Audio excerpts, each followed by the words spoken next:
And for this reason, Mujahid, whose statement is recorded by Al-Bukhari in his Sahih 1, said regarding the even and the odd, "The even refers to creation, for every created thing has its counterpart, while the odd is God, who has no likeness, 2. Thus, he said, how could he have a child when he has no consort?" Al-An'am 101. For the effects that arise from causes and the entities generated among existence must inevitably involve two elements, one akin to the father, the other akin to the mother, the recipient. These are sometimes termed the agent and the recipient, as in the case of the sun with the earth or fire with wood. But as for something emanating from a single entity alone, such a phenomenon has no existence in reality. 3. As for their likening of this to the ray with the sun or to sound, such as a hum with motion or striking, this too becomes an argument for God, his messenger, and the believers against them.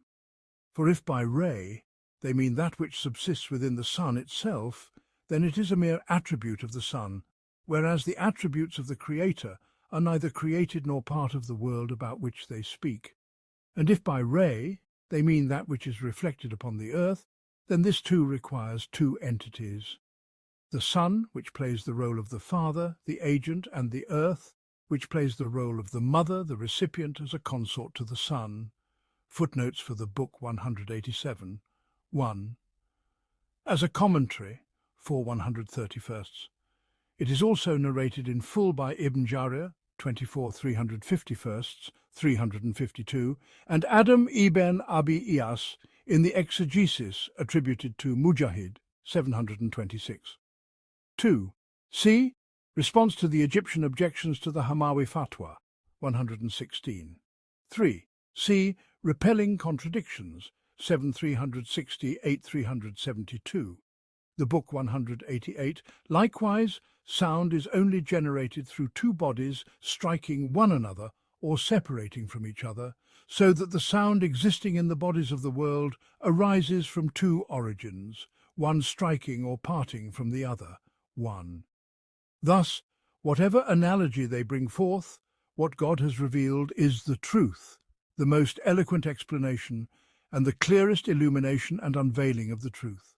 Moreover, they posited it, 2, as a complete cause for what lies beneath it, 3, as a producer of it, 4, and as necessitating it to the extent that they made them our origins, likening them to fathers and mothers.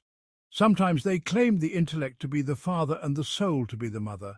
At other times, some among them said the parents are the intellect and nature, as the author of Al-Fusus claimed regarding Noah's words, "My Lord, forgive me and my parents," Nuh 28, interpreting it as, "That is those from whom I am a result, namely the intellect and nature." 5. They even named them the lesser lords and deities. 6. Worship them, and this is disbelief, contrary to what the messengers brought. Footnotes for the book 188. 1. C.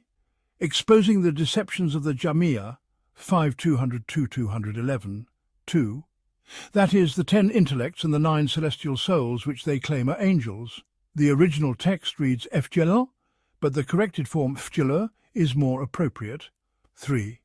The original text reads Whitebake, which will be corrected later and is amended in F. 4. The original text reads W-Emukdu-LH, likely a distortion, and the corrected form is as presented. 5. Fusus al-Hikam, 74. 6. C. Exposing the deceptions of the Hahmiya, 266.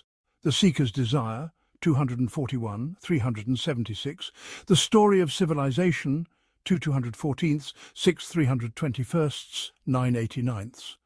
And what follows, p. 296. The book 189. And through this, 1.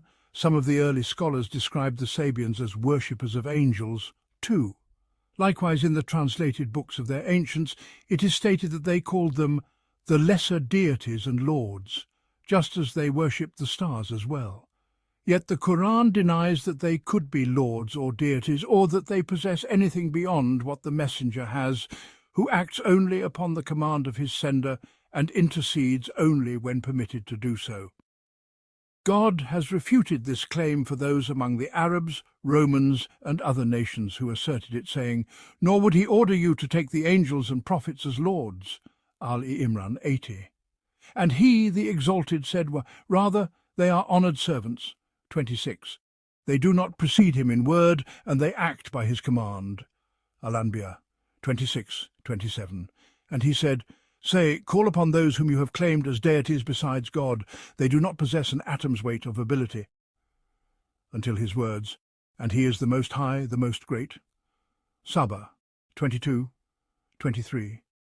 Some narrations have been mentioned earlier regarding the angels being struck down when God decrees a cosmic command or a religious revelation. 3. And he, the Exalted, said, "And how many angels there are in the heavens?" An-Najm 26. Footnotes for the book 189. 1. As in the original text, though it may also be, and for this reason. 2. C. Exegesis of Ibn Jarir 236 and Exegesis of Ibn Abi Hatim 128 4 1176.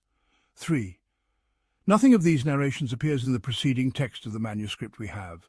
The author cited them in Al-Safadiyya 1/213 to 289 and Refutation of the Logicians 532 534, and they were used to interpret the verse in Saba 23, hence the reference following it. The book 190, and he, the Exalted, said, "Rather they are honoured servants." Al-Anbiya 26:1. And he said, "And we do not descend except by the command of your Lord. To him belongs what is before us and what is behind us." Maryam 64. And he said, "Say, call upon those whom you claim as deities besides him, for they have not the power to remove harm from you or to change it." Al-Isra 56:57. A verse revealed concerning those who call upon angels and prophets. 2. A detailed discourse on this matter is not suited to this context, for God the Exalted sent Muhammad, peace and blessings be upon him, with the most comprehensive of words.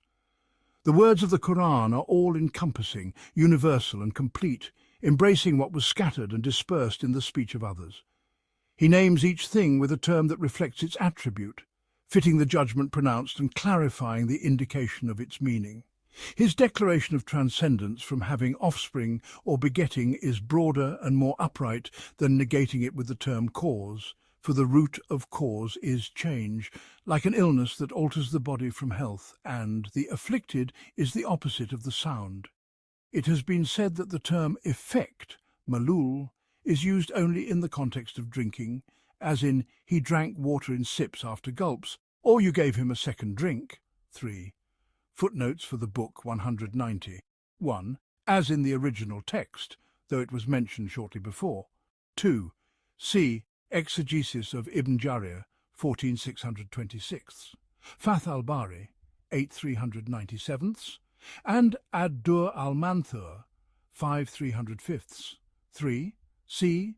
Al-Mukam 195, and Al-Af'al by Ibn al-Qatar 2383.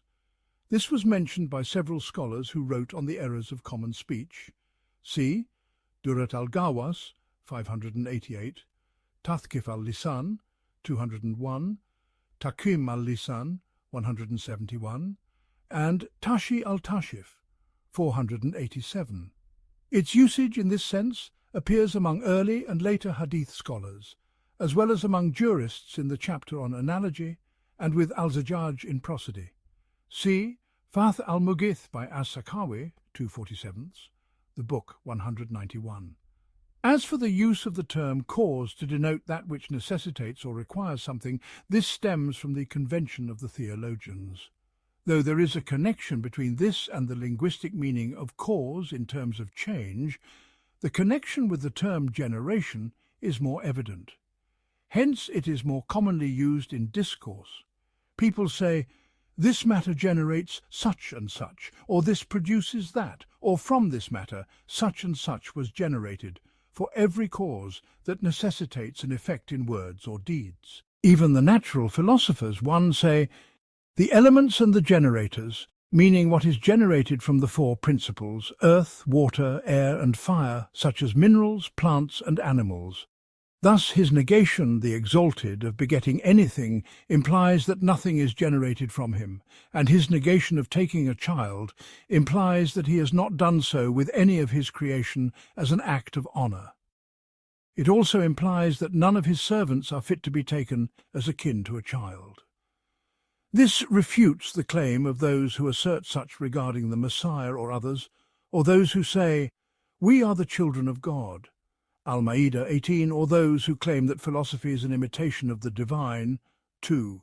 Footnotes for the Book 191, 1.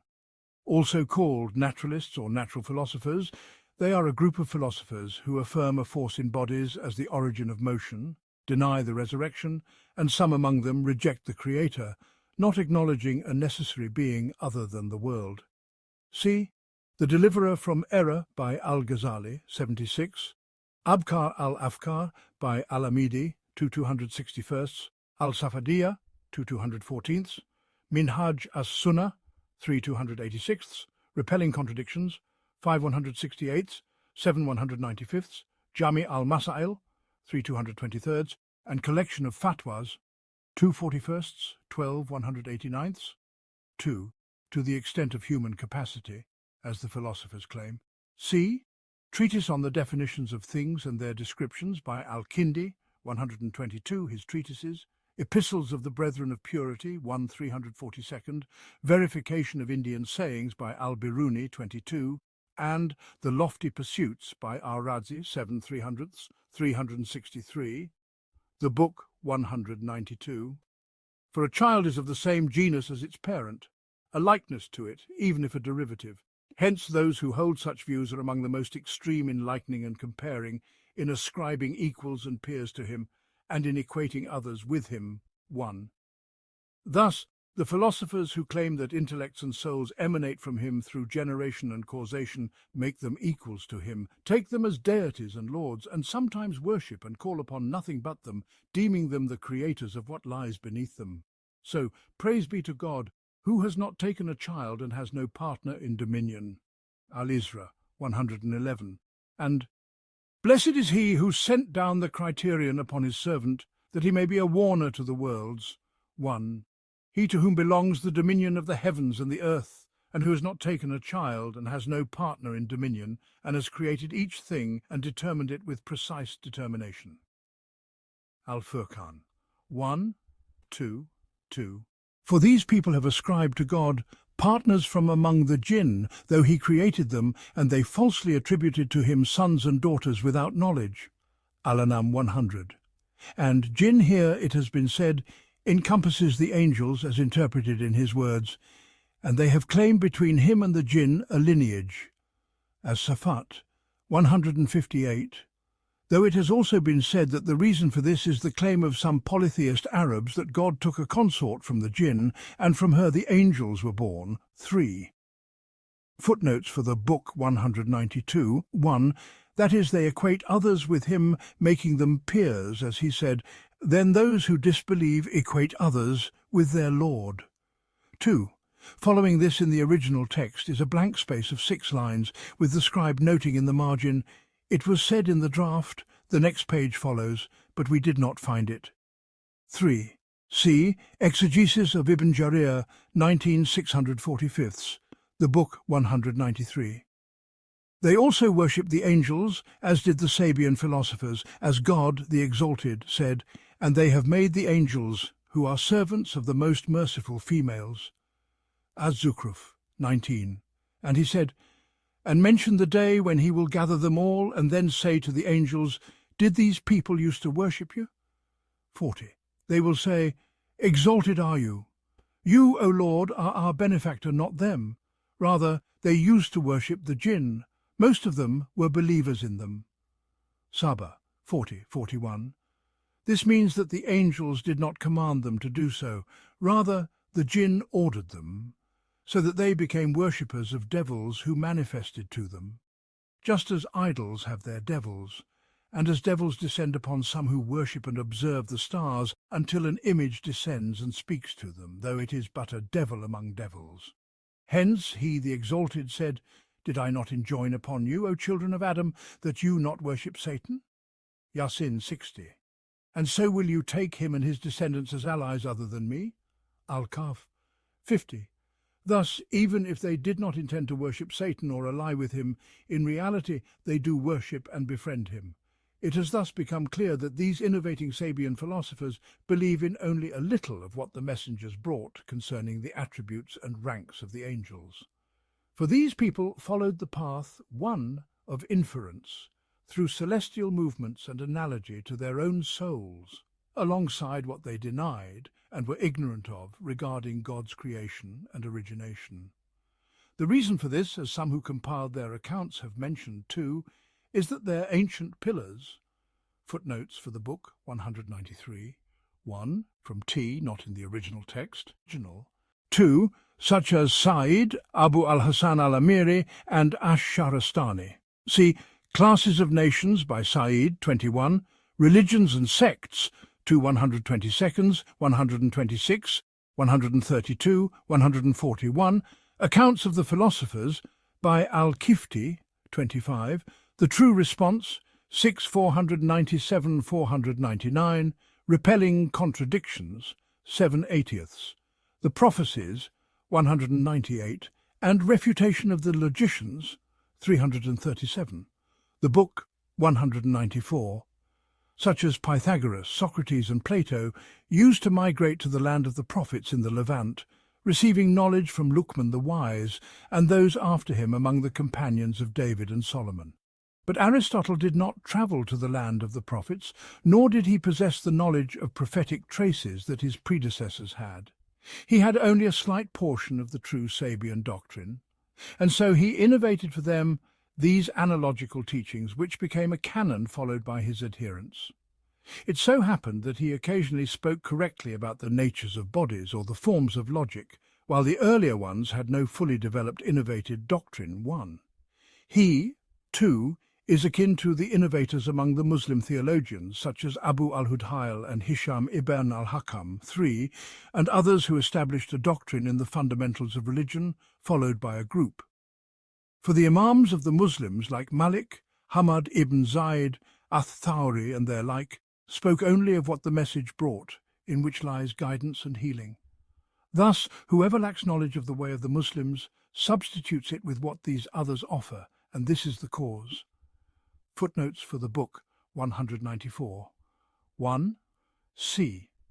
Refutation of Ash-Shadhili 136, Repelling Contradictions 9 124, Jami al-Masail 5 286, Collection of Fatwas 17 351, and Relief for the Distressed 1019 to 1021, 1028 to 1031. 2, that is, Aristotle, and I have added what is in brackets for clarity of context. 3. Abu al-Hudhayl al-Alaf is among the leaders of the Mu'tazila, and Hisham ibn al-Hakam, a corporealist, is among the prominent Rafida, each with their followers. See Lisan al-Mizan, 7 561, 8 334, the book 195. Of the emergence of innovations in every nation, which is the obscurity of the ways of the messengers among them, and through this, destruction comes. Hence, they used to say, holding fast to the Sunnah is salvation, and they said, the Sunnah is like the Ark of Noah, whoever boards it is saved, and whoever stays behind perishes. 1. This is true, for the Ark of Noah was boarded only by those who believed in the messengers and followed them. Whoever did not board it denied the messengers. Following the Sunnah is following the message that came from God, so its follower is akin to one who boarded Noah's Ark, inwardly and outwardly, while the one who lags behind in following the message is akin to the one who lagged behind in following Noah, peace be upon him, and boarding the ark with him. Thus, if the knowledgeable believer contemplates the various sayings of the philosophers and others among the nations that contain misguidance and disbelief, he will find the Qur'an and the Sunnah unveiling their conditions, clarifying their truth, and distinguishing between what is right and what is false in them. The companions were the most knowledgeable of creation in this regard, just as they were the most upright in striving against the disbelievers and hypocrites. As Abdullah ibn Mas'ud said of them, whoever among you seeks a model, Let him follow those who have passed away, for the living are not safe from trials. Those were the companions of Muhammad, the most righteous of this nation in heart, the deepest in knowledge, and the least in affectation. They were a people chosen by God for the companionship of his prophet and the establishment of his religion. Recognize their right, hold fast to their guidance, for they were upon the straight path. 2. Footnotes for the book, 195. 1. The sourcing of both sayings was provided earlier, p. 82. In the margin of the original text, next to the first, Al-Zuri transmitted it from the scholars, and next to the second, Malik, may God have mercy on him, said it. 2. As in the original text in the singular, which is permissible in Arabic as it carries the intended meaning. 3. Narrated by Al-Khatib in Summary of the Similar, 1460th. Ibn Abd al-Barr in Comprehensive Explanation of Knowledge, 1810. Abu Ismail al-Ansari in Censure of Speculative Theology, 758, with a disconnection in its chain, as Qatada did not hear from Ibn Masud. It was also narrated from Al-Hasan al-Basri by Al-Ajuri in the Sharia, 1161-1984, and Ibn Abd al-Barr, 1807, and from Al-Hasan from Ibn Umar by Abu Nu'aym, 1305. The first narration seems more likely, the book 196. He informed us of their perfect righteousness of heart, alongside the profound depth of their knowledge, a rarity among the later generations. As it is said, among the wonders are a jurist who is a Sufi, a scholar who is an ascetic, and the like. For those of righteous hearts, good intentions, and pure aims are praised for the purity of their hearts from blameworthy desires, yet often coupled with them is a lack of insight and comprehension of the realities of human conditions that necessitate censuring evil, forbidding it, and striving in the way of God. Conversely, those who delve deeply into knowledge may perceive of evils and doubts such things as lead them into various forms of deviation and misguidance. Yet the companions of Muhammad were the most righteous of creation in heart and the deepest in knowledge. Moreover, most of those who delve into knowledge among the later generations couple their depth with the blameworthy affectation of the theologians and devotees, which is speech and action without knowledge, and the pursuit of what cannot be attained. But the companions of Muhammad, peace and blessings be upon him, while being the most perfect of people in beneficial knowledge and righteous action, were the least in affectation. From one of them would emerge a word or two of wisdom or insight by which God guides an entire nation. This is among the favours of God upon this community. You will find others filling pages with affectations and excesses that are among the greatest of superfluities. Footnotes for the book 196. 1. The original text reads Vikron, and a similar instance will appear correctly later. Book 198. O seeker of truth, know that the innovators and those who contrive opinions anew have no predecessor in their path, save the reckless whims of souls, imbibed from those whose intent toward the faith was corrupted. It is narrated that God the Exalted spoke to the Messiah, saying, I shall create a nation whom I shall favour above all others, though they possess neither knowledge nor forbearance. The Messiah inquired, O my Lord, how shall you favour them over all nations when they lack knowledge and forbearance? God replied, I shall bestow upon them of my knowledge and my forbearance. 1:1. This narration is reported by Ahmad, 27545, Al-Bukhari in Al-Tariq al-Kabir, 8355, Al-Karaiti in Fadilat al-Shukr, 19, Al-Tabarani in Al-Awsat, 3252, and others from the tradition of Yazid ibn Maysara through al-Darda from Abu al-Darda, may God be pleased with him, elevated to the Prophet. God, the glorified and exalted, says, O Jesus, I shall raise after you a nation who, when they receive what they love, praise God and give thanks, and when afflicted by what they dislike, endure with patience and seek reward, though they possess neither forbearance nor knowledge. Jesus asked, O my Lord, how can this be for them without forbearance or knowledge? God replied, I grant them of my forbearance and my knowledge. There is no harm in its chain of narration. It was deemed authentic by Al-Hakim, 1/348, without objection from Al-Dahabi, and considered good by Al-Bazar, 4088, and Ibn Hajar in Al-Amali al-Mutlaka, 49, though Al-Bazar erred in naming the narrator Yazid as his brother Yunus.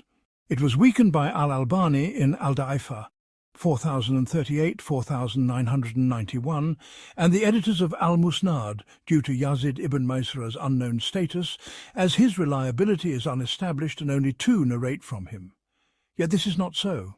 He is a renowned ascetic and preacher among the followers of the companions in the Levant, with numerous reports and sayings preserved in Al-Zud by Abu Dawud, 393, 396, Al-Hilya, 5234-243, Tariq al-Islam, 340th, and elsewhere. More than 10 narrators transmit from him, and Ibn Hibban includes him in Al-Thiqat, 7627th.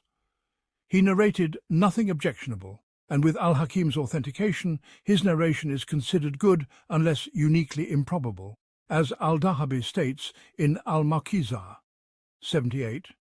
If authenticated by the likes of Al-Daraqutni or Al-Hakim, the least status of his narration is goodness. However, it is noted that he read the scriptures of the people of the book, as mentioned in Musannaf ibn Abi Shaybah, 35431, and narrated much from them, so caution is warranted with his elevated narrations of this nature, as they may be prone to error, possibly from what he read in those scriptures and mistakenly attributed to the Prophet. Yet, in this narration, there is evidence of his precision, as he states, I heard al-Darda say, I heard Abu al-Darda say, I heard Abu al-Qasim, may God's peace and blessings be upon him, a name I never heard him called before or after, say, and then narrated it. Imam Ahmad said, when a narration contains a story, it indicates the narrator's preservation of it. See Huda al-Sari, 363, Book 199. This, O wayfarer, is among the unique blessings of following the messenger. For whosoever adheres more closely to him attains greater perfection. As God, the Sublime, declares, O you who have attained to faith, be conscious of God and believe in his apostle, and he will grant you twofold of his grace, and will endow you with a light by which you shall walk, and will forgive you your past sins. For God is much forgiving, a dispenser of grace. This is so that the followers of earlier revelation may know that they have no power whatever over any of God's bounties, seeing that all bounty is in God's hand alone. He grants it unto whomever he wills, for God is limitless in his great bounty. Al-Hadid 28:29. Likewise, in the two authentic collections of Al-Bukhari and Muslim, it is narrated from Abu Musa and Abdullah ibn Umar. Our likeness and the likeness of the nations before us is as one who hired labourers, saying, Who will work for me until midday for a kirat each? So the Jews worked. Then he said, Who will work for me until the afternoon prayer for a kirat each? So the Christians worked. Then he said, Who will work for me until sunset for 2 kirats each? So the Muslims worked. The Jews and Christians grew angry, saying, We worked more and received less reward. He asked, Have I wronged you in any of your rights? They replied, No. He said, This is my bounty, which I bestow upon whomsoever I will. 1:1. Reported by Al-Bukhari, 557, 558, 2268, 2269, 2271, 3459, 5021, and it is among his unique narrations, as mentioned in Al-Jambain al-Sahihain, 1315th to 269th, Book 200. Thus, the Book and the Sunnah proclaim that God bestows upon the followers of this messenger a bounty not granted to the people of the two earlier scriptures before them. How much less, then, to those beneath them, such as the Sabians? Leave aside the innovators among the Sabians, like the pseudo-philosophers and their ilk. It is well known that the people of Hadith and Sunnah hold a closer bond with the messenger and his followers, 1. And thus they are distinguished by God's bounty, favoured with knowledge, forbearance, and a multiplied reward that others do not share, 2. As some of the righteous predecessors said, the people of the Sunnah within Islam are like Islam among the religions. 3. This discourse serves as a reminder against the delusions of the ignorant and misguided, who imagine a deficiency in the companion's knowledge, eloquence, strength, or valour. To elaborate on this would exceed the scope of this context. The intent here is to illuminate that whoever claims, whether by implication or statement, that a group other than the people of Hadith has attained deeper truths of the unseen, concerning creation, resurrection, the origin and return, faith in God and the last day, recognition of the necessary being, the rational soul, or the sciences and ethics that purify and perfect the soul, 1. Meaning his companions, as previously mentioned, p. 134. 2. Original text, for them, amended in t. 3. Reported by Ibn Adi in Al-Kamil, 545, Al-Lalikai in Usul Itikad al-Sunnah, 54, Al-Khatib in Al-Jami li Akhlaq al-Rawi wa Adab al-Sami, 1518-1519, and others from Abu Bakr ibn Ayyash, who said, "The Sunnah in Islam is more honourable than Islam among other religions," and in another narration, "The Sunnah in Islam is like Islam amidst polytheism."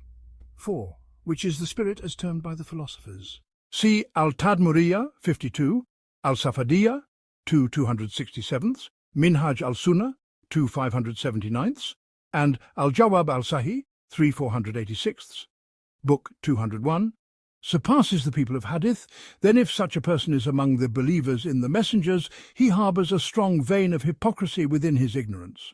Otherwise he is a pure hypocrite of those about whom it is said, and when they are told, "Believe as other people believe," they answer, "Shall we believe as the fools believe?"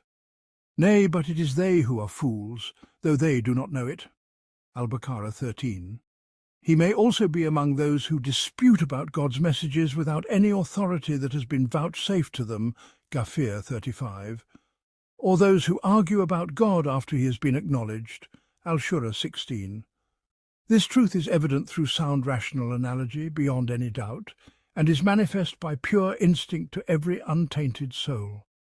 For if the messenger is the most perfect of creation, the most knowledgeable of truths, and the most upright in speech and conduct, it necessarily follows that those who know him best are the most learned of creation in these matters, and those who most closely align with and emulate him are the noblest of all.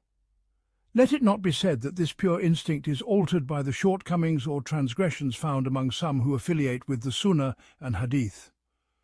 For in response, it is said such flaws are more abundant among others. Justice demands that the whole be compared with the whole. In both praiseworthy and blameworthy aspects, this is the equitable comparison. What distorts instinct is a lack of knowledge of Hadith and Sunnah and a failure to follow them, 3, coupled with the partial realization of knowledge or good deeds found among their opponents, 4, which becomes a source of doubt, leading to the acceptance of others' ways or the preference for their proponents. 1. Original, below. This is a distortion of meaning, corrected. 2. Original, and most knowledgeable. The amendment from T is more fitting. 3. That is, a lack of following Hadith and Sunnah. 4. That is, the Sunnah. Perhaps it is for both, meaning Hadith and Sunnah. Book 202. We have no intent to name individuals. Abu Muhammad ibn Qutaybah, at the outset of his book Mukhtalif al-Hadith, 2, and other scholars have expounded on this matter with countless insights that affirm what we have stated, 3. Our purpose is to highlight the scholarly and practical path that unveils the truths of theoretical and actionable matters, leading to the essence of both informative and volitional realities. Should anyone other than the messenger possess knowledge of these truths, articulate them, or desire to impart them, the messenger surpasses in knowledge, eagerness for guidance, and ability to elucidate, as do his companions and their followers after him. These are the attributes of perfection: knowledge, 4, the will to do good, 5, and the capacity for it. As the Prophet, peace and blessings be upon him, taught in the supplication of istikhara, "O God, I seek your guidance through your knowledge, and I seek strength through your power, and I ask of your immense bounty. For you have power while I have none, you know while I know not, and you are the knower of the unseen." 6. 1. That is, Hadith. This variance in pronouns follows the intended meaning, assuming the text is free of distortion. 2. 53, 59. 3. Some of these will be referenced later, pp 207, 208. 4. Original and knowledge, this is an error, corrected. 5. Original and the will and doing good, the amendment is more fitting. 6. Reported by Al-Bukhari, 6382, Book 203.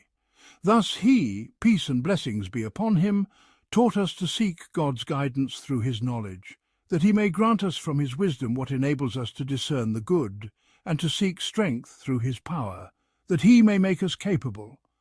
For the form of seeking implies a request for the act, as in the authentic narration where God the Exalted says, "O my servants, all of you are hungry except those whom I have fed.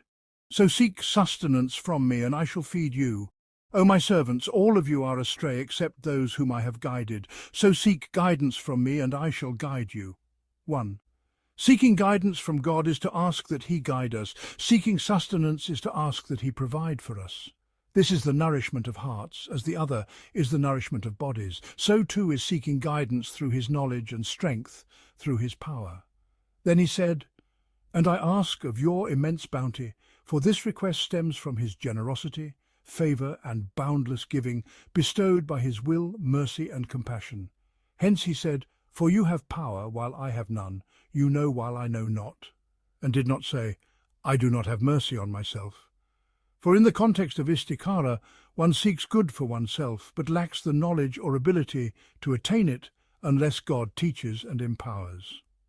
If the messenger is the most knowledgeable of creation regarding theoretical and practical truths, the most eager to teach, guide and benefit, and the most capable of clear expression, it becomes impossible for anyone lesser to impart to their elite a greater understanding of truths than the messenger imparted to his. Thus, it is impossible for any faction to possess knowledge of truths that the scholars of Hadith do not.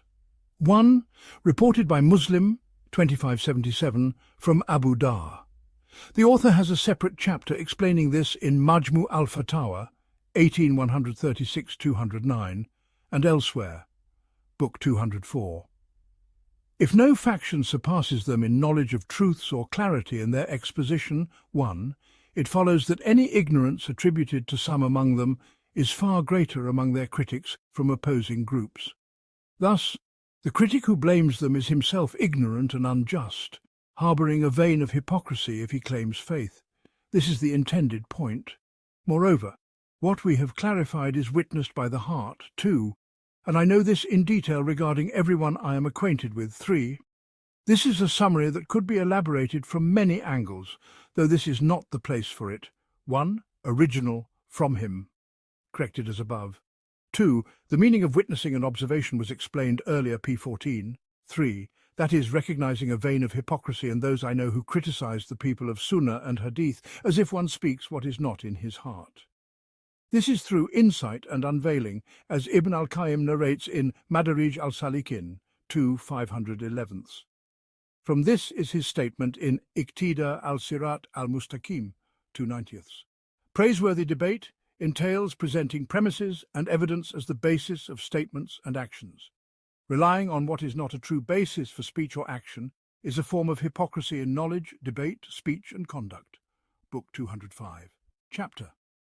As for the assertion of some, 1, that the Hashwiyah are of 2 types, one that does not shy away from excess, 2, anthropomorphism and corporealism, and another that conceals itself, 3, under the guise of the predecessors' doctrine, while the doctrine of the predecessors is solely monotheism and transcendence, not anthropomorphism or corporealism, 4, and that all innovators claim to follow the predecessors' doctrine, 5, as the poet said, "Each claims a bond with Layla, yet Layla denies their claim." 6. This statement contains both truth and falsehood. Among its truths is the condemnation of those who liken God to his creation or attribute to him qualities akin to theirs. God the Exalted has declared, "There is nothing like unto him," Al-Shura 11. And he said, "And there is none comparable unto him," Al-Ikhlas 4. And do you know of any that can be named as his equal? Maryam 65. 1. This refers to Abu Muhammad al-Izz ibn Abd al-Salam in his treatise Al-Milha fi I'tiqad al-Haq 16, quoted in full by al-Subki in Tabakat al-Shafi'iyyah 8, 219, 229, 239. Ibn Jahbal, d. 733, included this text in his refutation of Al-Fatwa al-Hamawiyah without attributing it explicitly to al-Izz, and al-Subki recorded his work in full in Tabakat al-Shafi'iyyah 935-91. 2. In Al-Milha, manifesting excess. 3. Original, conceals, corrected from Al-Milha and later references, p. 212. 4. In Al-Milha and later p. 213. Not corporealism or anthropomorphism, which aligns better with the rhyme. 5. Supplemented from Al-Milha and later p. 217. 6. Original, in them. A distortion corrected, book 206. We have elaborated on this matter, presenting rational proofs supported by God's book to negate such notions. 1. Clarifying aspects overlooked by those who claim transcendence, but whose works and leaders lack such depth. Most of their arguments are feeble as they aim to affirm a mixture of truth and falsehood, failing to provide consistent, unblemished evidence. In contrast, those who speak with moderation and strive for upright speech find God rectifying their deeds as he says, "O you who have attained to faith, be conscious of God and speak in a straightforward way, and he will make your deeds sound and will forgive you your sins." Al-Ahzab 70-71. Another truth herein is the rebuttal of those who falsely claim the predecessors' doctrine while ignorant of their teachings or deviating from them by excess or deficiency. Likening God to his creation and falsely attributing such to the predecessors are reprehensible acts whether termed excess or not.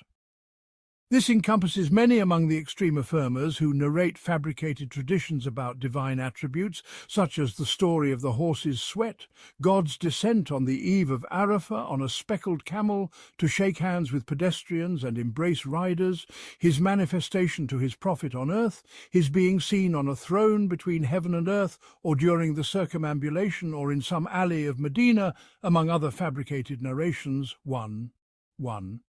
In a dedicated work on the verse, "There is nothing like unto him," referenced in Dar al-Ta'arud 4146, Minhaj al-Sunnah 2185, and listed by Ibn Rushaykh in the catalogue of his works 291 Al-Jami Sirat Shaykh al-Islam. He also elaborated on this in Bayan Talbis al-Jamiyah 6487, noting extensive discussion in Jawab al-Tiradat al-Misriya ala al-Fatwa al-Hamawiyah, found in the printed segment of the response 114-153, Book 207.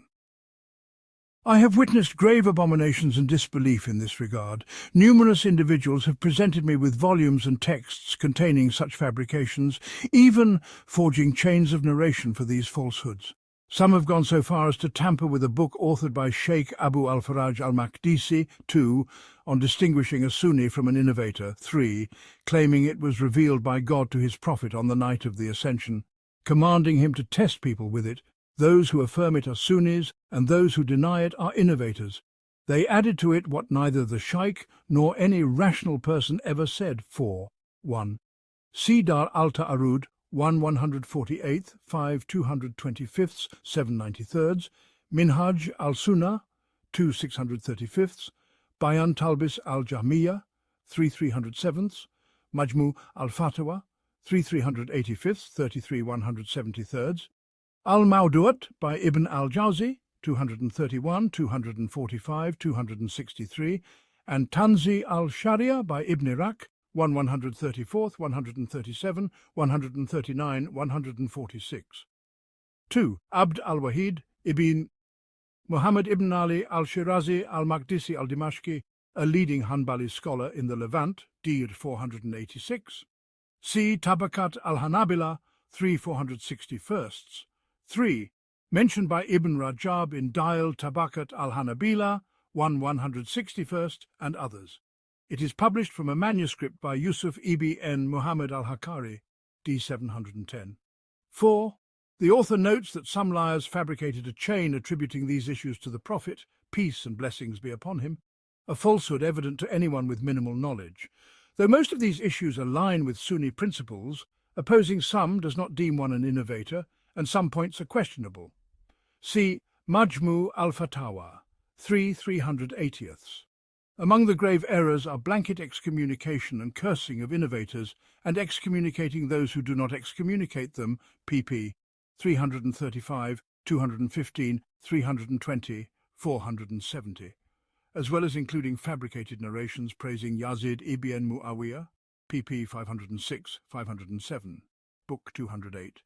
Renowned figures may present issues or evidence containing truth or a semblance of truth, but when the ignorant adopt and distort them, they breed profound misguidance and impossibility.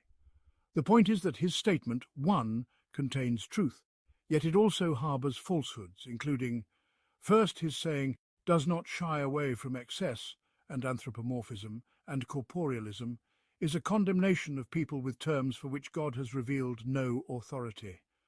True praise and blame rest with God alone.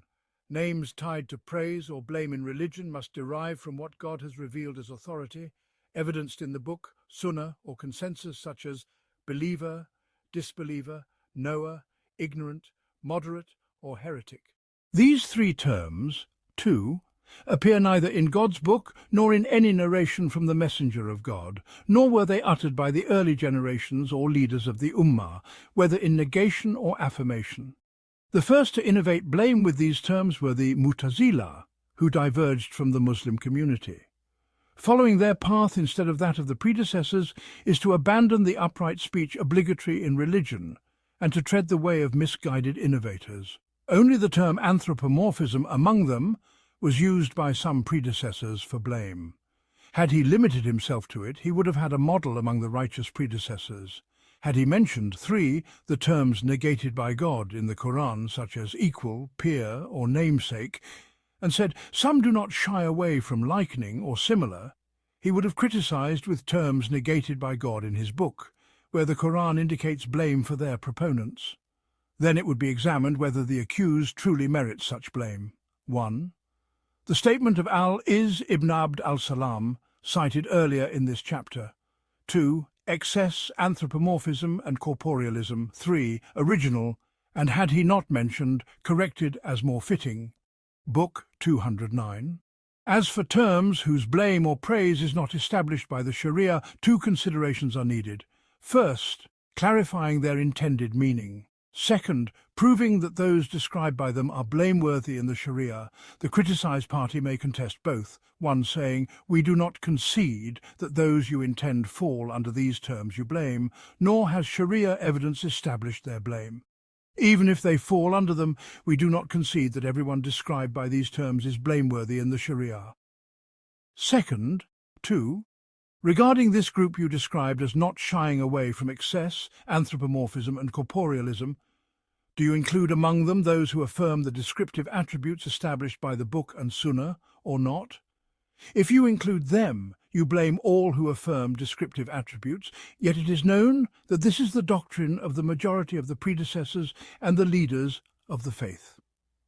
Even the leaders of speculative theology affirm descriptive attributes generally, though they differ in approach, such as Abu Sa'id ibn Kulab, 3, Abu al-Hasan al-Ash'ari, and the leaders of his school. 1. Original. Contest the 2 considerations. 2. Among the falsehoods in Al-Izz's statement. 3.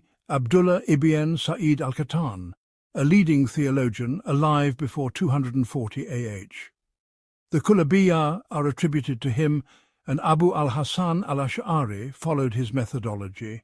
See Al-Siyar, 11/174, Bayan Talbis al-Jahmiyyah, 169th, Al-Istiqamah, 1/105th, and Al-Tadmuriyah, 191, Book 210, such as Abu Abdullah ibn Mujahid, Abu al-Hasan al-Bahili, Judge Abu Bakr ibn al-Bakilani, Abu Ishaq al-Isfarayini, Abu Bakr ibn Furak, Abu Muhammad ibn al-Laban, Abu Ali ibn Shadhan, Abu al-Qasim al-Kushairi, Abu Bakr al-Bayhaqi, 1, and others. Each of these affirms some descriptive attributes as God wills.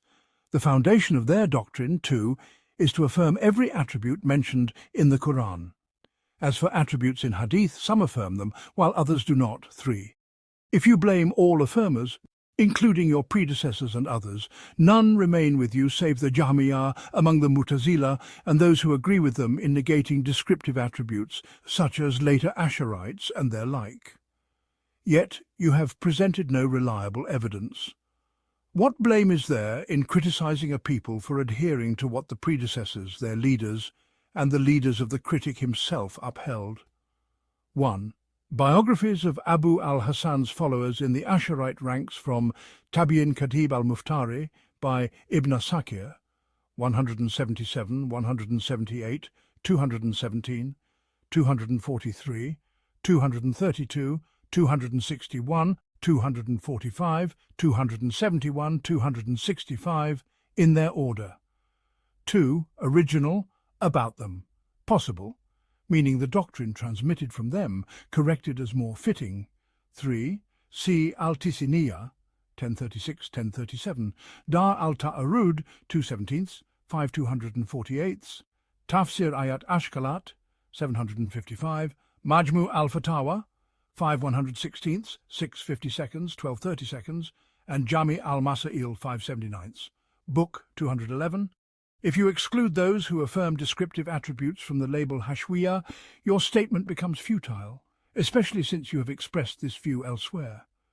If speech does not spare a person from blaming himself or his predecessors, whom he acknowledges as leaders and superior to their successors, he himself becomes blameworthy on both counts, sharing the trait of the Kharijites about whom the Prophet, peace and blessings be upon him, said to their first, "You have failed and lost if I do not act justly." 1. Meaning, if you acknowledge me as God's messenger yet claim I oppress, you are a failure and loser. 2. Similarly, whoever blames those he admits are the best of the Ummah from whom his own faction received knowledge and faith, is a failure and loser in his blame. This is the state of the Rafida in their criticism of the companions. 3. His saying, "The other conceals itself under the predecessor's doctrine." If by concealment you mean hiding behind the predecessor's doctrine, it is said, the predecessor's doctrine is not something to hide behind except in lands of innovation, such as those of the Rafida or Kharijites, where a weak believer may conceal his faith and adherence to the Sunnah, as the believer of Pharaoh's household hid his faith, or as many believers did in hostile lands. If these are in a land under your authority and conceal themselves with the predecessor's doctrine, you have blamed yourself for belonging to a faction where the predecessor's doctrine must be hidden. If you are among the weak who conceal with the predecessor's doctrine, there is no sense in blaming yourself if 1. Reported by Al-Bukhari, 3610, and Muslim, 1064. 2.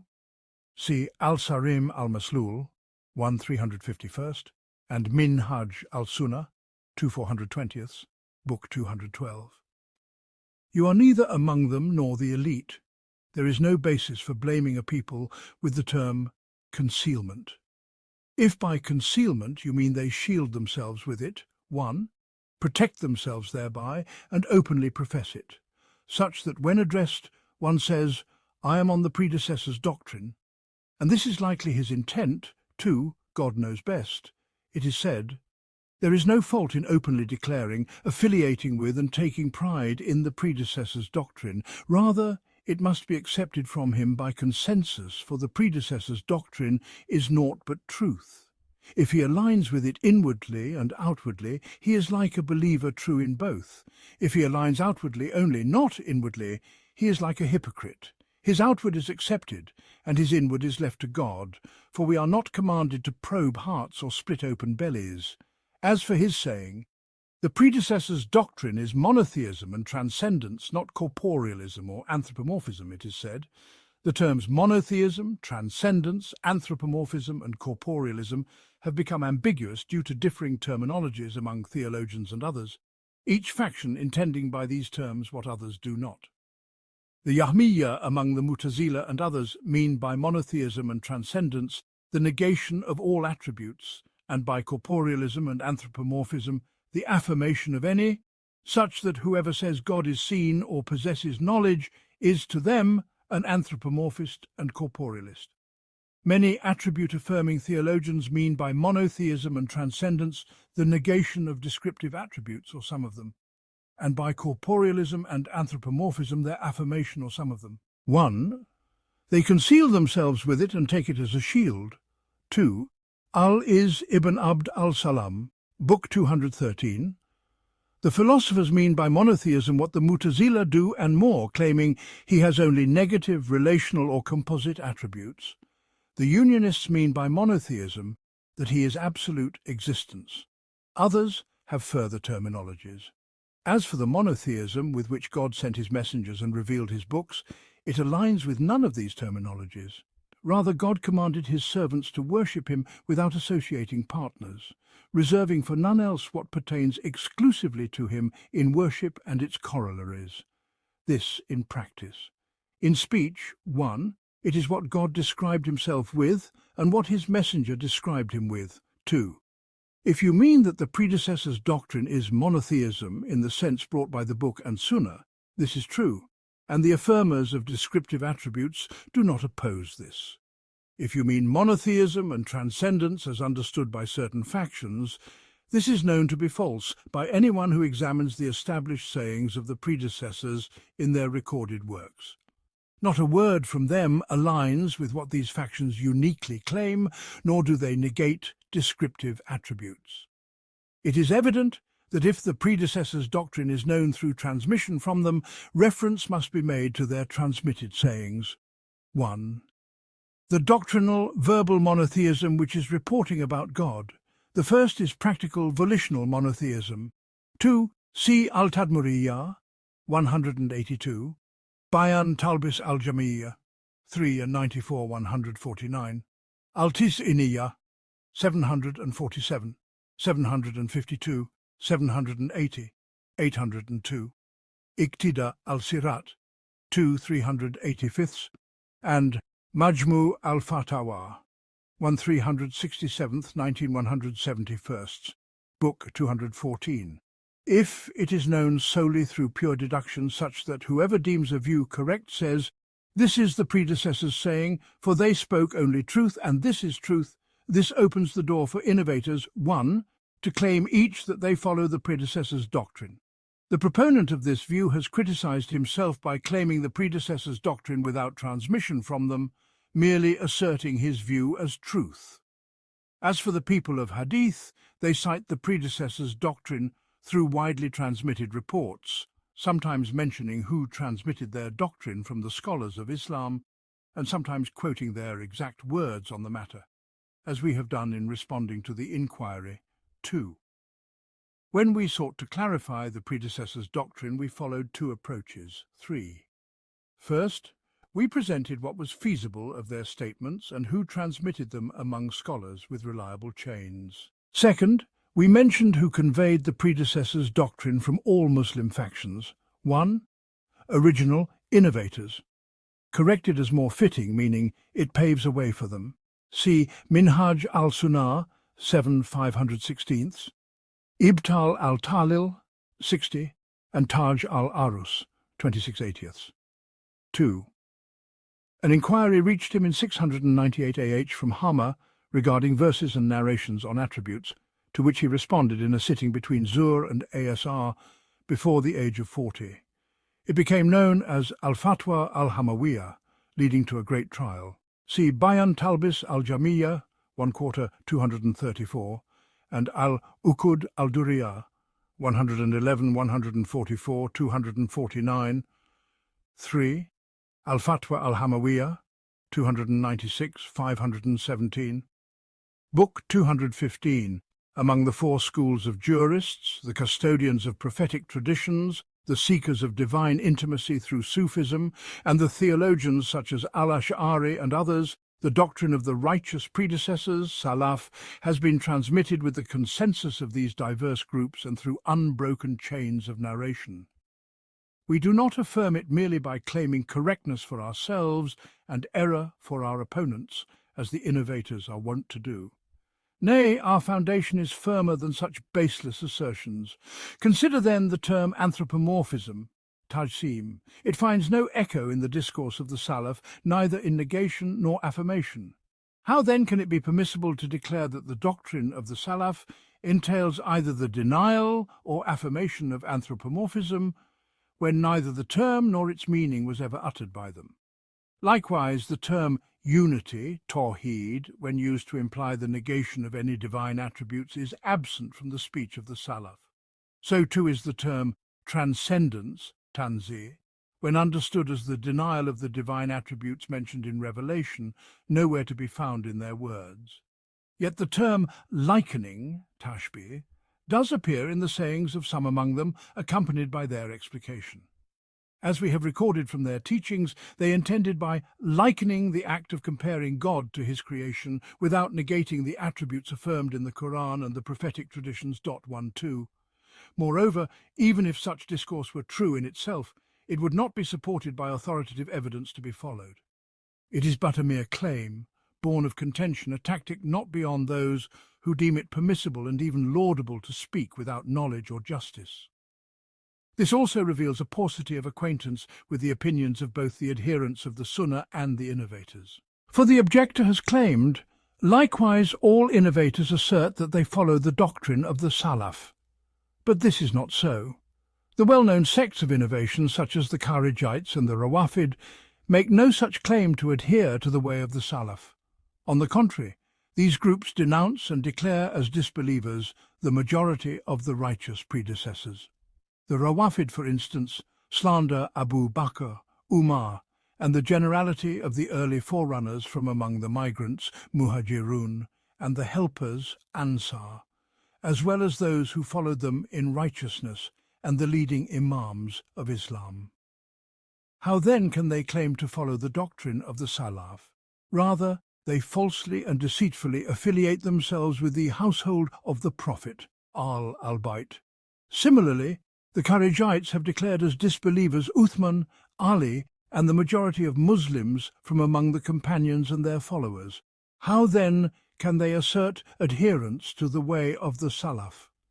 The fourth perspective 3 is that this term for finds no mention in the Book of God, nor in the Sunnah of his messenger, nor in the words of any of the companions, their followers, the imams of the Muslims, or any accepted scholar or sheikh among the generality of the Ummah. If such is the case, then condemnation by this term lacks any textual basis, consensus, or anything worthy of emulation by the common folk. And if condemnation lacks a foundation for the independent scholar, or mujtahid, and indeed for the followers in general, it is the height of corruption and injustice. For even if some among those worthy of emulation by a portion of the common folk were to condemn by this term, they would have no right to use it as evidence, since another follower, emulating someone else deemed worthy, does not condemn by it. Book 216. Then individuals like Abu Muhammad and their ilk did not deem it lawful to speak on many subsidiary matters of jurisprudence through mere imitation. Taqlid, point 5. How then can it be permissible for them to speak on the foundational principles of faith through imitation? The crux of the matter is that one who condemns by such terms is either an independent scholar or a follower. As for the independent scholar, he must rely on a text, a consensus, or a deduced evidence to support such condemnation. For praise and blame are among the legal rulings of the Sharia, as we have previously elucidated. 6. We have stated that praise and blame, love and hatred, promise and threat, alliance and enmity, and similar matters are among the rulings of the faith. These cannot be established except by the names and terms with which God has revealed his authority. To attach such rulings to innovated terms is impermissible. It is tantamount to legislating a religion unauthorized by God. Indeed, it is incumbent to know the limits of what God has revealed to his messenger. The Mu'tazilites, too, deem sinful many among the companions and their followers, slandering a great number of them, and rejecting the narrations they transmitted if these contradict their opinions and desires. Nay, they even declare as disbelievers those who oppose the principles they have fabricated, far removed from the way of the Salaf and their successors. Their slanders against the scholars of the Salaf and their knowledge are unlike anything found among the adherents of the Sunnah and the community. Book 217. Their claim to follow the Salaf is not among their hallmarks, even if they acknowledge the caliphate of the four rightly guided caliphs and honor many of the imams of Islam and their majority in a way that others 7 do not. 8-9. Yet their criticism of many among them is extensive, though this is not the place to elaborate. 1011. If among the causes of the innovators' disparagement of the Salaf is some perceived shortcoming or transgression on the part of those affiliated with them, or certain matters of ijtihad, independent reasoning in which the truth lies elsewhere, then what occurred has become a trial for those who oppose them, leading them into profound misguidance. The intent here is to clarify that the well-known sects among the adherents of the Sunnah and the general community 12 who are marked by innovation do not claim to follow the Salaf. The most notorious of these innovative sects are the Rawafid, to the extent that the common folk recognize no symbol of innovation other than Raft, Shi'ism. In their terminology, a Sunni is simply one who is not a Rafidi. 13. This is because they are the most opposed to the prophetic traditions and the meanings of the Qur'an, and the most vehement in their slander of the Salaf of this Ummah and its Imams, and in their criticism of the majority of the Ummah across all sects. Thus, being the furthest from following the Salaf, they are the most infamous for innovation. Hence, it is understood that the hallmark of the innovators is to abandon the claim of following the Salaf. For this reason, Imam Ahmad stated in the letter of Abdus ibn Malik, "The foundations of the Sunnah, in our view, are to hold fast to what the companions of the Prophet, may God's peace and blessings be upon him, were upon." 14. As for the theologians of affirmation, Ithbat, among the Kullabiyah, Karamiyah and Asharites, along with the jurists, Sufis and scholars of Hadith, these in general do not slander the Salaf. Rather, they may agree with them in most of their fundamental statements. However, among these, whoever is more knowledgeable in Hadith is more acquainted with the doctrine of the Salaf and more adherent to it. The veneration of the Salaf exists among every group in proportion to their adherence to the Sunnah and the paucity of their innovations. To claim that affiliation with the Salaf is a hallmark of the innovators is utterly false. Such a notion can only arise where ignorance abounds and knowledge diminishes. This is clarified by the fact that many of the followers of Abu Muhammad, 15 among the adherents of Abu al-Hasan al-Ash'ari, openly declare their divergence from the Salaf in matters such as the nature of faith, Iman, and the interpretation of Quranic verses and Hadiths. They say, "The doctrine of the Salaf is that faith is speech and action, increasing and decreasing, whereas the theologians among our companions hold such and such a view." Similarly, they state, "The doctrine of the Salaf is that these verses and hadiths concerning the divine attributes are not to be interpreted metaphorically, while the theologians hold that such interpretation is either obligatory or permissible." They openly acknowledge the disagreement between the Salaf and their own theologians. 16, Book 218. This is the explicit utterance of their tongues and the written record of their books. Does not a rational mind reflect and a deluded soul recoil that the doctrine of the Salaf is established even by the admission of their opponents, yet someone introduces a novel opinion that departs from them? Is this not a clear declaration that the Salaf were misguided concerning unity and transcendence, and that the later generations guided them aright? This is a notion corrupt by the necessity of sound reason and steadfast faith. Moreover, some theologians at times defend the sayings of the Salaf, and at other times the sayings of their fellow theologians, as do many such as Abu al-Ma'ali, Abu Hamid al-Razi, and others. The implication of the doctrine they occasionally champion is that it alone is reliable. Thus they do not remain steadfast on a single creed, and doubts often prevail over them. Such is the divine custom with those who turn away from the Book and the Sunnah. At times they portray their later brethren as more astute and knowledgeable than the Salaf, saying, "The way of the Salaf is safer, while the way of these latter ones is more knowledgeable and wiser." 17. Thus they attribute to their peers excellence in knowledge, eloquence, precision, and gnosis, while ascribing to the Salaf deficiency, negligence, error or ignorance. At best, they excuse the Salaf for their supposed shortcomings and lapses. 18. There's no doubt that this is a branch of Raft, Shi'ism. Even if it does not amount to declaring the Salaf as disbelievers, as some Rawafid and Kharijites do, nor deeming them sinful, as some Mutazilites, Zaydis and others do, 19. It is nonetheless an accusation of ignorance, error and misguidance against them. Or it is an attribution of sins and disobedience to them, even if not outright sinfulness, and a claim that the people of the lesser centuries in Sharia are more knowledgeable and virtuous than those of the most virtuous centuries. It is known by necessity to anyone who contemplates the Book and the Sunnah, and what the adherents of the Sunnah and the community from all sects have agreed upon, that the best of centuries of this Ummah in deeds, words, beliefs and every form of virtue is the first century, followed by those who come after them, and then those who follow them. This is established from the Prophet, may God's peace and blessings be upon him, through multiple narrations. 20. They are superior to later generations in every virtue of knowledge, action, faith, intellect, religion, eloquence and worship, and they are more capable of elucidating every obscure matter. Book 219.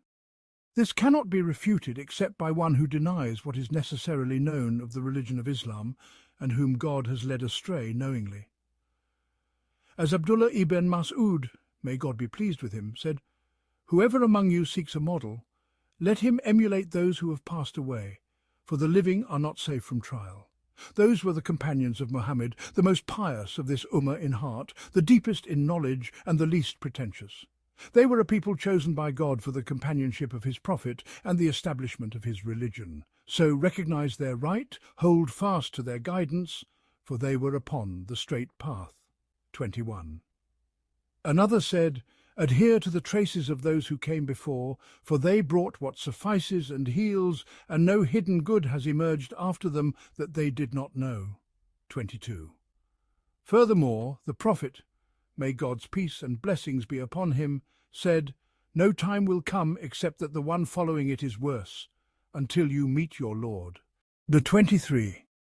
How then can a time arise for us in which goodness emerges in the greatest of matters, namely, the knowledge of God, the Exalted?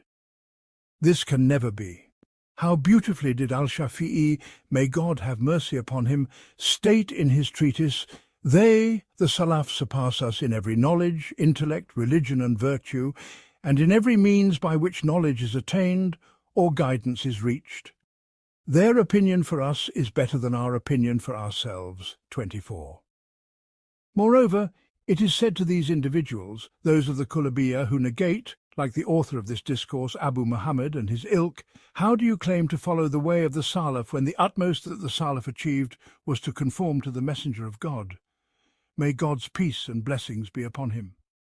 For the generality of the knowledge and faith of the Salaf was derived from their Prophet, may God's peace and blessings be upon him, through whom God brought them out of darkness into light and guided them to the path of the mighty, the praiseworthy.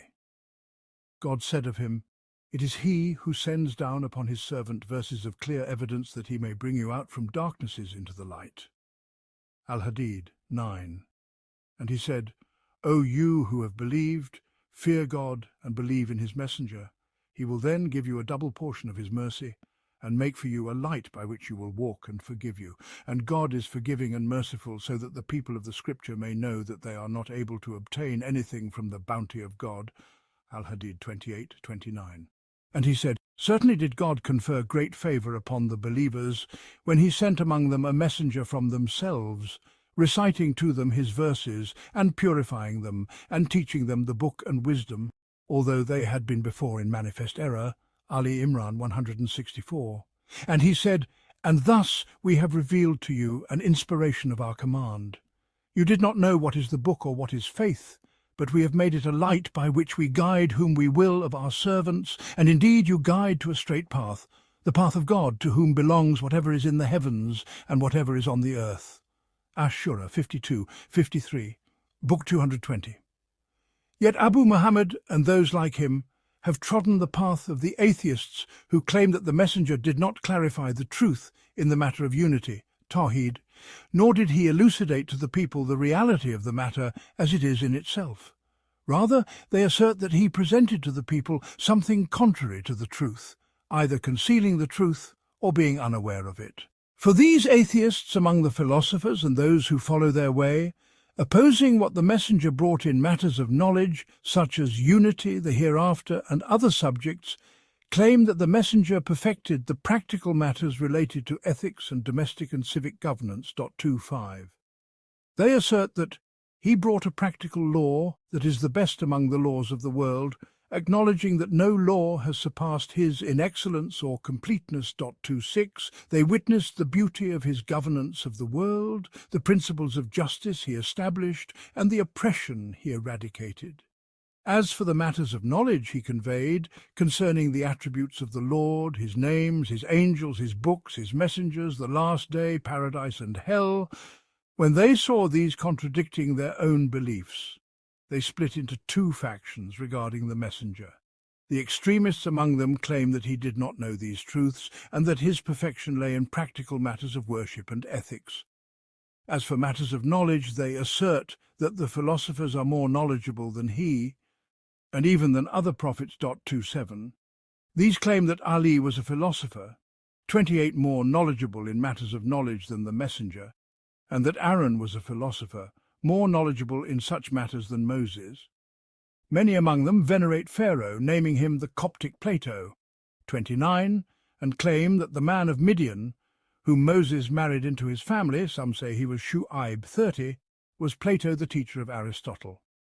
They even assert that Aristotle was Al-Qidr. 31.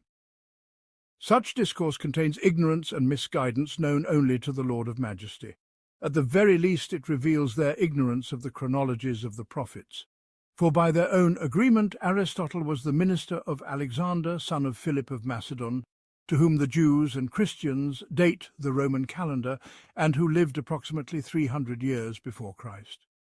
Some among them imagine that this Alexander is Dhul-Qarnayn, mentioned in the Qur'an, and that Aristotle was his minister. 32. This is ignorance, for this Alexander, son of Philip, never reached the lands of the Turks, nor built the barrier. He only reached the lands of the Persians.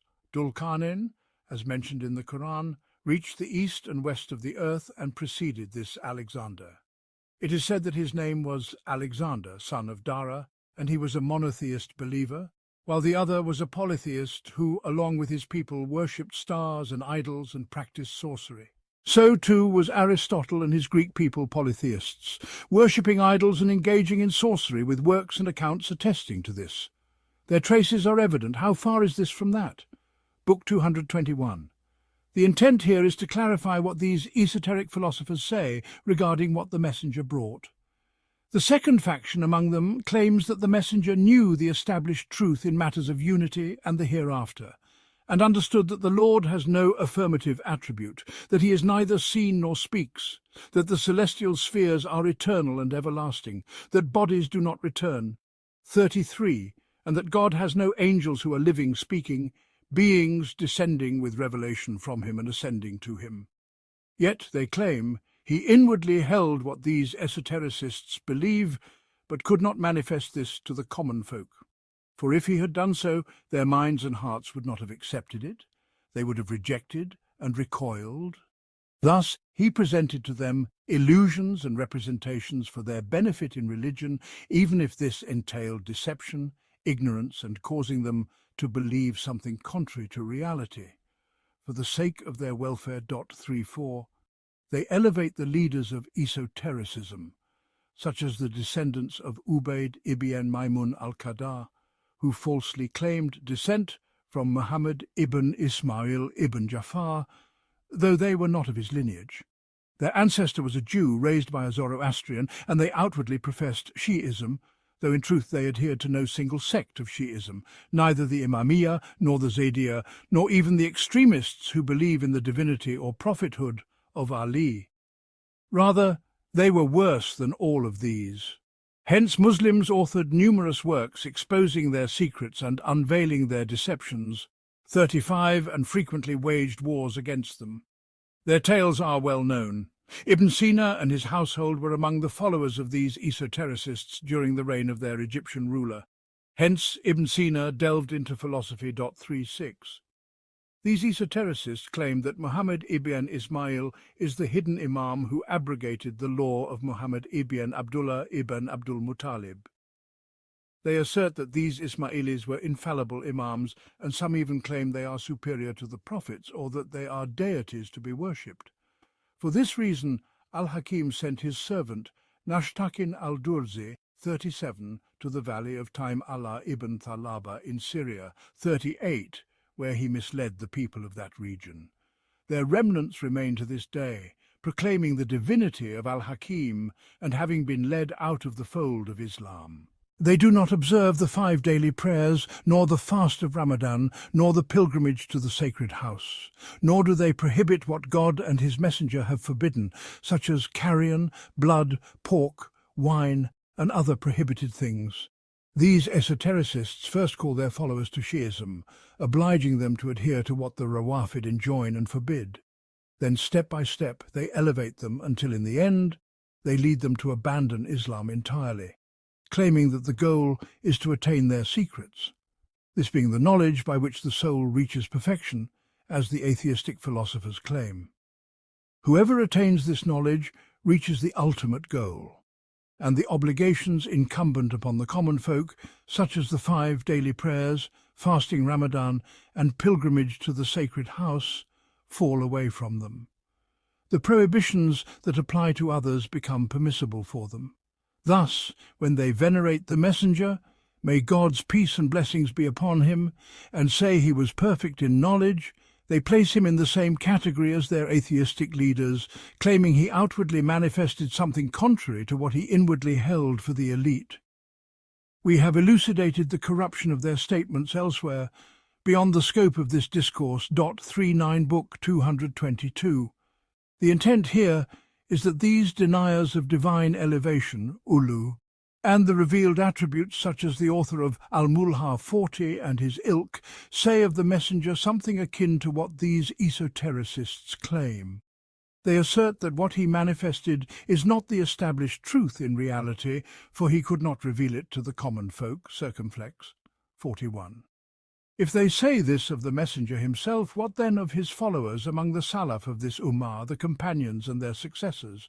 Whoever holds this as their foundational view of the messenger and the early forerunners among the migrants and helpers is in opposition to them, not in agreement, especially if they openly proclaim the negation that, in their view, the messenger and his elite companions inwardly held but did not manifest. In this, too, they stand opposed to them. This path is shared by the majority of deniers, such as Ibn Rushd, the grandson, and others, circumflex 42. A significant portion of this is found in the discourse of Abu Hamid, circumflex 43. Ibn Aqil and those like him may occasionally express this view, though Ibn Aqil, when deviating from the Sunnah, predominantly leaned toward the doctrines of the Jahmiyyah and Mu'tazila in his early days. However, in his later years he returned to the pure Sunnah, circumflex 44. As for Abu Hamid, he inclined toward philosophy but cloaked it in the garb of Sufism and Islamic expressions. Hence, the scholars of Islam refuted him, even his closest companion Abu Bakr ibn al-Arabi, circumflex 45, who said, "Our teacher Abu Hamid entered the belly of the philosophers, then sought to emerge from them, but could not." Reports of his adherence to esoteric doctrines are found in his books, and the aforementioned scholars have refuted him. Circumflex 46. Chapter. Then the objector, circumflex 47, said, Abu al-Faraj ibn al-Jawzi stated in his refutation of the Hanbalis, "They affirmed for God, the Exalted, an eye, a form, a right and a left, a face additional to the essence, a forehead, a chest, 2 hands, 2 legs, fingers, a little finger, a thigh, a shin, a foot, a side, a waist, a back, a front, ascent, descent, and hastening. How astonishing! They have completed the form of a body, yet they say it is to be taken literally, but these are not limbs. Such people are not to be conversed with, for they defy reason as if they speak to children." Circumflex 48. I say, the discussion of this matter encompasses several aspects. The first is to elucidate the fanaticism, ignorance, and injustice contained therein before addressing the scholarly issue itself. Footnotes 1. As in the saying of Ishaq ibn Rahway, likening tashbih occurs only when one says a hand like a hand or similar to a hand or hearing like hearing, and similar statements from Imam Ahmad.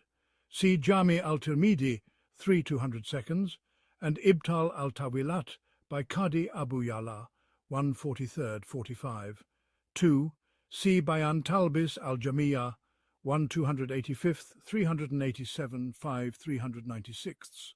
Jawab al-Itiradat al-Misriyah ala al-Fatwa al-Hamawiyah, 152, and Dar al-Ta'arud, 1/249. 3. Original text, the second perspective. 4. That is, hashu, stuffing, and tajsim, anthropomorphism. 5. Among such statements is his remark in a remarkable chapter of his book, Qawaid al-Ahkam, 274-275. It is astonishing that the jurists who follow imitation, taqlid, stand by the weakness of their imam's position, unable to defend it, yet still imitate him in it, abandoning what the book, the sunnah, and sound analogies testify to in favour of their school, out of blind adherence to their imam. Nay, they contrive to reject the apparent meanings of the book and the sunnah, interpreting them with far-fetched, invalid interpretations to defend their imitated authority. 6. Page 209. 7. That is, the Rawafid and Kharijites. 8. See Akbar Amr ibn Ubaid by al-Daraqutni, 13, 14, 16, 17, 18. Al-Intisar fi al-Radala al-Mutazila by Al-Amrani, 3/825, and Tawil Mukhtalif al-Hadith, 140. 9. See Al-Farq Bain al-Firaq, 114, 133, 304. Al-Nazam is Ibrahim ibn Sayyar, a leader among the Mutazilites, who died in the year 220 or thereabouts. See Lisan al-Mizan, 1/295. 10. That is, the Sunnis in the general sense, those who affirm the caliphate of the first three caliphs. See Minhaj al-Sunnah, 221, 469. 11. See al-Nubuwat, 563, and Majmu al-Fatawa, 3/356, 28/480 seconds. 12. That is, Abu Muhammad al-Iz ibn Abd al-Salam, 13. See al-Ihya, 1/104, 120, and Shah Muslim by al-Nawawi, 1/148, 3/19. 14. Previously mentioned, page 149. 15. That is, al-Iz ibn Abd al-Salam. 16. See al-Ihya, 1/104, 120, and Shah Muslim by al-Nawawi, 1/148, 3/19. 17. The author attributes this statement in Al-Hamawiyah 185 to some ignoramuses, and in Dar al-Ta'arud 5/378 to some deniers. I have not found it in its entirety in an earlier source, though it became widespread among both its supporters and opponents. Among those who reiterated it from his contemporaries is Ala al-Din al-Bukhari, 730, in Kashf al-Asrar, 158. Al-Tahir ibn Ashur states in Al-Tahrir wa al-Tanwir, 3/167. These two descriptions, wiser and more knowledgeable, appear in the discourse of exegetes and scholars of principles, though I have not identified who first uttered them. Describing the way of the Salaf in the matter of attributes as safer is common among theologians, as reported by Ibn al-Salah in Adab al-Mufti wa al-Mustafti, 155, and explicitly stated by al-Juwayni in Giyath al-Umam, 280, al-Razi in Asas al-Taqdis, 199, and others. See also Al-Bar al-Muhit by al-Zarkashi, 3/441, and Fath al-Bari, 13/350. 18.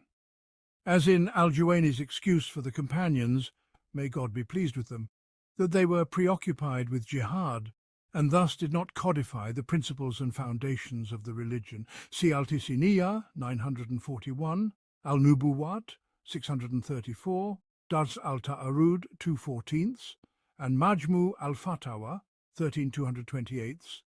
19.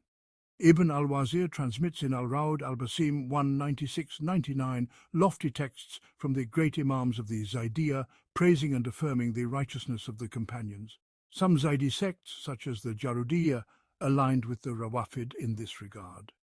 20. reported by Al-Bukhari 2651, 2652, and Muslim 2533, 2535, from the narrations of Imran ibn Hussein and Ibn Mas'ud, may God be pleased with them, and established through other chains. 21. Previously mentioned, page 197. 22. Similar in meaning to the statement of Umar ibn Abd al-Aziz, previously cited, pages 11, 13. 23, reported by Al-Bukhari, 7068. 24, the old Iraqi treatise. See Manaqib al-Shafi'i by al-Bayhaqi, 1442, al-Musawwada, 653, Kashf al-Azrar, 3217, and Ijmal al-Isaba by al-Ala'i, 40. 25. See Ara al-Madina al-Fadila by al-Farabi, 123, al-Safadiyya, 232, al-Rad ala al-Shadli, 203, and Majmu al-Fatawa, 17330. 26. As previously mentioned, page 147. 27. As previously mentioned, pages 144, 148. 28. Original text, Philosophia in both instances. 29. The author mentions in numerous places that the essence of the discourse of the philosophical Sufis of union, Ittihadiyya, is the claim of Pharaoh. He states, I used to clarify this until a trustworthy person informed me that one of their leaders said, we are upon the claim of Pharaoh. Hence, they venerate Pharaoh greatly in their books. He also notes that the ultimate conclusion of the deniers of the Jamiyya aligns with Pharaoh's claim.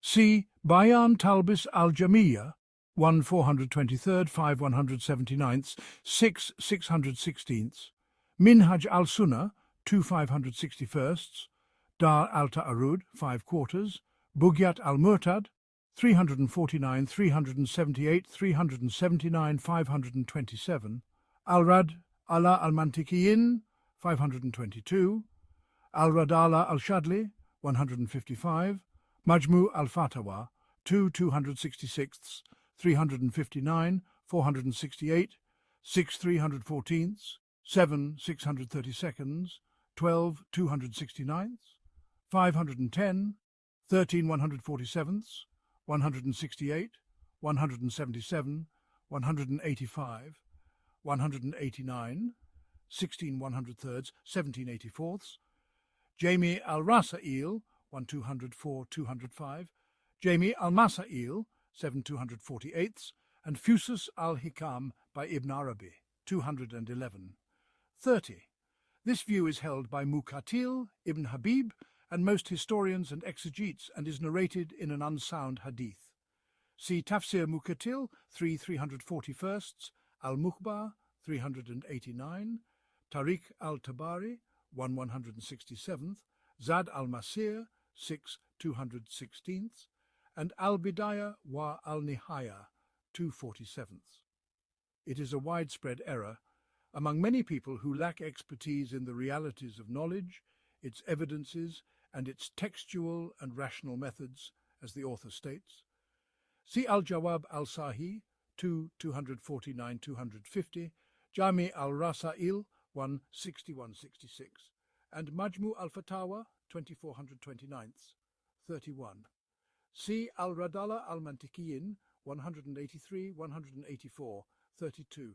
See Minhaj al-Sunnah, 1 317, 410, Dar al-Ta'arud, 568, Al-Jawab al-Sahih, 1 345, Al-Nubuwat, 197, Al-Rad ala al-Bakri, 1 156, Al-Rad ala al-Mantiqiyin, 28, 182, 186, 283, 392, Al-Rad ala al-Shadli, 135, Majmu al-Fatawa, 11 171st, 571, 17 332, and Jami al-Masail, 5 286, 33.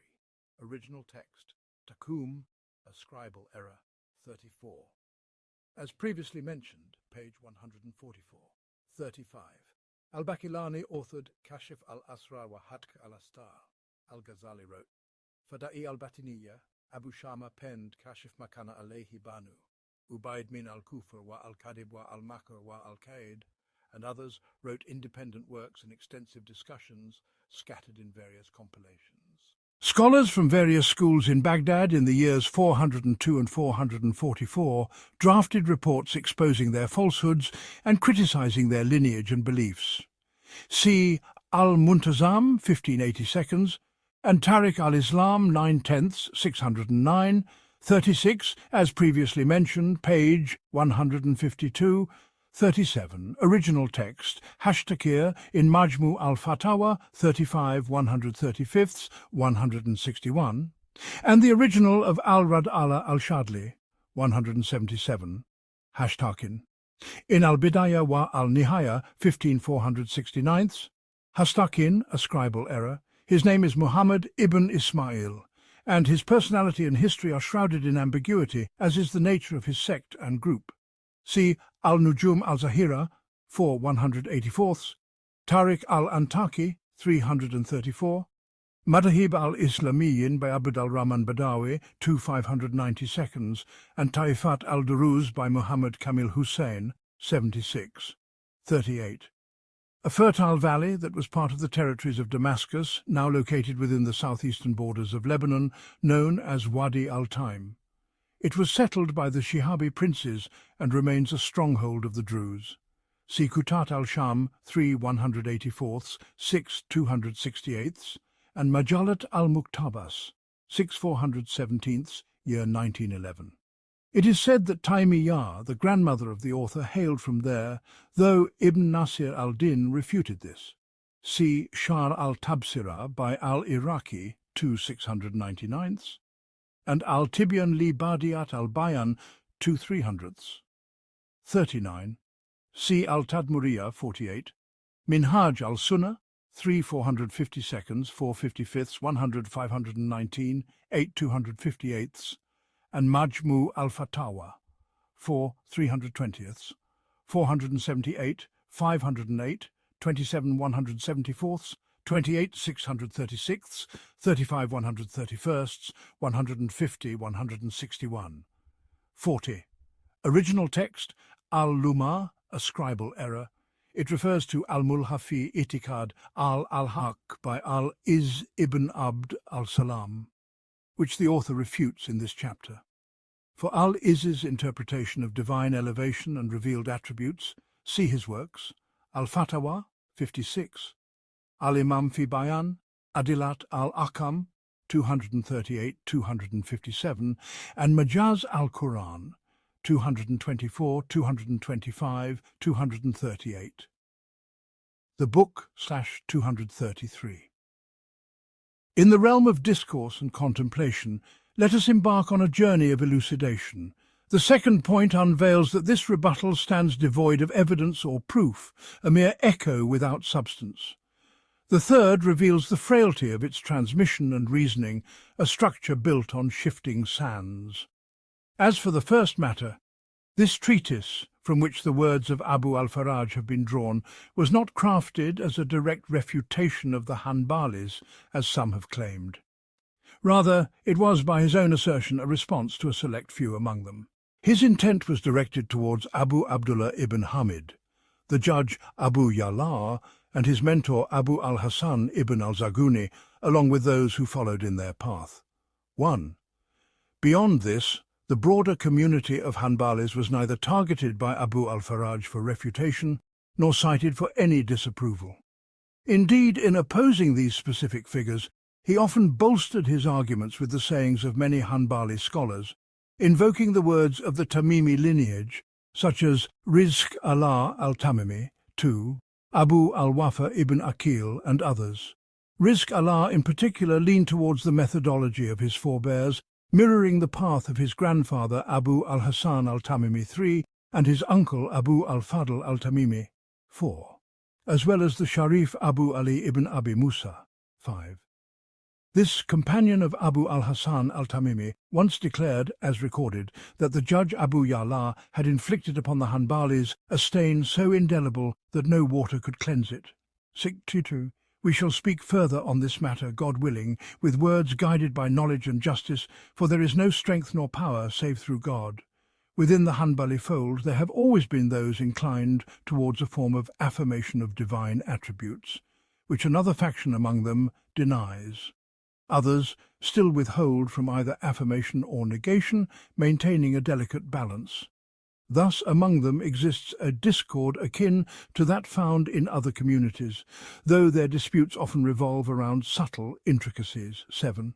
As for the great foundational principles, they stand united, rendering them among the least divided of groups due to their steadfast adherence to the Sunnah and the narrations of the past. For Imam Ahmad, in matters of the foundations of faith, articulated clarifications on points of contention among people in a manner unmatched by others. His pronouncements are fortified by the book, the Sunnah, and the path of the righteous predecessors. Hence, all who align themselves with the Sunnah, be they jurists, theologians, or Sufis, claim affinity with him. Yet even among these, disagreements arise over certain issues, for such is the inevitable nature of the world. The Prophet, peace and blessings be upon him, foretold that such discord would come to pass. And when he beseeched his Lord to spare his community from enmity amongst themselves, it was decreed otherwise. 8. 1. As in the original, with this phrasing reflecting the style of the author.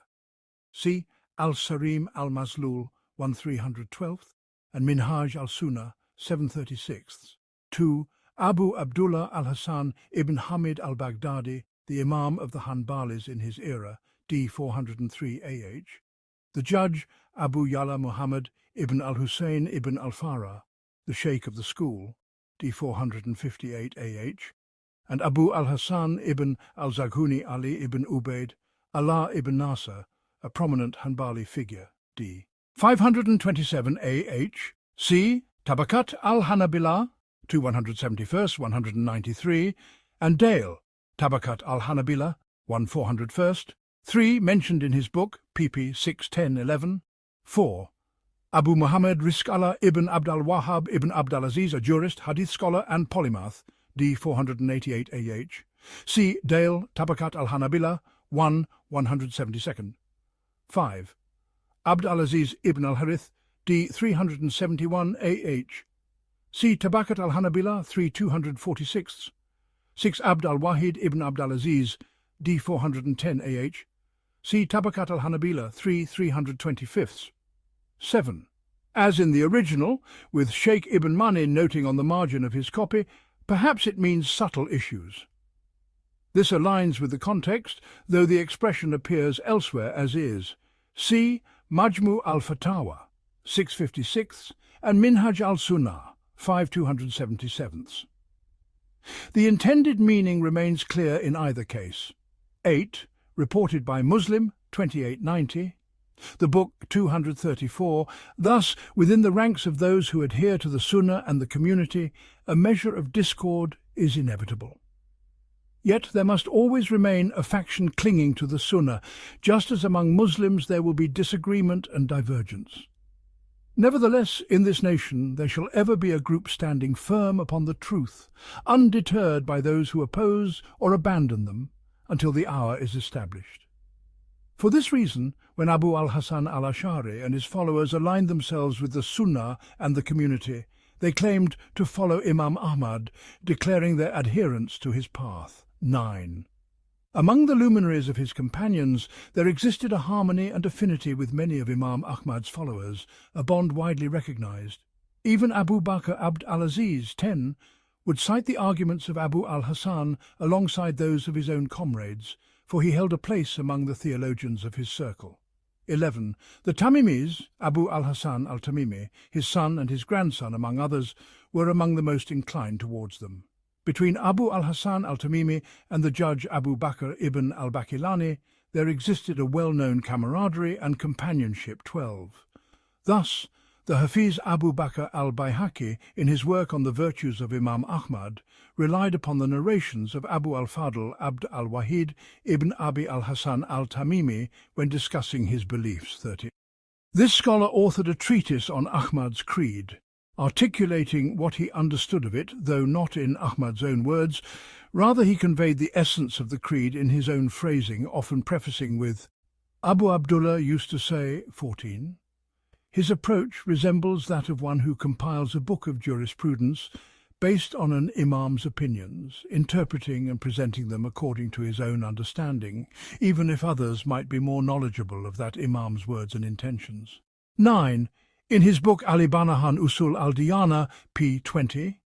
10. Abdul Aziz ibn Jafar, known as Ghulam al-Kalal, d. 363 AH, c. Tabakat al-Hanabila, 3213.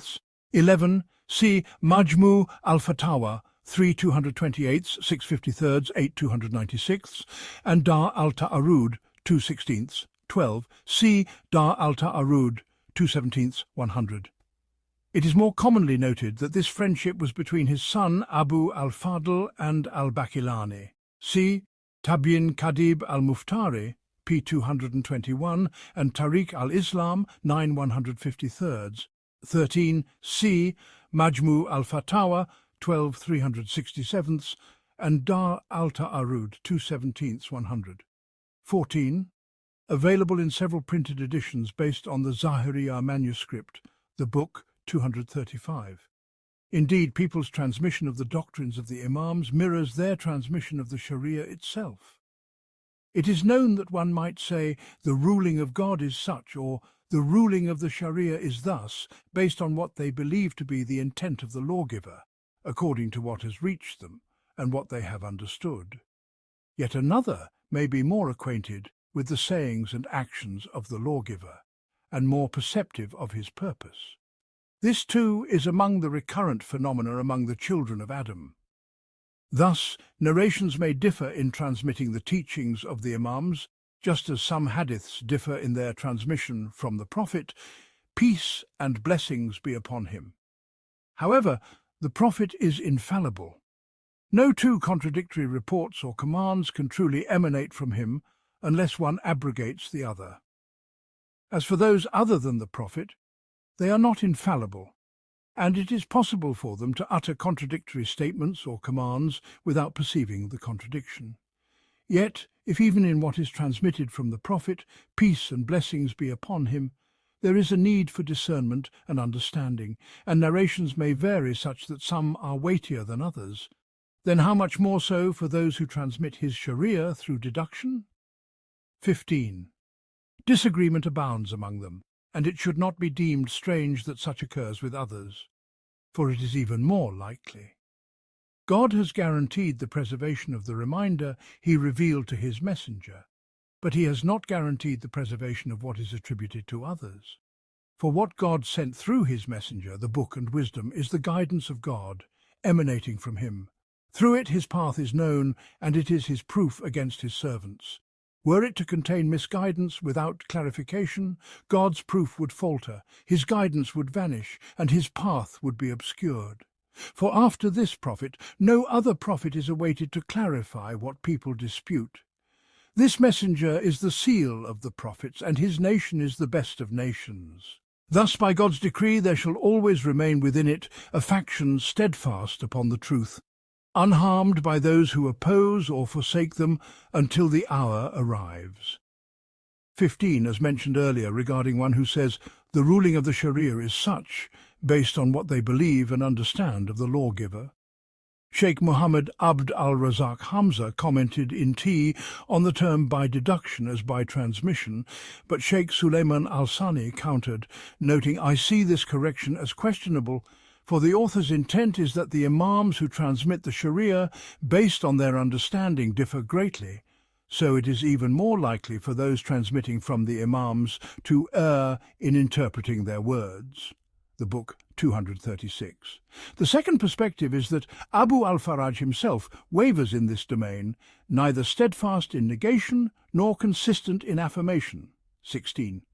Rather, he has spoken of affirmation in both poetry and prose, affirming many attributes in one context that he denies in this treatise.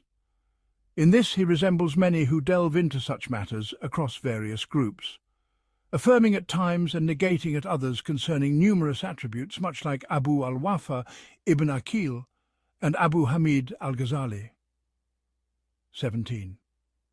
The third perspective is that the domain of affirmation is not exclusive to the Hanbalis, nor do they exhibit an extremism absent in others. Rather, Whoever surveys the doctrines of people will find in every faction extremists in both negation and affirmation, the likes of which are not found among the Hanbalis. Among them, those who veer towards erroneous negation or affirmation do not exceed the bounds as others do. Indeed, in other groups one finds excesses in false negation and false affirmation beyond what exists among the Hanbalis. Any overstepping in negation or affirmation among them is but a seepage from others who have transgressed God's limits through excessive negation or affirmation. For the essence of the Sunnah is built upon moderation and balance, free from oppression or excess. The knowledge of Imam Ahmad and his adherents to it, 18, were of such perfection and completeness as is widely acknowledged among both the elite and the common folk who have even a slight acquaintance with the Sunnah and its people. 19. As for those steeped in ignorance and misguidance who know not what God sent through his messenger, who cannot distinguish between authentic transmissions and sound reasoning, nor between fabricated narrations and confused opinions, they are ignorant of the worth of the messenger and the foremost pioneers from the emigrants and helpers, whose virtues the Qur'an itself extols. How much more ignorant are they, then, of the stature of the Imams who oppose such misguidance? 16. Al-Dahabi, refuting Ibn al-Jawzi's criticism of Abu Sa'd al-Sam'ani, said, "By God, his creed in the Sunnah is better than yours. For one day you are Ash'ari, another day Hanbali, and your works testify to this. We have not seen the Hanbalis content with your creed, nor the Shafis." See Tariq al-Islam, 11,993, and Dahil Tabakat al-Hanabila by Ibn Rajab, 2 466, 487, 3 446, 453. 17. See Dar al-Ta'arud, 2/16, 7/33, 263, 8/60, 9/160, 10/258. 18. To the Sunnah. The original reads, "for him which is possible," though "to it" seems more fitting. It could also be read as "and his followers in it." 19. See Bayan Talbis al-Jamiyah, 3 544, 555, the Book of 237. Such individuals are closer to disbelief than to faith. You find one of them discoursing on the foundations or branches of religion with words that seem as though they were not raised in the abode of Islam, nor heard the teachings of the people of knowledge and faith, nor understood the state of the predecessors of this nation, and the perfection of beneficial knowledge and righteous deeds they were granted. They know not what God sent through his prophet to distinguish between guidance and misguidance, error and rectitude.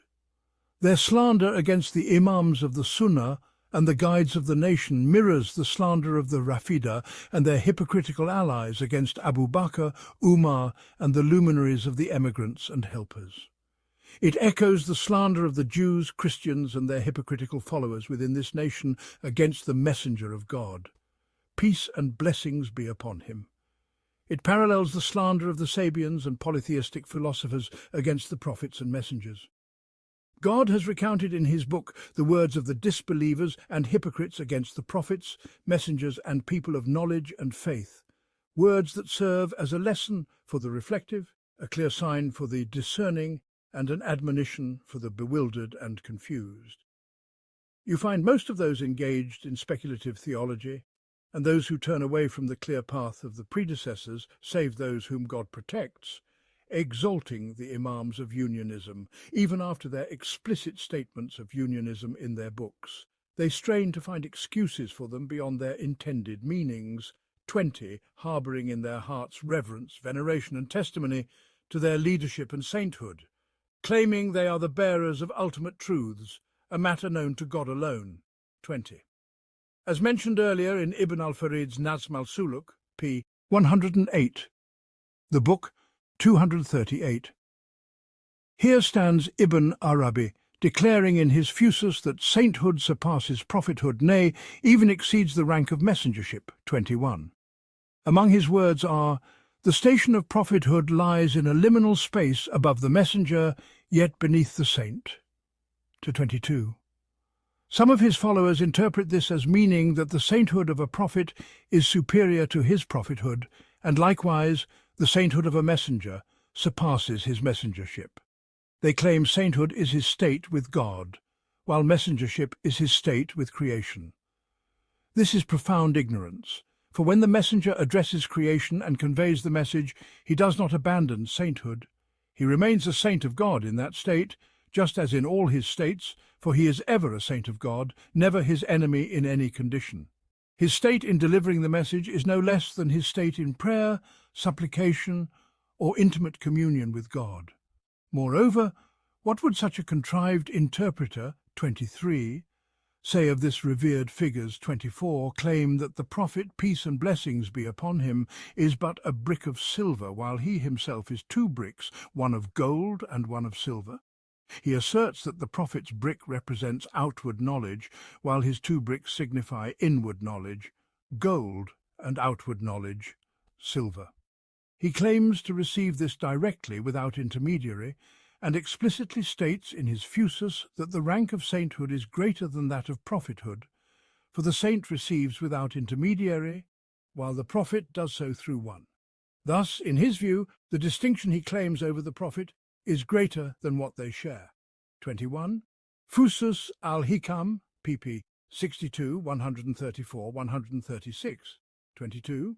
Similar in meaning in Lata'if al-Asrar, p. 49, and another in Al-Futuhat al-Makkiyah, 252. See Minhaj al-Sunnah, 5336, 23. The one who strains to find excuses and justifications for the Imams of unionism, venerating them. 24. Fusus al-Hikam, p. 63. The book 239. In sum, he did not follow the Prophet, peace and blessings be upon him, in anything, claiming to receive directly from God what he outwardly aligns with, akin to how one jurist agrees with another or one messenger with another. In his view, there is no following of the messenger or receiving from him, neither in the realities of information nor in the realities of law.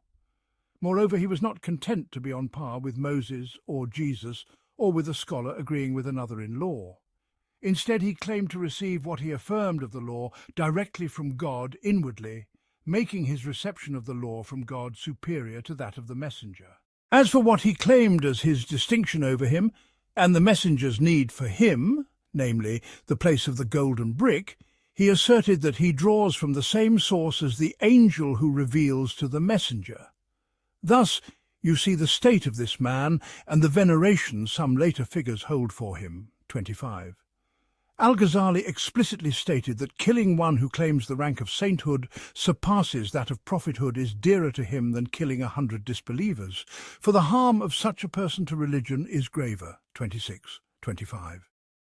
The author states in Bugyat al-Murtad, pp. 488, 508, 512, "The most esteemed of their sheikhs in the Egyptian lands told me, when I presented some of what is in this book, including this passage and others, this is disbelief. In another gathering he said, this book has been with us for 40 years, and we revered it and its author. No one exposed these calamities to us but you." He also mentioned that when he revealed the hypocrisy and atheism in the books of these figures, one of Ibn Arabi's admirers addressed him, attempting to interpret his words. When shown the full text, the admirer was stunned to see the explicit preference over the prophet, peace and blessings be upon him, and all prophets, after which the falsehood of this claim was clarified. 26.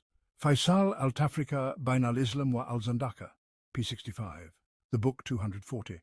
We shall not prolong discourse on this station, for it is not the primary intent here.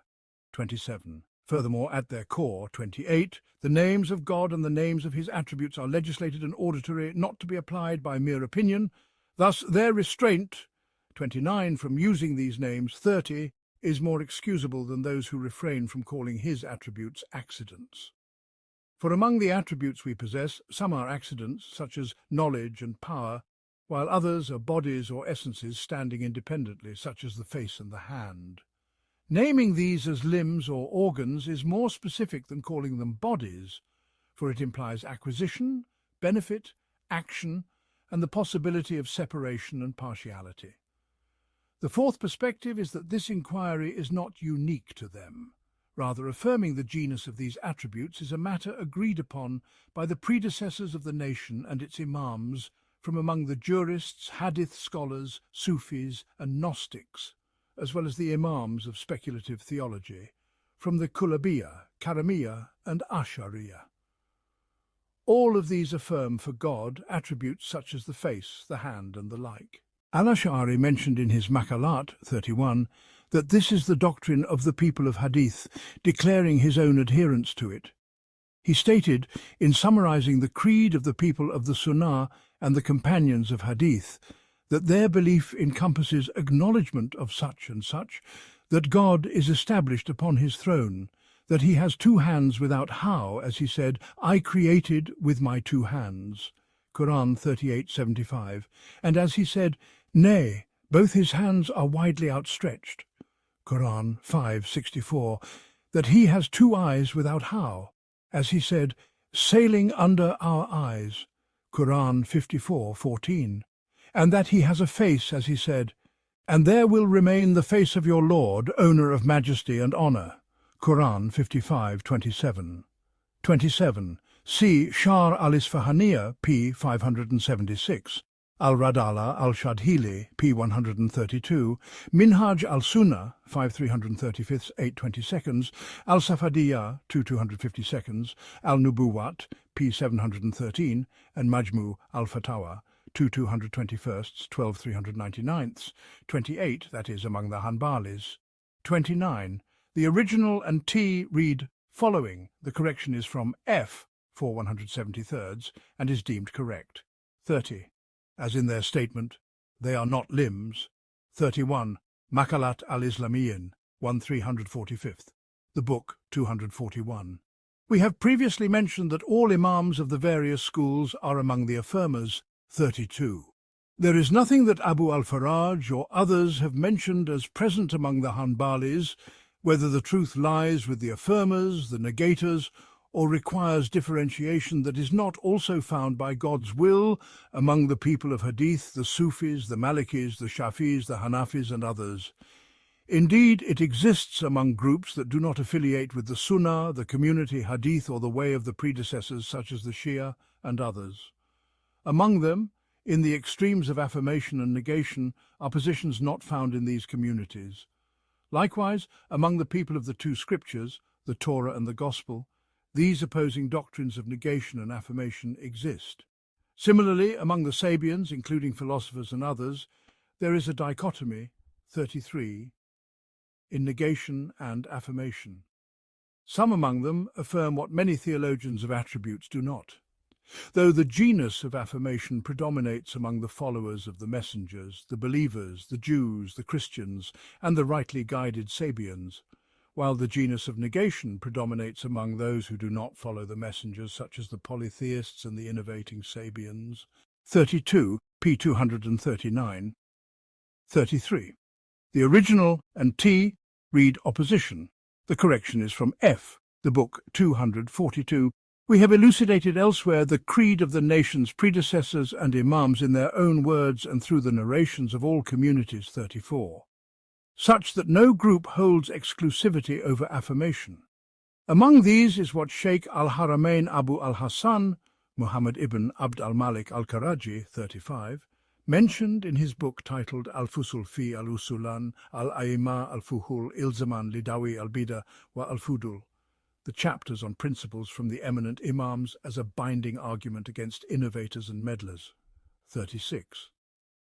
As one of the leading Shafi'i imams, he recorded therein the sayings of Al-Shafi'i, Malik, Al-Thawri, Ahmad ibn Hanbal, Al-Bukhari, the author of Al-Sahih, Sufyan ibn Uyayna, Abdullah ibn al-Mubarak, Al-Awza'i, Al-Layth ibn Sa'd, Ishaq ibn Rahway, Abu Zura and Abu Hatim, 37, concerning the foundations of the Sunnah, clarifying their beliefs. He also included in their biographies indications of their ranks and stature in Islam. 34. In Al-Fatwa al-Hamawiyya, as mentioned earlier, p. 215. 35. An imam, pious, wise, jurist, mufti, hadith scholar and litterateur, d. 532 AH. However, I have not found mention of him residing in Makkah or Medina as implied by the title Sheikh al-Haramain, nor does the author mention this in his other works. See Al-Ansab, 10 381, Al-Muntazam, 1075, Tabakat al-Shafi'iyah by Ibn al-Salah, 1215, and Tariq al-Islam, 11578.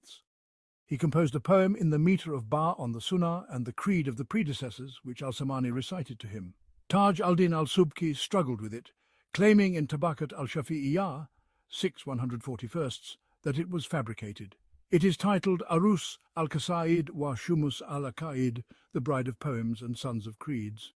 A copy exists in Ibn al-Salah's handwriting, as noted in Majmu al-Fatawa, 265, with his annotation, "This is the creed of the people of the Sunnah and the companions of Hadith," as in Al-Ulu by al-Dahabi, p. 236. Ibn Hajar narrates it with permission, as in Tajrid Asanid al-Kutub al-Mashura, p. 409, 36, mentioned by Ibn Kathir in Al-Bidayah wa al-Nihaya, 16317, and Tabakat al-Shafi'iyah, 2572. The author quotes it in Jawab Ali Tiradat al-Misriyah ala al-Fatwa al-Hamawiyah, p. 169, Majmu al-Fatawa, 4181st, 12160th, 306, and subsequent sources. I have not found others quoting from it, a testament to the author's vast erudition. Even al-Dumyati and Taqi al-Din al-Subki, both Shafis, were unfamiliar with Abu al-Hassan al-Karaji's biography or era, as in al-Subki's Mana Qawl al-Imam al-Mutalibi, p. 95. 37. Omitted in the original, supplemented from Dar al-Ta'arud, 295, Al-Tisiniyah, p. 879, Bayan Talbis al-Jamaya, 6/400, and Shah al-Isfahaniyah, p. 241. Further evidence will follow, p. 249. The book, 243. He stated that he limited his quotations to these figures, excluding others, for they are the exemplars to whom reference is made in the East and the West, possessing the fullest qualifications for leadership and imamship. They excelled in the means and tools thereof, excellence in memory, insight, acumen, knowledge of the book, the sunnah, consensus, chains of transmission, narrators, circumstances, Arabic linguistics and their contexts, history, abrogation and the abrogated, the transmitted and the rational, the authentic and the flawed, alongside 38 sincerity, steadfastness, evident trustworthiness and piety, surpassing all others. He added that if one among them fell short in any of these aspects, their proximity to the era of the companions and the followers compensated for their deficiency, distinguishing them, 39, from others. For while other imams held the rank of leadership, they lacked some of the conditions he outlined in summary, the details of which are beyond the scope here. He further declared a third point of necessity, saying, "In transmitting from these figures lies a binding proof against anyone who claims allegiance to an imam whose creed opposes theirs. For inevitably one of them must deem the other misguided, an innovator, or even a disbeliever. Thus claiming allegiance to a doctrine while opposing its creed is repugnant both in Sharia and in nature. To one who says, 'I am Shafi'i in law but Ash'ari in creed,' we respond, this is a contradiction, nay, a regression, for al-Shafi'i was not Ash'ari in creed. And to one who says, 'I am Hanbali in branches but Mutazili in principles,' we say, 'You have strayed from the straight path in your claim, for Ahmad was neither Mutazili in faith nor in reasoning.' He noted that many among the Malikis have also been seduced by Ash'ari doctrines, 40, and this by God is a blemish, 41, and a disgrace, a grave misstep that brings calamity, retribution, and an ill fate upon those who affiliate with the doctrines of these great imams. For their doctrine, as we have narrated, includes condemning as disbelievers the Jamiyah, Mutazila, Qadariyah, Waqifiyah, and Lafziyah, 38. The original reads in, the correction is deemed more appropriate, 39. As in the original, if not a scribal error or omission, it follows a linguistic style akin to "angels succeed one another among you." 40. On the beginnings of the Ash'ari doctrine among Malikis in the Maghrib, see Dam al-Kalam by Abu Ismail al-Ansari, 4/412, Dar al-Ta'arud, 1/271, 2/101, Al-Tisiniyah, p. 203, Tartib al-Madarik, 7/46, and Al-Siyar, 17/558, 41, as in the original with the second letter unmarked, meaning ugly. In T, it reads reproach. The book 244. He elaborated on the issue of pronunciation until he stated, "As for those beyond the Imams we mentioned, no one affiliates with their doctrines, hence we did not address transmitting from them." He said, "If it is asked, why then did you not limit yourself to transmitting from those whose doctrines are widely followed and adopted among the people of Hadith, namely the Imams Al-Shafi'i, Malik, Al-Thawri and Ahmad, since we see no one affiliating with the doctrines of Al-Awza'i, Al-Layth and the rest?" We respond, because those we mentioned beyond these are, in essence, founders of doctrines, as they were exemplars in their era. Later their doctrines were subsumed under the doctrines of the recognized Imams. For instance, Ibn Uyayna was an exemplar, yet he did not author works on the rulings he favored. Rather, his companions, Al-Shafi'i, Ahmad and Ishaq, did so, and thus his doctrine was subsumed under theirs. 42. As for Al-Layth ibn Sa'd, his companions did not uphold his doctrine. Al-Shafi'i said he was not blessed with companions. 43. Yet his opinions align with those of Malik or Al-Thawri, rarely diverging, so his doctrine was subsumed under theirs. 42. As in the original, meaning Al-Shafi'i and Ahmad, since Ishaq's doctrine was subsumed under Ahmad's, as will be mentioned. 43. Al-Shafi'i said, "Al-Layth is more knowledgeable than Malik, except that his companions did not uphold him," reported by Al-Bayhaqi in Manaqib Al-Shafi'i 1524. In another narration, his companions squandered him, reported by Abu al-Shaykh in Tabakat al-Muhaddithin bi Asbahan 1406. C. Al-Marhama al-Ghaithiyya bi al-Taryama al-Laythiyya by Ibn Hajar 2.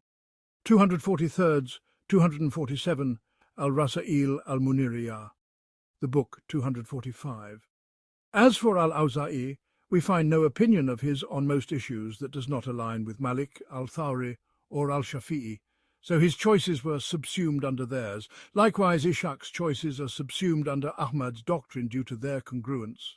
He said, "If it is asked, from where did you derive this detailed explanation of the subsumption of these doctrines under those of the Imams?" I respond, from Al-Talika by Sheikh Abu Hamid al-Isfarayini, 44, which is the compendium of laws, the mother of marvels, elucidating rulings, the doctrines of illustrious scholars, and the foundational arguments in matters of disagreement and agreement. 45. He added, "As for the choices of Abu Zur'a and Abu Hatim in prayer and rulings, based on what I have read and heard from their compilations, they align with Ahmad's and are subsumed under his doctrine, as is well known. As for Al-Bukhari, I have not seen a specific choice from him, though I heard from Muhammad ibn Tahir, 44, Ahmad ibn Abi Tahir, among the great Shafi'i Imams, D 406 AH. His Talika is a commentary on Al-Muzani's abridgment. Al-Karaji, as quoted by the author in Al-Tisiniyah, p. 886, said, "There is no doubt he was the most knowledgeable of the companions regarding Al-Shafi'i's texts, the most blessed in his school, the first to expand Al-Muzani's commentary, filling it with matters of disagreement and agreement, defending the doctrines of scholars, and making it a pathway for juristic reasoning." Al-Nawawi in Tahdib al-Azma wa al-Lughat, 2/210, noted that Talika spans around 50 volumes, praising it and clarifying its place among Shafi'i texts. 45, likely referring to issues of disagreement and consensus or distinction and unification. Book 249.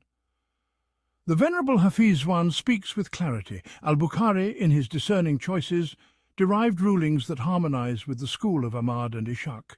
For this profound reason, we have transmitted the teachings of this select assembly of luminaries, excluding others, for they are in essence the custodians of the schools of thought, endowed with the qualifications to be followed. They possess the conditions of true leadership, and none among their contemporaries, though they be great imams who walk their path, stand at their exalted station. Then he proceeds to unveil the 12th chapter. On presenting a distilled essence that encapsulates the core tenets of these imams, after dedicating a separate chapter to each, he declares, When I traced the origins of what I have authentically received, I stumbled upon the beliefs of these Imams as I have described. I arranged them according to the sequence of chapters I established, commencing each with fragments of praise, serving as a testament to their leadership, an invitation to follow their way, an obligation to align with them, and a prohibition against opposing or diverging from them. For to follow these Imams in the foundational matters in our era is akin to adhering to the consensus transmitted to us from the companions and their successors. It is a path no Muslim may contradict without excuse, for the truth does not stray beyond their bounds. They are the guiding proofs, the masters of this Ummah's schools, the foremost leaders, the commanding scholars, the possessors of faith and piety, truthfulness and trustworthiness, abundant knowledge and manifest diligence. For this very reason, they have been taken as exemplars in the branches of law, made as intermediaries between the people and God Almighty until they became the lords of schools of thought across the East and the West. Let the people therefore be content with them in matters of creed as well, in their relationship with their Lord, and in what these Imams have explicitly stated and called to. First, Abu al-Fadl Muhammad ibn Tahir al-Maqdisi, d. 507 AH. Al-Karaji said, "There was none like him on the face of the earth," and extolled his stature. See Al-Siyar, 19,363. 2. Original text. Banif, a scribal error. 3. Original text. Al-Adla. The correction is more fitting for the rhyme. Book 250. He continues, "We know with certainty that they were more profoundly aware of what is authentic in the belief of the Messenger of God, may God's peace and blessings be upon him, and his companions after him, due to the excellence of their knowledge, their fulfillment of the conditions of leadership, and their proximity in time to the Messenger. May God's peace and blessings be upon him, and his companions, as we have elucidated at the outset of this book." He adds, "Then I intended, and my intent aligned with the request of some brethren, to present a summary of their core tenets, interwoven with some of their own words, for such is nearer to memorization and constitutes the essence of what this book enfolds. I sought aid from him upon whom all reliance rests, and I declared, what we have preferred from their tenets is gathered in 2 chapters. The first, on elucidating the Sunnah and its virtues. The second, on abandoning innovation and its adherents. As for the first chapter, know that the Sunnah is the path of the Messenger of God. May God's peace and blessings be upon him, and to follow it is to tread and attain its way. It comprises 3 categories: sayings, actions, and beliefs. The sayings include remembrances and glorifications transmitted from him. The actions encompass the recommended practices in prayer, fasting, charity, and the like, as well as the commendable conducts and etiquettes recounted. These 2 categories fall under the realm of emphasis and recommendation, earning reward and merit. The third category, the Sunnah of belief, stands as one of the pillars of faith. Fus, that is, what we have chosen, from the root of preference, ithar. It may also be read as atharna, meaning we transmitted it, from the root athara, to transmit. Book 251. He states, "With God's aid, I shall now present a summary of what I have transmitted from them in scattered form, adding thereto what has been recorded in the books of creed that did not reach me directly from them. I shall arrange it with clarity, adorned with some of their tenets, in the most concise wording within my capacity, to ease its memorization for whoever seeks to comprehend. I say, let the one who follows the Sunnah know that the Sunnah of beliefs is of 3 kinds. One pertains to the names, essence, and attributes of God, another to the Messenger of God, may God's peace and blessings be upon him, his companions and his miracles, and a third to the people of Islam, from their first to their last. As for the first kind, let us believe that God possesses eternal names and attributes, uncreated, conveyed by his book and reported by his messenger to his companions, through trustworthy narrators, authenticated by meticulous scholars. The clear Qur'an and the sound, robust hadith affirm their establishment. He, may God have mercy upon him, says, these attributes signify that God is the first who ever was and the last who ever shall be, the one eternal, the self-sufficient, generous, all-knowing, forbearing, exalted, magnificent, lofty, glorious, with a mighty grasp, he originates and restores, active in what he wills, strong, all-powerful, invincible, a helper, as he declares, "There is nothing like unto him, and he is the all-hearing, the all-seeing." Qur'an 42:11. This extends to all his names and attributes, such as the soul, face, eye, foot, hands, knowledge, sight, hearing, vision, will, intent, satisfaction, anger, love, laughter, wonder, modesty, zeal, dislike, wrath, grasping, extending, nearness, proximity, loftiness, elevation, speech, greeting, utterance, call, manifestation, meeting, descent, ascent, and establishment. And that he, the exalted, is in the heavens upon his throne, distinct from his creation. First original text, Al-Mustanin, variant in T, Al-Mustan. The adopted reading is more appropriate. Book 252. Imam Malik declared, "God is in the heavens, and his knowledge encompasses every place." Abdullah ibn al-Mubarak affirmed, "We recognize our Lord above the seven heavens upon his throne, distinct from his creation, and we do not say as the Jamiyah did, pointing to the earth, 'He is here.'" Sufyan al-Thawri explained, "And he is with you wherever you may be." Quran 57:4, meaning his knowledge. Al-Shafi'i stated, "He is upon his throne in his heaven, drawing near to his creation as he wills." Ahmad said, "He is established upon the throne, knowing all places," and that he descends each night to the lowest heaven as he wills, and that he shall come on the day of resurrection as he wills, and that he is exalted above his footstool. And belief in the throne and the footstool as conveyed in the verses and narrations, and that the good word ascends to him, and the angels and the spirit ascend to him, and that he created Adam with his hands, and created the pen, the Garden of Eden, and the tree of Tuba with his hands, and wrote the Torah with his hands, and that both his hands are right hands. Once, Al-Sunnah, by Abdullah ibn al-Imam Ahmad, 106, 173, 280. 2. Kalk Afal al-Ibad, 20, and Al-Ibana by Ibn Battah, 7 155. 3. Al-Sharia by Al-Ajuri, 654, and Usul Itikad al-Sunnah by Al-Lalikai, 672. 4. Ithbat Sifat al-Ulu by Ibn Qudama, 92. 5. This phrasing is attributed to Bishr ibn al-Harith al-Hafi in his creed. See Al-Arsh by Al-Dahabi, 216, Al-Uluf, 127, and Al-Arba'in, 16. Book 253. Ibn Umar said, "God created four things with his hands, Adam, the throne, the pen, and the Garden of Eden, and to the rest of creation he said, 'Be,' and it was." And that he speaks through revelation as he wills. Aisha, may God be pleased with her, said, "My affair was too insignificant in my own eyes for God to speak of me through revelation that is recited." And that the Qur'an is the speech of God in all its aspects, revealed, uncreated, not a single letter of it is created. From him it originated, and to him it shall return. Abdullah ibn al-Mubarak declared, "Whoever disbelieves in a single letter of the Qur'an has disbelieved. Whoever says, 'I do not believe in this letter,' has disbelieved." And that the revealed scriptures to the messengers, numbering 104, are the speech of God, uncreated. Ahmad said, "What is in the preserved tablet, in the written copies, in the recitation of people, however it is read or described, is the speech of God uncreated." 4. Al-Bukhari affirmed, "I say, in the written copy is the Qur'an, and in the hearts of men is the Qur'an. Whoever says otherwise must be asked to repent. If he repents, well. If not, his path is that of disbelief."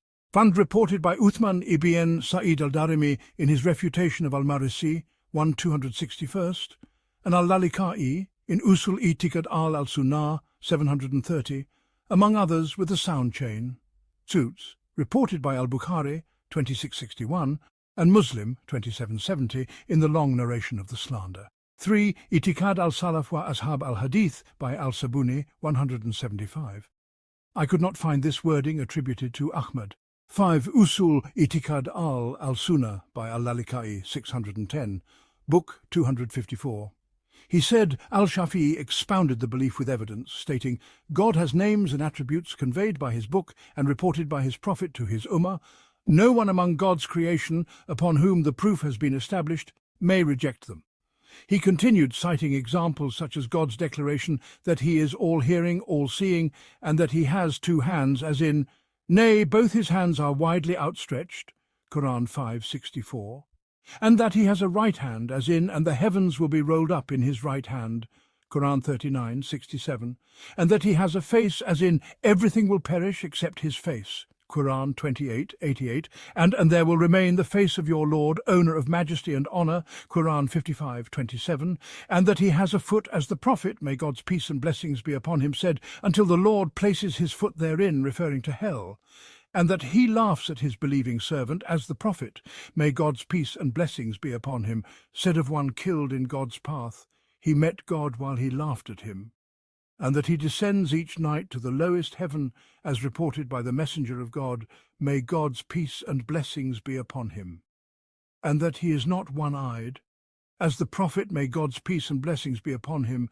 said regarding the Antichrist, he is one-eyed, but your Lord is not one-eyed.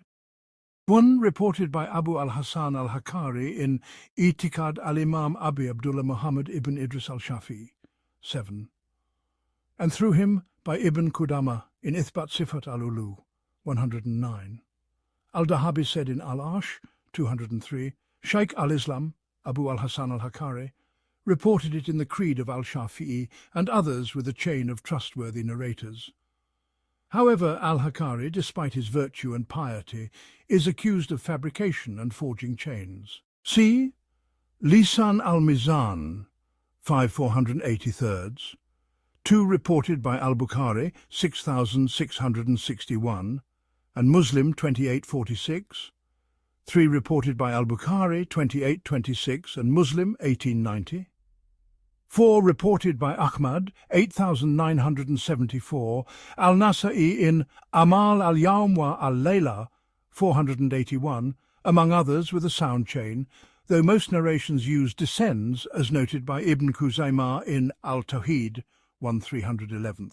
The term descends appears in other narrations as well. 5. Reported by Al-Bukhari, 3337, and Muslim, 169, Book 255. And that the believers shall behold their Lord on the day of resurrection with their eyes, as they behold the full moon on a clear night, and that he has a finger, as the Prophet, may God's peace and blessings be upon him, said, there is no heart, but that it is between 2 fingers of the Most Merciful. He added, beyond what al-Shafi'i transmitted, there are narrations in the authentic collections and compendiums accepted and affirmed by the Ummah, such as those in the Sahih regarding the essence, and the statement, no one is more jealous than God, and do you marvel at Sa'd's jealousy? By God, I am more jealous than Sa'd, and God is more jealous than I. And no one loves praise more than God, which is why he praised himself, and no one is more jealous than God, which is why he forbade indecencies, whether open or hidden. And God's hand is full, and in his other hand is the balance, lowering and raising. And God will grasp the earths on the day of resurrection, and the heavens will be in his right hand. Then he will say, I am the sovereign. Verse reported by Muslim, 2654. Sect reported by Al-Bukhari, 3358, and Muslim, 2371, in the narration of Ibrahim, peace be upon him. 3 reported by Muslim, 1499, and summarized by Al-Bukhari, 9123. 4 reported by Al-Bukhari, 6846, and Muslim, 1499. 5 reported by Al-Bukhari, 4637, and Muslim, 2760. 6 reported by Al-Bukhari, 7411, and Muslim, 993. 7. Part of the preceding narration. 8 reported by Al-Bukhari, 4812, and Muslim, 2787, Book 256, and similar narrations such as 3 handfuls from the handfuls of the Lord, and when he created Adam, he stroked his back with his right hand.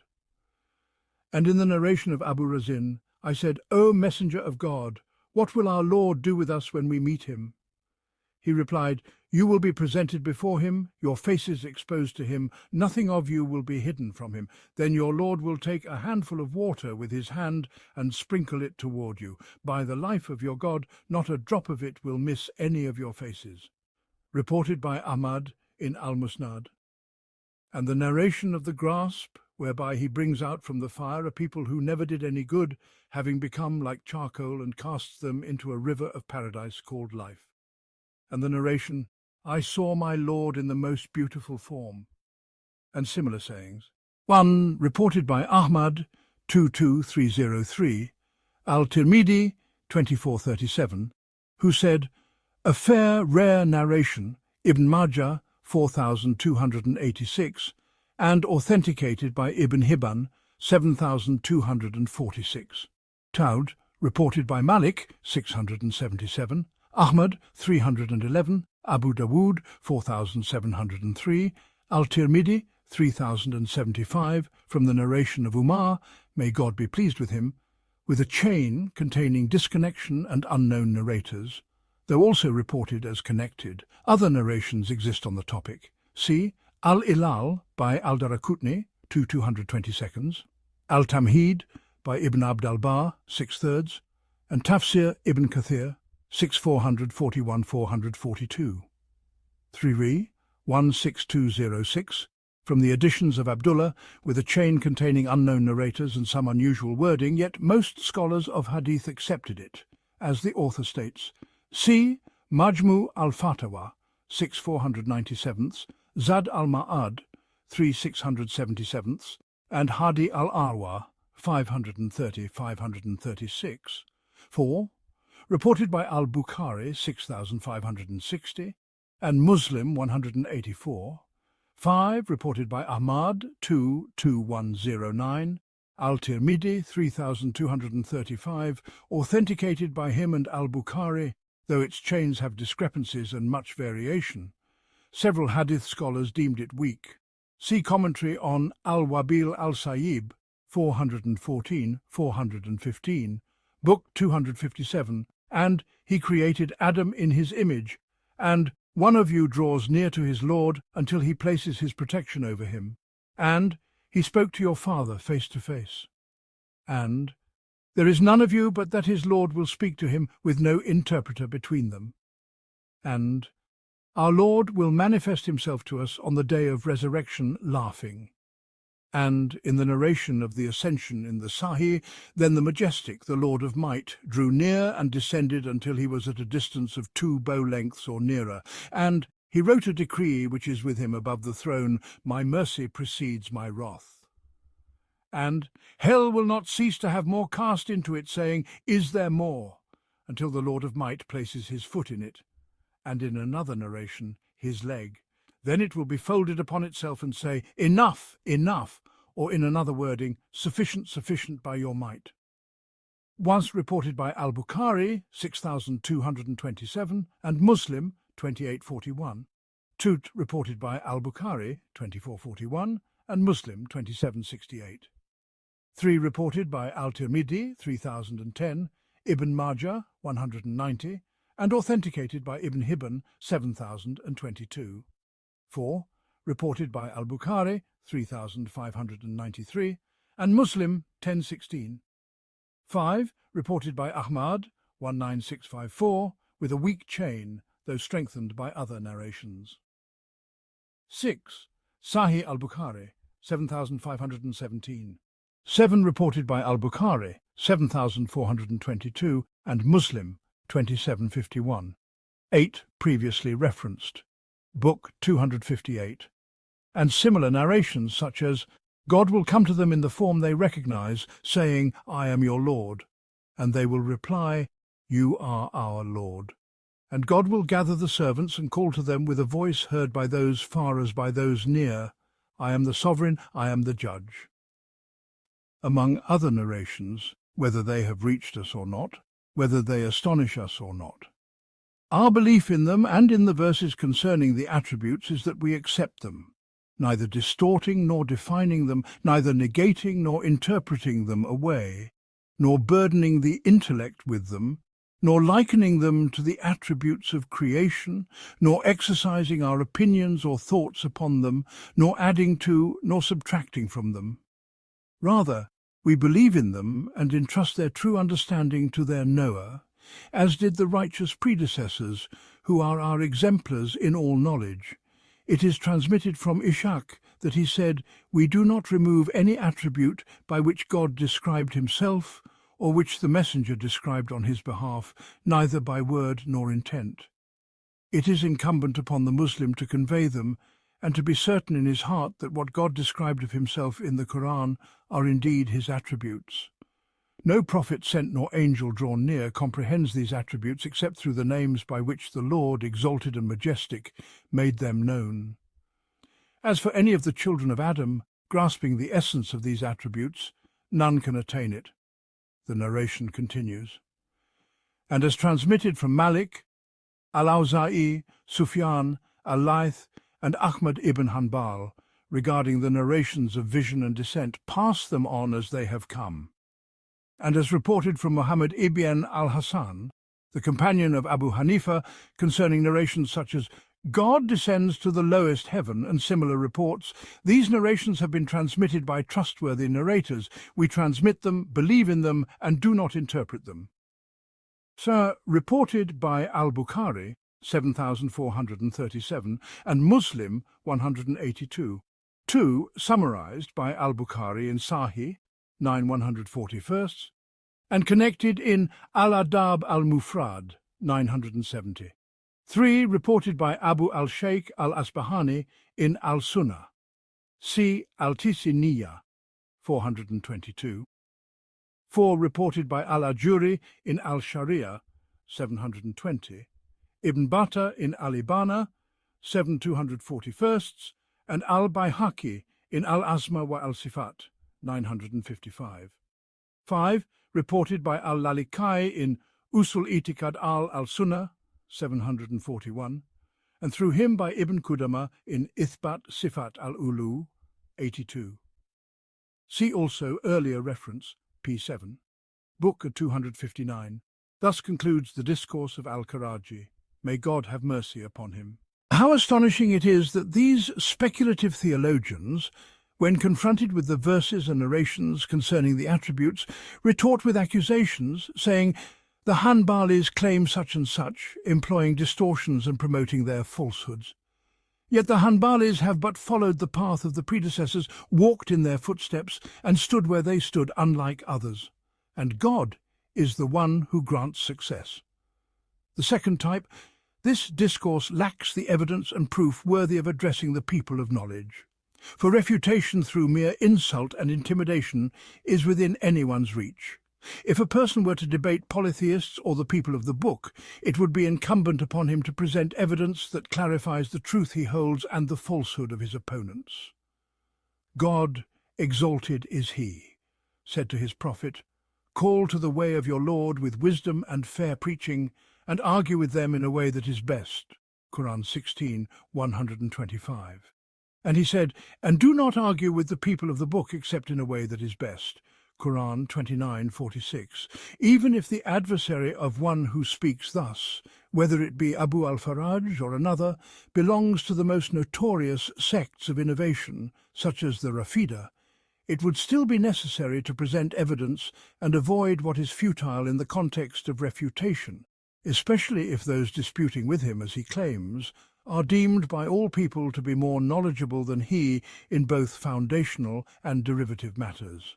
From the discussion on what the objector cited from Abu al-Faraj ibn al-Jawzi, p.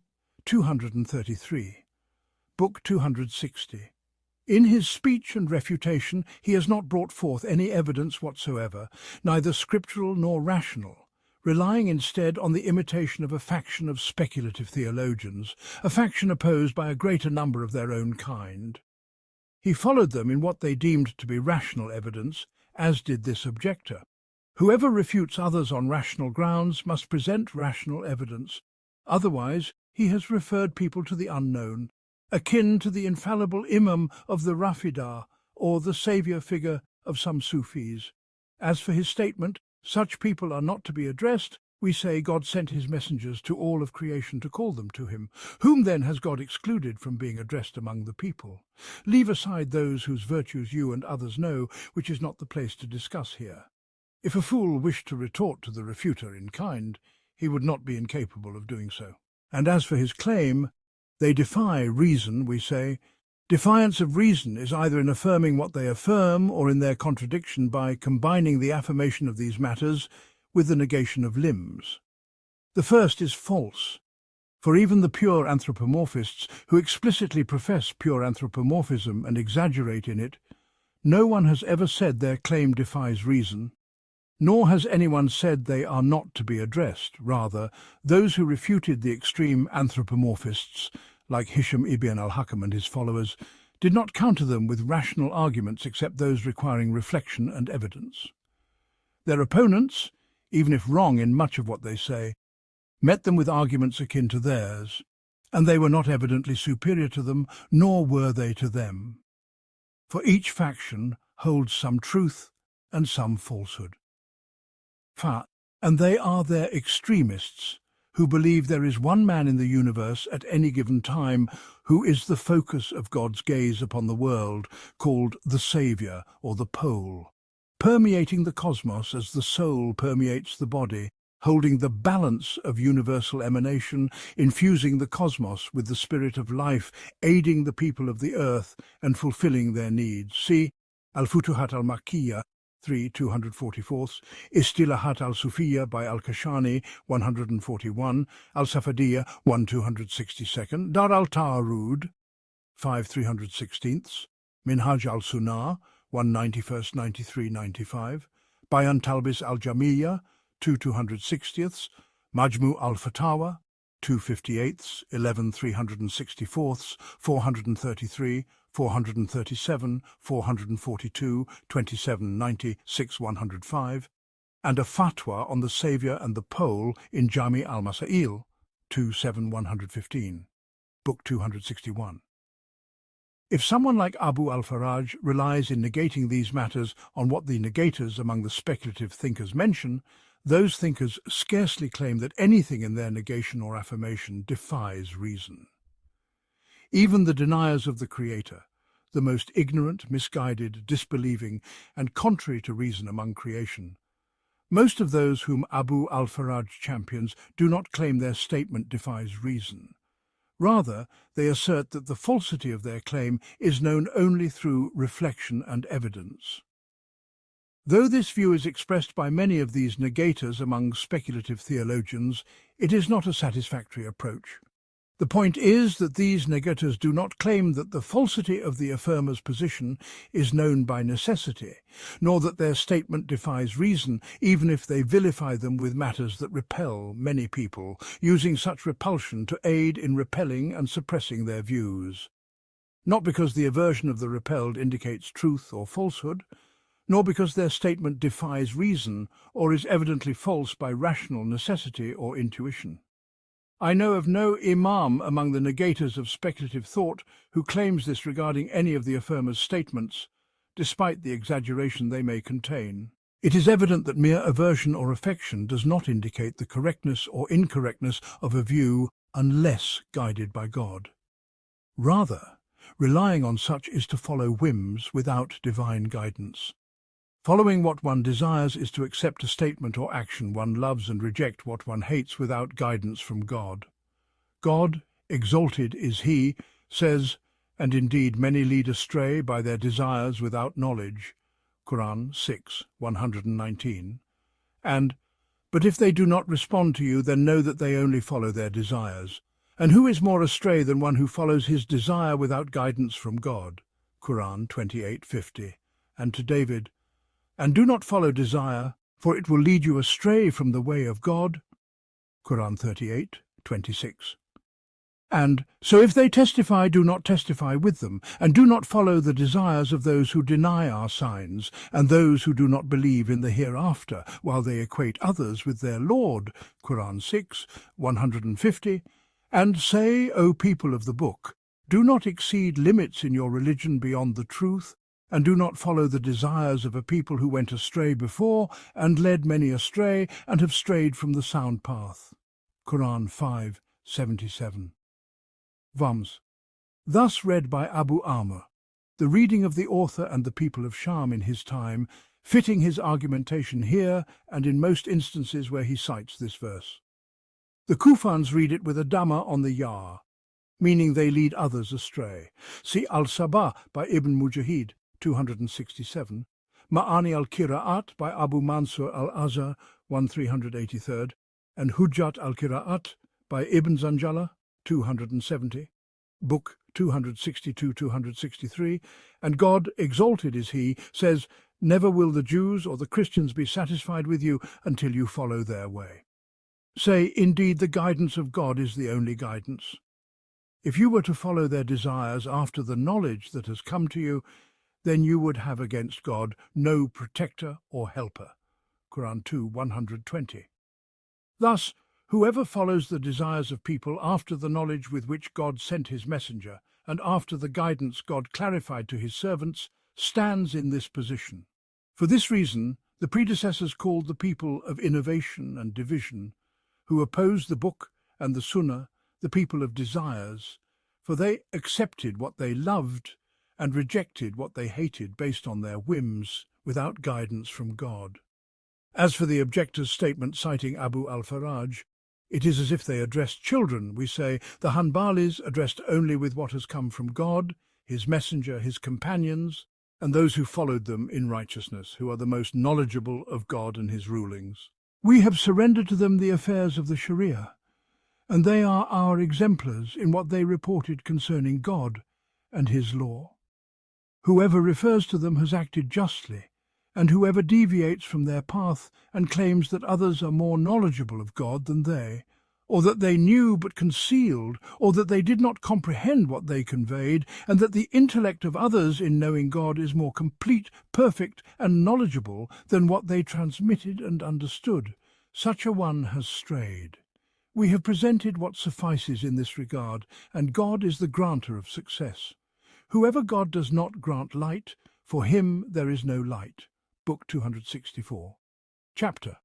As for logic, whoever claims it is a communal obligation and that one lacking familiarity with it cannot be trusted in any of his sciences, this statement is utterly corrupt from numerous perspectives, encompassing many false claims and corrupt matters too extensive to enumerate here. Rather, the reality, both ancient and recent, is that you will not find anyone who binds himself to examine his sciences through it and debate with it except that his reflection and argumentation are flawed and he is greatly incapable of verifying or clarifying any knowledge. The best interpretation of the speculative theologian's words in this regard is that he and his ilk were in the depths of ignorance and misguidance, having lost all means of guidance. They found nothing to turn them away from such ignorances except some correct aspects within logic, through which many of them retreated from some of their falsehoods. One stated by Al-Ghazali in Al-Mustasfa, 145th, and similarly in Miyar al-Ilm, 60. This meaning was elaborated by Al-Farabi in Ihsa al-Ulum, 5360, defended by Ibn Hazm in his treatises Al-Taqrib Lihad al-Mantiq, 495 102, Al-Tawqif al-Ashari al-Najat, 3 131st, and Maratib al-Ulum, 472nd. Ibn Sina said in his book Daneshnameh Ala'i in Persian 10, "The science of logic is the science of the balance. Any knowledge not weighed by this balance is not certain, and thus in truth is not knowledge. Hence there is no escape from learning logic." See Mufakirun Muslimun Fi Muwajahat al-Mantiq al-Yunani by Mustafa Tabatabai, 51. 2c. Al-Radd ala al-Mantiqiyin, 179. 3 variant in F. His Knowledge, Book 265. Yet even so they did not attain beneficial truth, and they fell into other falsehoods. Moreover, it is in no way valid to attribute its obligation to the Sharia of Islam, for whoever reaches such a state has come from himself by abandoning the truth God commanded, thus needing falsehood. It is known that claiming its obligation is the view of its extremists and ignorant adherents. Even the skilled among them do not adhere to its rules in all their sciences, turning away from them due to their length, lack of benefit, corruption, or ambiguity and confusion. For within it are many aspects like the flesh of a lean camel atop a rugged mountain, neither easy to climb nor nourishing to take. Thus, the scholars of the Muslims and the imams of the faith have consistently censured it and its adherents, warning against it and them. I have even seen among the later scholars a fatwa bearing the signatures of a group of prominent figures of their time among the Shafis, Hanafis and others, containing strong words on its prohibition and the punishment of its practitioners. Among the well-known anecdotes that have reached us is that Shaykh Abu Amr ibn al-Salathri, first paraphrase from the famous narration of Zar in Al-Bukhari, 5189, and Muslim, 2448. 2. Al-Suyuti cited a large group of them in Al-Qawl al-Mashriq fi Tarim al-Ishtighal bi al-Mantiq within Al-Hawi, 302. Among the earliest is what is attributed to Al-Shafi'i, though it is not authentic. C. Al-Siyar, 1074, and Son al-Mantiq wa al-Kalam, 48. 3. Taqi al-Din Uthman, Ibn Abd al-Rahman al-Shahrazuri, the Imam, jurist and Hadith scholar, d. 643 AH. C. Wafayat al-Ayan, 3243, and Tabakat al-Shafi'iyya, 8326, Book 266. It was decreed that a renowned school, 1, be wrested from Abu al-Hasan al-Amidi, 2, with the pronouncement that taking it from him was deemed more virtuous than the conquest of Acre, 3. Yet despite this, Al-Amidi stood unrivalled in his era, a master of profound erudition in theological and philosophical sciences, embodying the finest of Islamic virtue and the most exemplary of beliefs.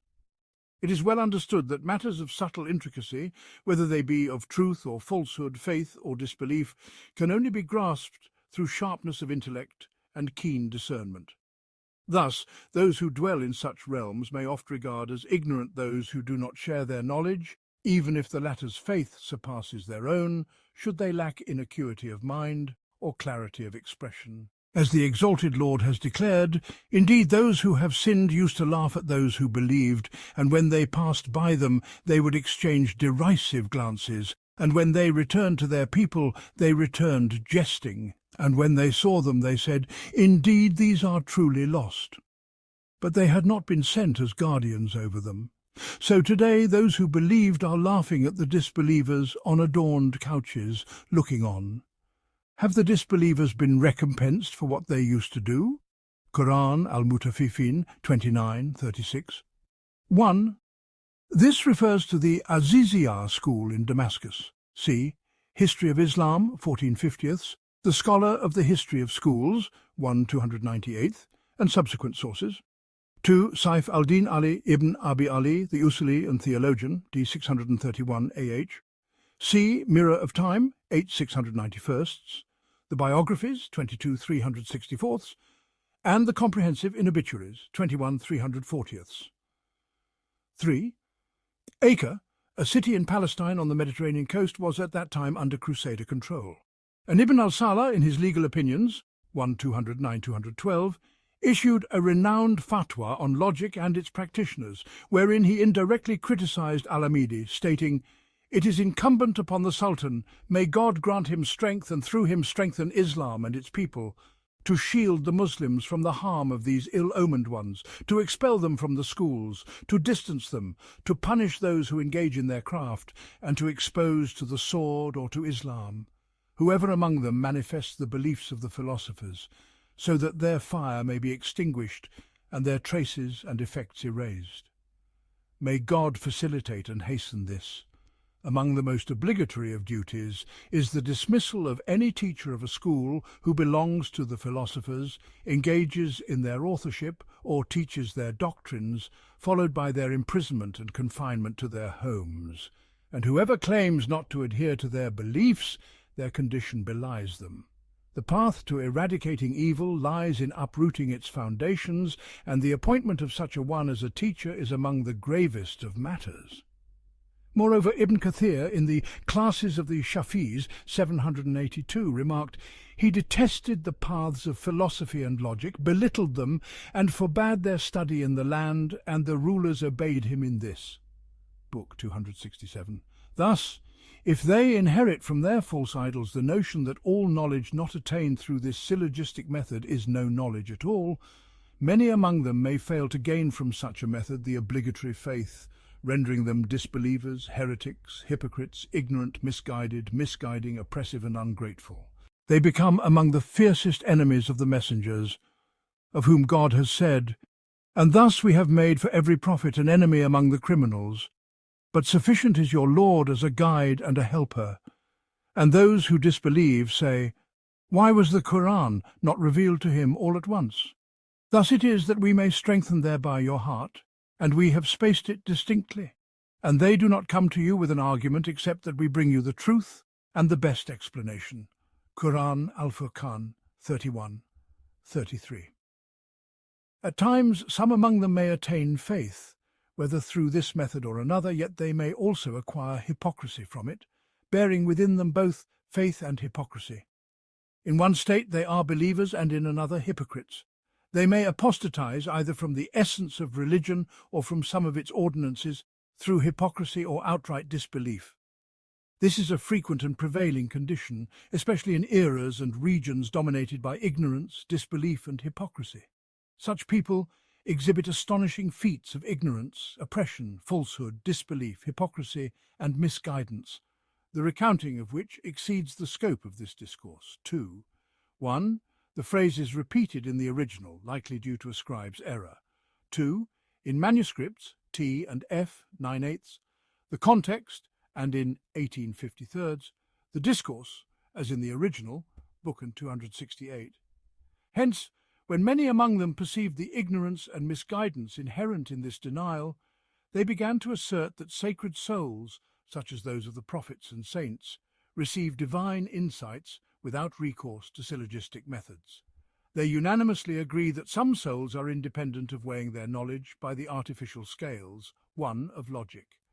Yet they might say, "He is wise by nature, and syllogism forms within his soul without learning this craft, just as an Arab speaks Arabic without grammar, or a poet composes verse, too, without knowing prosody." However, the independence of some from these scales does not necessitate the independence of others. 3. Thus the independence of many souls from this craft is undisputed among them. The question here is, can their knowledge wholly dispense with the essence of syllogism and its specific materials? For independence from the genre of syllogism is one matter, and independence from the legalistic craft by which syllogism is measured is another. They claim it to be a legalistic tool that prevents the mind from erring in thought, though the fallacy of this claim is elaborated elsewhere. 4. We, having discerned its lack of benefit, even if it may contain knowledge attainable without it, and having considered that, even if it were to benefit some in acquiring knowledge, it remains impermissible to assert that there is no path to such knowledge for that person or for all humanity except through logical syllogism. Such a claim is made without knowledge and is a manifest falsehood. 1. Original text, by the scale. 2. Original text, by poetry. 3. C. The Enumeration of Sciences by Al-Farabi, 59, The Salvation by Ibn Sina, 1/10, Logic in the Healing, 20, and Commentary on the Essence of Wisdom by Al-Razi, 144, 46, 47. 4. C. Refutation of the Logicians, 26, 180, 375, 438, Book 269. For this reason, the theologians of the Muslims, despite harbouring some innovations, have consistently refuted logic and its adherents, demonstrating independence from it and the harm, ignorance and disbelief it entails, the details of which are beyond this context. This is to say nothing of other Muslim factions, their scholars and their imams, as noted by Qadi Abu Bakr ibn al-Bakilani in his book The Subtleties 1. This becomes evident in their classification of syllogisms into 5 types: demonstrative, rhetorical, dialectical, poetic and sophistical. 2. As for the poetic, which merely evokes imagination and stirs the soul. 3, and the sophistical 4, which mimics truth while being false, a deceptive form of wisdom, we have no concern with these here, 5, but rather with the other 3, 6. 1. His introduction was presented earlier, p. 75. 2. C. The Criterion of Knowledge, 185. The Insights of Nasir, 141, 219, and Chapters of Innovations by Al-Amrani, 129. 3. The phrase, as for the poetic, appears in the original before this becomes evident, likely due to a scribe's error. 4. Commonly referred to in sources as sophistical, derived from sophistry. C. Summary of Sophistry by Ibn Rushd, 83. The Indications with Commentary by Al-Tusi, 1 465, 495. The Definitions, 222.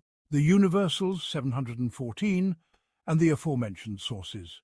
The term in the original in both instances is derived from deception, meaning that which deceives, and is used similarly in the author's works. C.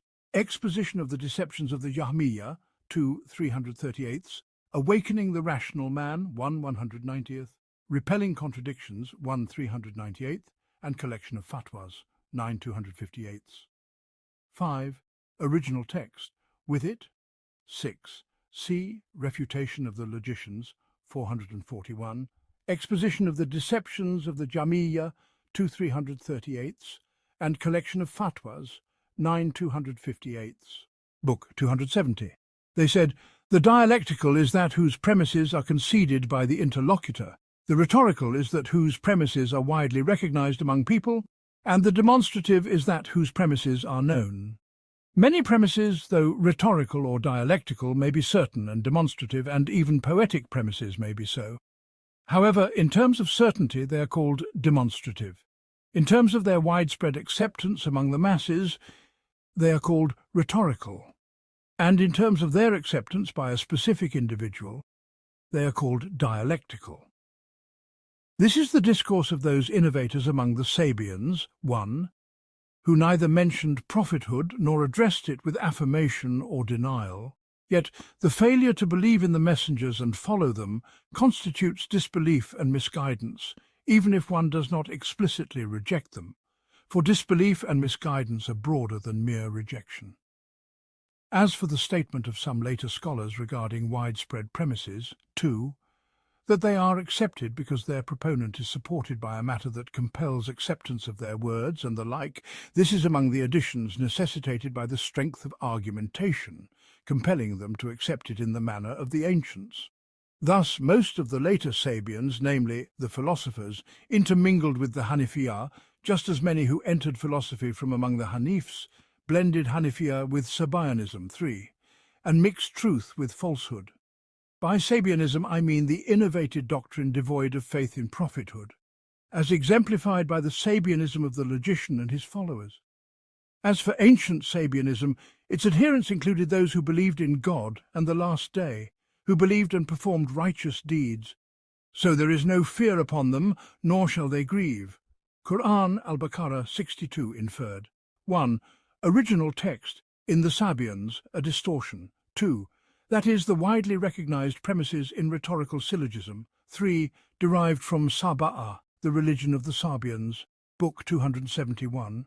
Likewise, Judaism and Christianity include both those who were innovators and misguided before the mission of Muhammad, peace and blessings be upon him, and those who followed the truth, who believed in God and the last day and performed righteous deeds, so there is no fear upon them, nor shall they grieve. Quran, Al-Baqarah 62 inferred. Among the scholars who authored works on logic, some said, the rhetorical syllogism yields conjecture, just as the demonstrative yields knowledge. 1. Such a one has neither understood the intent of the logicians nor spoken the truth. For both the rhetorical and dialectical may yield conjecture, just as the demonstrative may have premises that are widely recognized or conceded. The classification of syllogistic materials is based on the perspectives from which they are accepted. At times, a statement is accepted because it is known, for knowledge compels acceptance.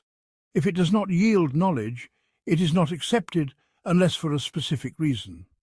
If due to its widespread recognition it is rhetorical, even if it yields neither knowledge nor conjecture, It remains rhetorical if its proposition, 2, is widely recognized, whether it yields knowledge or conjecture. The same applies to the dialectical, 3. They may exemplify widely accepted premises that are not known, 4, with statements like knowledge is good and ignorance is vile, justice is good and oppression is vile, and similar intellectual judgments affirmed by those who uphold the concept of moral good and evil. They claim that, if we resort to pure reason, we find no such judgment therein.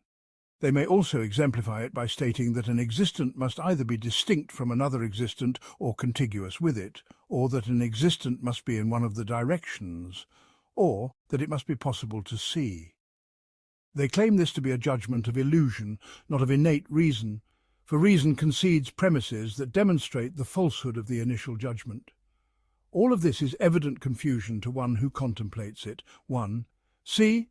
Commentary on the Indications by Al-Tusi, 1 462, 463. 2. Original text, its story a distortion. 3. C. Refutation of the Logicians, 439, and 4. That is not known with certainty.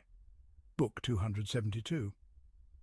As for those propositions they label as widely accepted but not known, they are among the innate intellectual truths whose certainty in the mind surpasses that of many mathematical and natural sciences.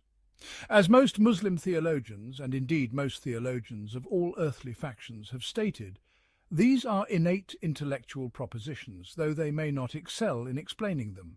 The goodness or vileness therein pertains to the goodness or vileness of actions. The goodness of an action lies in its capacity to achieve what a living being seeks for its own sake and desires among its purposes, while its vileness is the opposite. This is indeed the case, for knowledge, truth and justice procure what is sought for its own sake and desired for itself among purposes. Thus, the goodness or vileness of an action is tied to its ability to achieve the desired purpose or to oppose it. 1. Original text. Practical, a distortion. C. Refutation of the Logicians, 420-441. 2. Original text. Existence. C. Repelling contradictions, 6 112ths. 3. Original text. Procures it. The correction is from T. Book 273. Hence, truth and falsehood are used at times to denote affirmation and negation, as in saying, this is true, meaning established, and this is false, meaning negated. In the context of actions, they denote the attainment of purpose, as in saying, this action is true, meaning beneficial or achieving the intended purpose, and this is false, meaning without benefit, and so forth. As for their claim that innate disposition and nature may judge in a way that syllogism later reveals to be false, this is a manifest error, for syllogism must rely on innate, self-evident premises. If it were permissible to deem innate, self-evident premises erroneous, without proving their falsehood except through syllogism, then the innate premises would contradict themselves and the implications of syllogism, whose premises are themselves innate. Thus, rejecting these innate premises for the sake of others is no more warranted than the reverse. Rather, error is more likely in what relies on fewer premises. What is known through syllogism with innate premises is more prone to error than what is known through pure innate disposition. They mention this in denying God's transcendence above the throne and similar falsehoods. 1. The intent here is that their predecessors, too, did not mention premises derived from the prophets. However, the later ones built upon this in two ways, either through the path of the Sabians who blended Hanafiya with Sabianism, such as Ibn Sina and his ilk, or through the path of theologians who held a favourable view of what the logicians mentioned and sought to establish knowledge of prophethood's implications through it. 1. C. The Indications by Ibn Sina, 1 403, the 40 by Al-Razi, 152, 161, Repelling Contradictions, 6 1424, 112, and Exposition of the Deceptions of the Jamia, 4 483, 560. 2. As in the original, in T, that their predecessors did not mention. Book 274. As for the first, they considered the knowledge of the prophets to be intuitive, arising from the purity and sanctity of those sacred souls. They held that the powers of such souls in intuition know no bounds, and that the cosmos must have an order established by a wise being, granting supported souls a strength to know through intuition what others cannot, and to perceive within themselves speech and visions of angels that others do not hear or see. They possess a practical power by which the material of the world, one, obeys them in ways others cannot. Thus, these extraordinary faculties in knowledge, hearing, sight, action and power constitute prophethood in their view, too. It is evident that intuition reverts to analogical syllogism, as previously mentioned, 3. As for what they hear and see within themselves, it is akin to dreams, a phenomenon experienced by many common folk and disbelievers, let alone the friends of God and his prophets. How then can this be deemed the pinnacle of prophethood? Even if what they affirm for the prophets is more perfect and noble, it is merely like a king stronger than another king.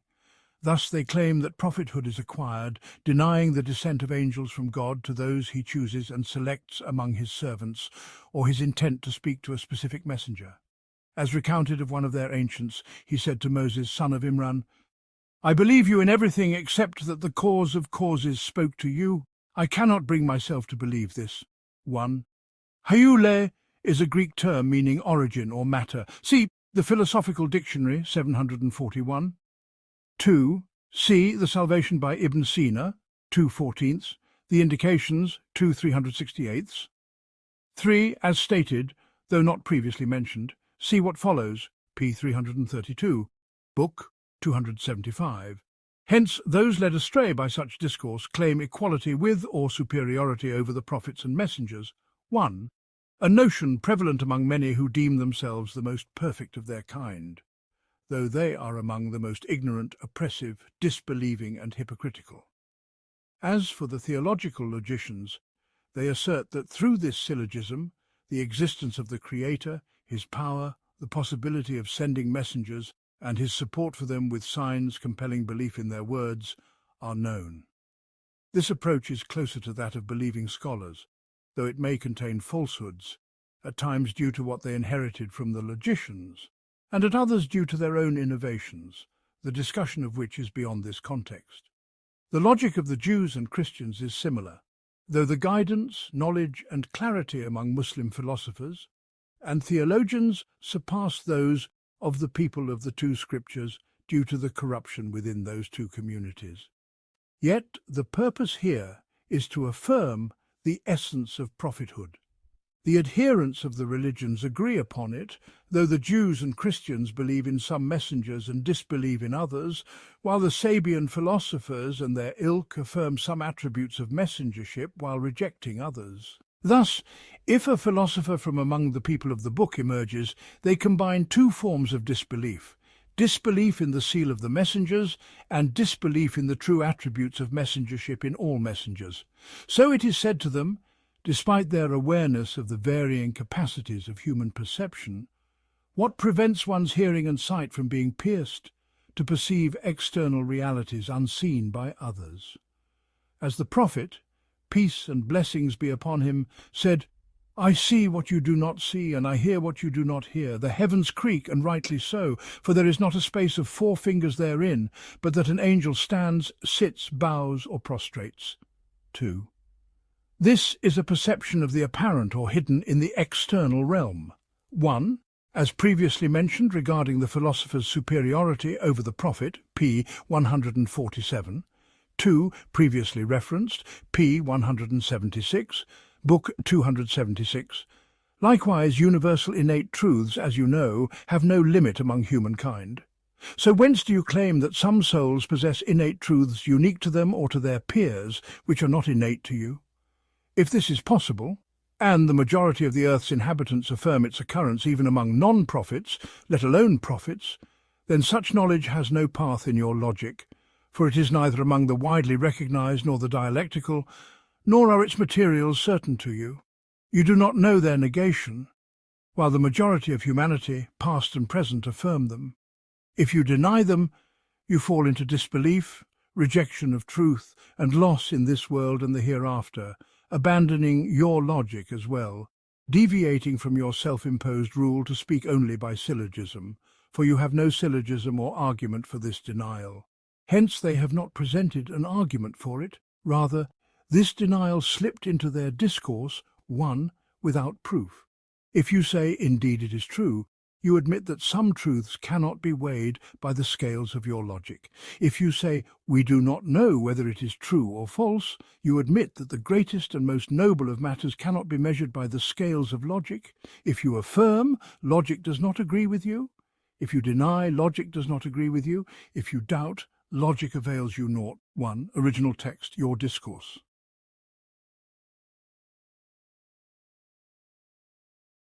Books 277. It is well known that scales for wealth are not meant to weigh firewood or lead, but gold and silver. The matter of prophethood and what the messengers brought is, in knowledge, more precious than gold among wealth. If your logic lacks a scale for it, then your scale, though a scale, is deficient, one, and unjust, ignorant and oppressive. It either rejects and repels the truth, thus becoming oppressive, or fails to weigh and clarify it, thus becoming ignorant, or combines both, rejecting the truth that is the soul's sole refuge, the path to its felicity, and the avoidance of which is its ruin. How then can you claim that this and what you have weighed with it of trivial matters, where in weighing you are unjust and deficient, neither measuring with the straight balance nor guided by clear signs, is the criterion of true knowledge and certain wisdom, by which the knower attains felicity and the ignorant falls into misery? The utmost capital of your noble masters, 2, and the pinnacle, 3, of your fair-minded scholars, is to confess the inadequacy of your scale for this matter. As for the common among your scholars, they deny and reject it, though your logic rebukes them. In distorting the essence of your logic, you are no better than the Jews and Christians in distorting the Book of God, which is, in its essence, true guidance without doubt. So it is, and there is no power or might except with God. 1. A scale is deficient when it tilts. As Abu Talib said in his resplendent Lamiyya, with a just scale that does not cheat a grain, bearing witness to itself, not deficient. 2. Masters of Logic, I fear this may be a distortion. 3. Original text, pinnacle without the conjunction, book 278. Moreover, they agree that it yields only universal mental constructs, not knowledge of anything existing concretely in the external world except through another intermediary. Universal mental constructs are neither external realities nor knowledge of external realities, for every existent has a unique essence distinguishing it from others, by which it is itself one, and this is not universal. Knowledge of the shared does not equate to knowledge of the specific, so logical syllogism does not yield verified knowledge of anything, too, which is the sought-after goal. Additionally, they criticize analogical syllogism, sometimes claiming it yields only conjecture. They may discuss certain derivative or fundamental syllogisms whose premises are weak or conjectural, as in the discourse of Al-Surawadi, 3, the one executed for heresy, author of the Intimations, the Tablets and the Wisdom of Illumination. 1. C. Repelling Contradictions, 3/360, collection of fatwas, 2/423. 2. As in the original. Sheikh Muhammad Abdul Razzaq Hamza corrected it to verification of something, commenting that it means knowledge of universal mental realities learned through logic shared among many things does not yield knowledge of their external realities that distinguish them. Thus, logic does not yield knowledge of external realities. Sheikh Sulaiman al-Sunai countered that the original must be preserved as it is correct, meaning logical syllogism does not yield knowledge as long as its verification pertains to something specific. 3. Shihab al-Din Yahya ibn Habash ibn Amirak, the Illuminationist philosopher, executed by a fatwa of the scholars of his time in 587 AH. C. Sources of information, 2/167, the biographies, 21/207. He is distinct from Shihab al-Din Abu Hafs Umar ibn Muhammad al-Suhrawadi, the Sufi sheikh and author of the Insights of Knowledge, who died in 632 AH. Book 279. In his philosophy, he drew from the Roman Sabians and the Persian Magians, the two sources from which the Karmatians, the esotericists, and those among them like the Ismailis and Nusayris derive. They are among those addressed by the Prophet, peace and blessings be upon him, in the authentic hadith. You will surely follow the ways of the nations before you, span by span, cubit by cubit, such that if they entered the burrow of a lizard, you would follow them. They asked, the Persians and Romans? He replied, who else? 1. The intent is to mention 2. Al-Surawadi's discourse on a syllogism he posited, stating, the heavens are created by analogy to a house due to the shared attribute of composition. It must be proven that the cause of the house's creation is composition, and that this exists in the derivative case. 3. The truth is that analogical syllogism is more effective in yielding knowledge and certainty than inclusive syllogism, though the knowledge of inclusive syllogism may be broader and more extensive. Analogical syllogism in rational matters is like sight in sensory knowledge. 4. While inclusive syllogism is like hearing in sensory knowledge. 5. 1. Narrated by Al-Bukhari, 3456, and Muslim, 2669. C. The Desire of the Seeker, 195. Exposition of the Deceptions of the Taymiyyah, 2. 473-478. The Path of the Sunnah, 8/15. Repelling Contradictions, 6. 196. Interpretation of Ambiguous Verses, 747. And Collection of Fatwas, 15. 151. 2. Original Text, mentioning. 3. C. The Intimations by Al-Surawadi, 67. Refutation of the Logicians, 121. 4. Original Text, in sensory knowledge like sight. 5. Original Text, in sensory knowledge like sight. Book 280. There is no doubt that sight is greater and more perfect, while hearing is broader and more encompassing. 1. Analogical syllogism is akin to sight, as it is said, he who compares what he has not seen to what he has seen. 2. And inclusive syllogism resembles hearing in its generality. Each of these syllogisms, in being certain or conjectural, follows its premises. In analogical syllogism regarding sensory matters and all else, if we know that one thing is like another, we know its ruling is the same, even if we do not know. 3. The cause of the ruling. If we know the cause, we infer the ruling's establishment from its presence. Thus, through both analogical syllogism and causal syllogism, the ruling is known.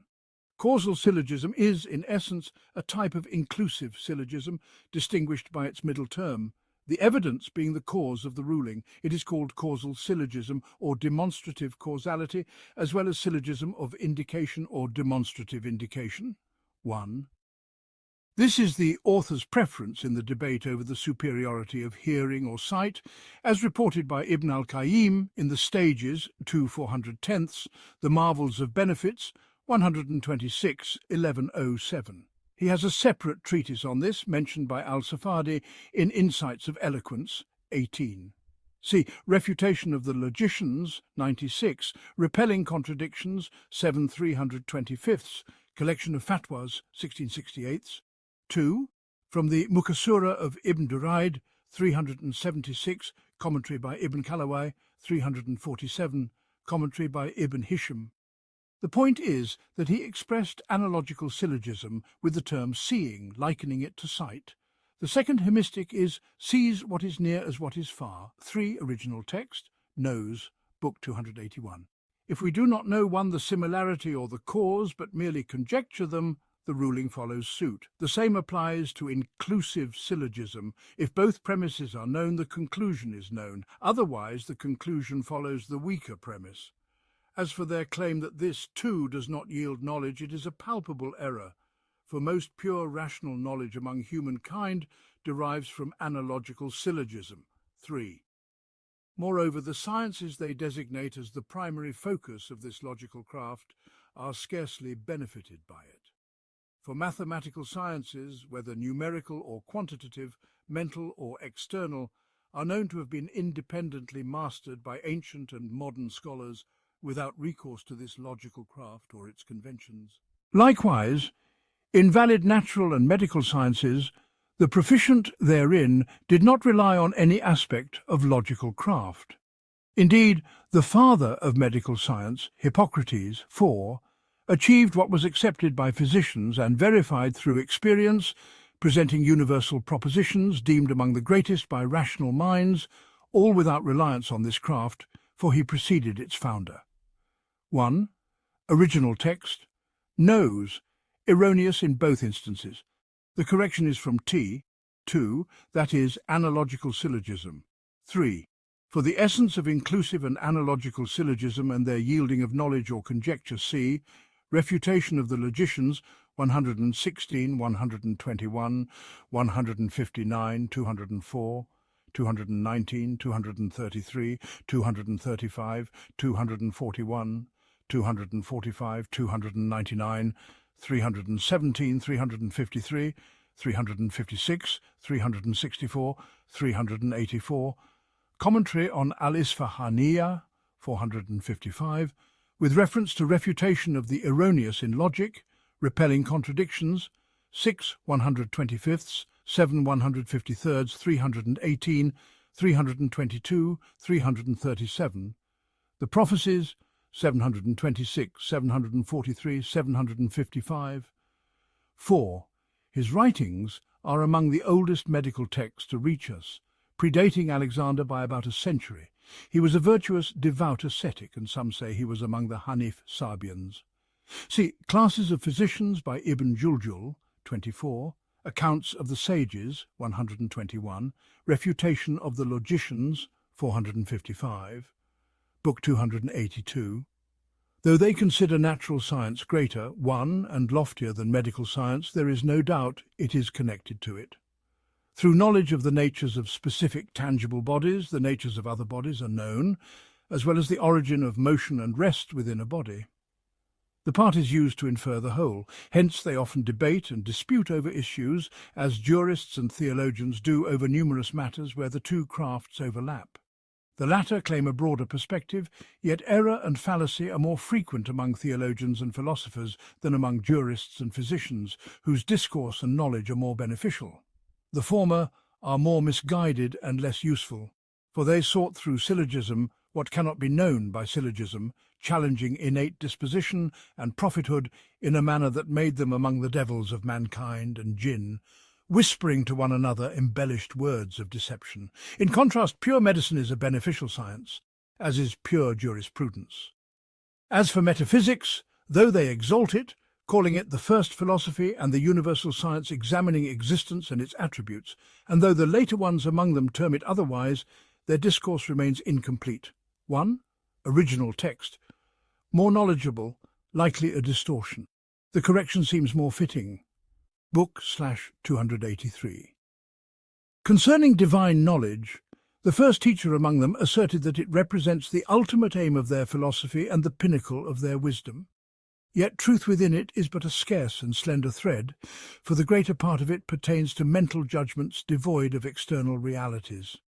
Much of it lacks the rigour of logical deduction, for concepts such as abstract existence, necessity, possibility, the abstract cause and the effect, as well as their division into the essential components of quiddity, namely matter and form, and into the causes of their existence, namely the agent and the purpose 5, and discourse on the division of existence into substance and the 9 accidents, which are quantity, quality, relation, place, time, position, possession, action, and passion, as some have versified about them. Zaid, the tall, the dark son of Malik, in his house yesterday, reclined at ease, in his hand a sword, he drew it forth. Thus these 10 categories stand equal and complete.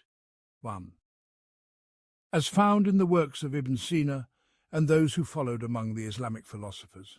Second, namely Aristotle, while Al-Farabi is deemed the second teacher. 3c. Al-Safadiyya, 2 179ths, Dar al-Ta'arud, 6 246ths, Shah al-Isbahaniyya, 107 316, Al-Radala al-Shadhili, 137, 195 209, Al-Rad ala al-Mantikiyin, 126, 143, 325, Al-Rad ala al-Bakri, 580, and Majmu al-Fatawa, 283rds. 4. The original text reads Al-Malum, the known, but a marginal note indicates a variant reading as Al-Malul, the effect. 5. The original text in both instances reads Wahuwa, and it is. 6. These two verses are found in Al-Kulliyat, 627, by some of the learned.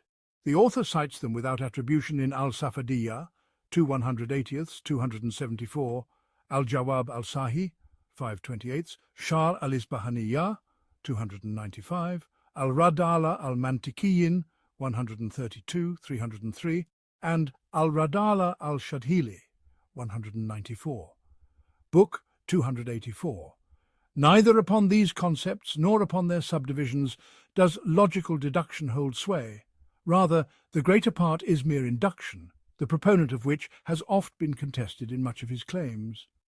Thus, if their craft oscillates between sciences that require no logical deduction and matters wherein logical deduction cannot be applied, it becomes bereft of benefit in their sciences. Nay, it even occupies the heart, diverting it from beneficial knowledge and deeds, causing harm to many a soul, obstructing the path to true understanding for numerous seekers, and casting them into the valleys of misguidance and ignorance. What, then, is to be thought of other sciences beyond their own, sciences boundless for both the ancients and the moderns? Moreover, you shall not find among the dwellers of the earth one who has mastered a science and become a luminary therein through reliance on the craft of logic, whether in religious sciences or otherwise.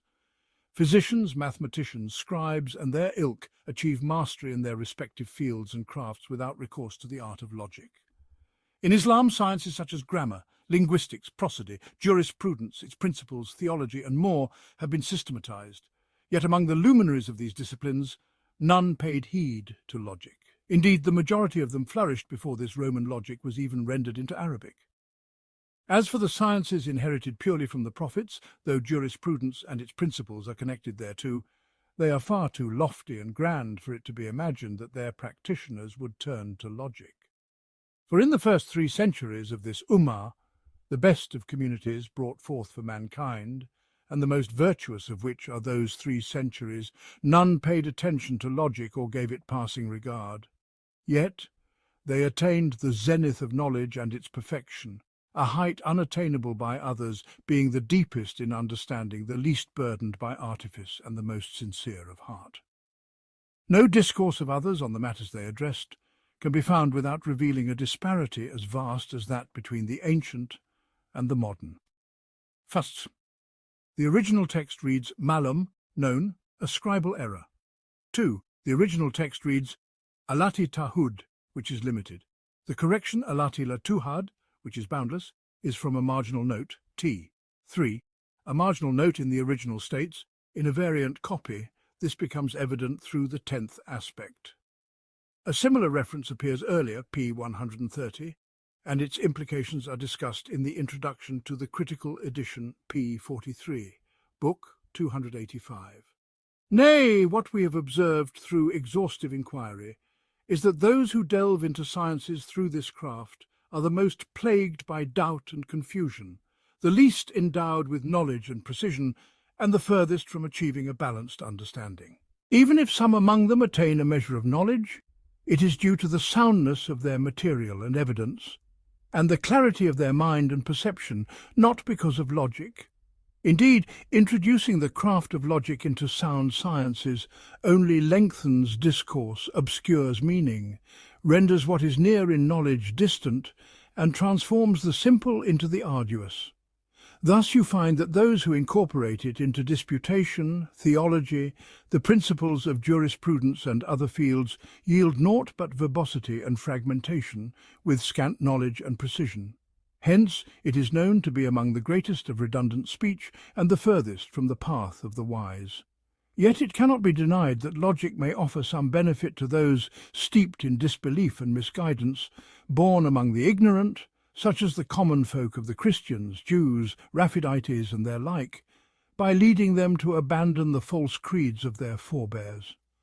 However, the majority of such individuals often become either deceivers, pandering to their masses, leading them astray from the path of God, or hypocrites and heretics who affirm neither truth nor falsehood, abandoning the true just as they abandoned the false.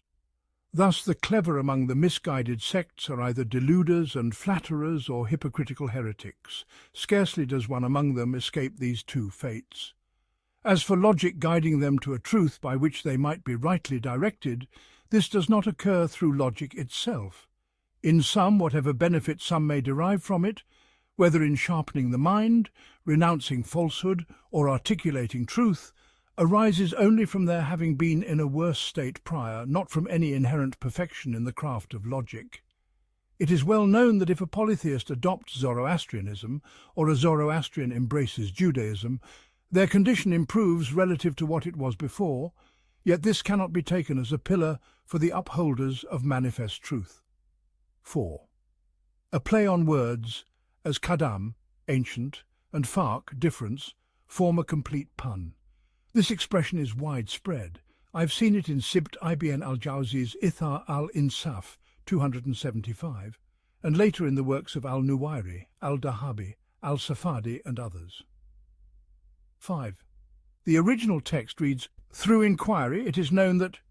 This may be an interpolation or misplaced due to scribal error, or there may be a distortion or omission in the context. The passage remains coherent without it. Book 286. This is not unique to logic. Rather, it is the case with all matters requiring precision and a degree of comprehensiveness, as you find in the science of grammar. It is evident that grammarians possess a level of precision, meticulousness, classification, and definition unmatched by the logicians. They discourse on the forms of rational meanings with the most perfect of rules. Meanings are innate and rational, requiring no special convention, unlike their linguistic moulds, which vary. Thus, when they master the most perfect forms and moulds for meanings alongside sound, innate disposition, this proves more complete, beneficial, and conducive to the realization of knowledge than a contrived craft dealing with innate rational matters that need no specific convention. Book 287. By my life, such is its benefit in the various sciences, and as for its utility in the science of Islam specifically, this is clearer than to require exposition. Hence you find that those who received the sciences of the ancients and recast them into the Arabic mould with the intellects of Muslims achieved a perfection, precision, comprehensiveness and conciseness absent from the discourse of the ancients. Even if among these later scholars there be those tainted by hypocrisy and misguidance, the blessing of what was brought by the messenger of God, may God's peace and blessings be upon him, namely, the comprehensive words, and the knowledge and eloquence granted to his ummah, in which no other community shares, has generally redounded to their benefit. Furthermore, the craft of logic was established by their first teacher, Aristotle, the proponent of doctrines akin to the innovations of the Sabians, to weigh what he and his like discoursed upon in their wisdom and philosophy, which they deemed the apex of their perfection. This philosophy divides into two, theoretical and practical. The soundest of the theoretical, which serves as the gateway to truth, is the mathematical and computational sciences, while the practical pertains to the refinement of character, household and city. Undoubtedly, there is in this a kind of knowledge and action by which they distinguish themselves from the ignorant among humanity, who lack a revealed scripture or a sent prophet, earning them precedence over such. Therein lies also a benefit for the betterment and cultivation of worldly affairs, which falls within the scope of what the messengers brought. Likewise, it contains elements of speaking truth, following it, enjoining justice, and forbidding corruption, all of which are encompassed within the message of the messengers. Thus, compared to the ignorant among nations, such as the nomadic Turks and their like, they are superior when stripped of their misguidance. Yet, when coupled with their misguidance, those among the ignorant of humanity who remain upon their natural disposition may be preferable to them. As for the most misguided among the religious communities, such as the ignorant Christians or the Samaritans among the Jews, the former are more knowledgeable, guided, wise, and adherent to truth than the latter. 6. As in the original text. Their theoretical philosophy is the scientific, including divine knowledge. Book 288. I have expounded upon this at length elsewhere. The intent here is to clarify that this craft is of scant benefit and abundant in redundancy. For the practical and ethical matters are seldom benefited by the craft of logic. Though universal affirmative propositions may exist in practical affairs, those who govern themselves, their households and their realms attain such universal insights through means that require no logic. Once such insight is attained, its benefit lies in action. Moreover, practical matters do not hinge solely on universal insights. Whenever a person discerns the benefit of an action, they undertake it, and whatever action harms them, they abandon it. This they may know through manifest or inner perception, not reliant on a universal insight. Thus, it is evident that most practical matters are unfit for the application of logic. Hence, those who discipline themselves and their households or govern their realms do not weigh their opinions by the craft of logic, save in trivial matters. Predominantly, those who pursue it fall into hesitation and inaction. If the proponents of such opinions depended on this craft for knowing and applying them, the harm they would suffer would far outweigh their benefit, especially since all they command in terms of sciences, ethics and deeds does not suffice for salvation from God's punishment, let alone for attaining the bliss of the hereafter. 7. Hesitation about action and its suspension. 8. A marginal note in the original states, "It is noted in the corresponding original that, upon reaching the phrase, 'let alone for attaining the bliss of the hereafter,' there follows a crossed-out line. We did not find a crossed-out line and have transcribed from 'until when they are gathered together,' Qur'an 7:38, which appears at the beginning of the inverted page. Be aware of this. The reference page exists with the original in this place, and the context is coherent. Parts of it are included in the selected excerpts of the book, published in Majmu al-Fatawa, 1855-56, as discussed in the introduction, book 289.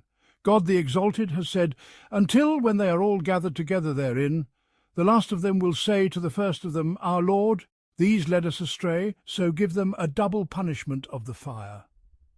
He will say, 'For each is double, but you do not know.' Qur'an 7:38. Likewise, he said, 'Have they not travelled through the earth, and observed how was the end of those before them?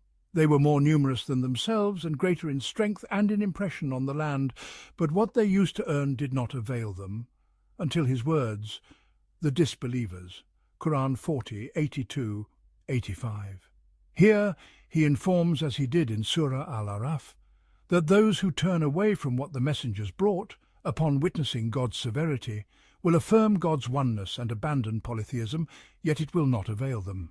Similarly, he informed about Pharaoh, who disbelieved in divine unity and the message, that when drowning overtook him, he said, 'I believe that there is no deity, except that in whom the children of Israel believe, and I am of the Muslims.' God replied, 'Now? And you had disobeyed before and were of the corrupters?' Qur'an 10:90-91. The book 290. And the Exalted has spoken, and mention when your Lord took from the children of Adam, from their loins, their descendants, and made them testify of themselves, saying to them, 'Am I not your Lord?' They said, 'Yes, we have testified.' This, lest you should say on the day of resurrection, 'Indeed, we were of this unaware,' or lest you say, 'It was only that our fathers associated others with Allah before, and we were but descendants after them. Then would you destroy us for what the falsifiers have done?' Al-Araf 172-173. And he, the Sublime, declared, 'Has there not reached you the news of those before you, the people of Noah and Ad and Thamud, and those after them? None knows them but Allah. Their messengers came to them with clear proofs, but they returned their hands to their mouths and said, "Indeed, we disbelieve in that with which you have been sent, and indeed we are, about that to which you invite us in disquieting doubt." They said, "You are not but human beings like us. You wish to avert us from what our fathers used to worship, so bring us a clear authority." Ibrahim 9:10. Such narratives recur in the Qur'an in manifold places, illuminating that all messengers were commanded to uphold the oneness of God, to worship him alone without partners, and to forbid the adoration of any created being or the taking of it as a deity. It is proclaimed that the people of felicity are those who embrace this oneness, while the polytheists are the dwellers of misery. This truth is reiterated concerning the generality of the messengers, clarifying that those who disbelieve in them are, by essence, polytheists. Thus, it is known that the affirmation of God's oneness and faith in his messengers are inseparably intertwined. Likewise, faith in the last day and faith in the messengers are bound together. These three principles, oneness, belief in the messengers, and belief in the hereafter, are inextricably linked. Hence, they are oft conjoined in verses such as, "And do not follow the desires of those who deny our signs and who do not believe in the hereafter, while they equate others with their Lord." Al-An'am 150. For this reason, it is declared that those who deny the hereafter are polytheists, as the Exalted has said. And when Allah is mentioned alone, the hearts of those who do not believe in the hereafter shrink with aversion. Az-Zumar 45. And he has informed us concerning all the wretched that the messengers warned them of the last day, as he proclaimed, "Whenever a company is thrown into it, hell, its keepers ask them, 'Did there not come to you a warner?' They will say, 'Yes, a warner had come to us, but we denied and said, Allah has not sent down anything. You are not but in great error.'" Al-Mulk 8:9. Thus it is affirmed that the messengers warned them, yet they belied the message. The Book 291. And the Exalted has said, "And those who disbelieved will be driven to hell in groups until, when they reach it, its gates are opened." Az-Zumar 71. Thus he has informed us that the dwellers of the fire received the message and were warned of the last day. And he declared, "And mention the day when he will gather them all and then say, 'O company of jinn, you have misled many of mankind.' And their allies among mankind will say, 'Our Lord, some of us made use of others, and we have now reached our term which you appointed for us.'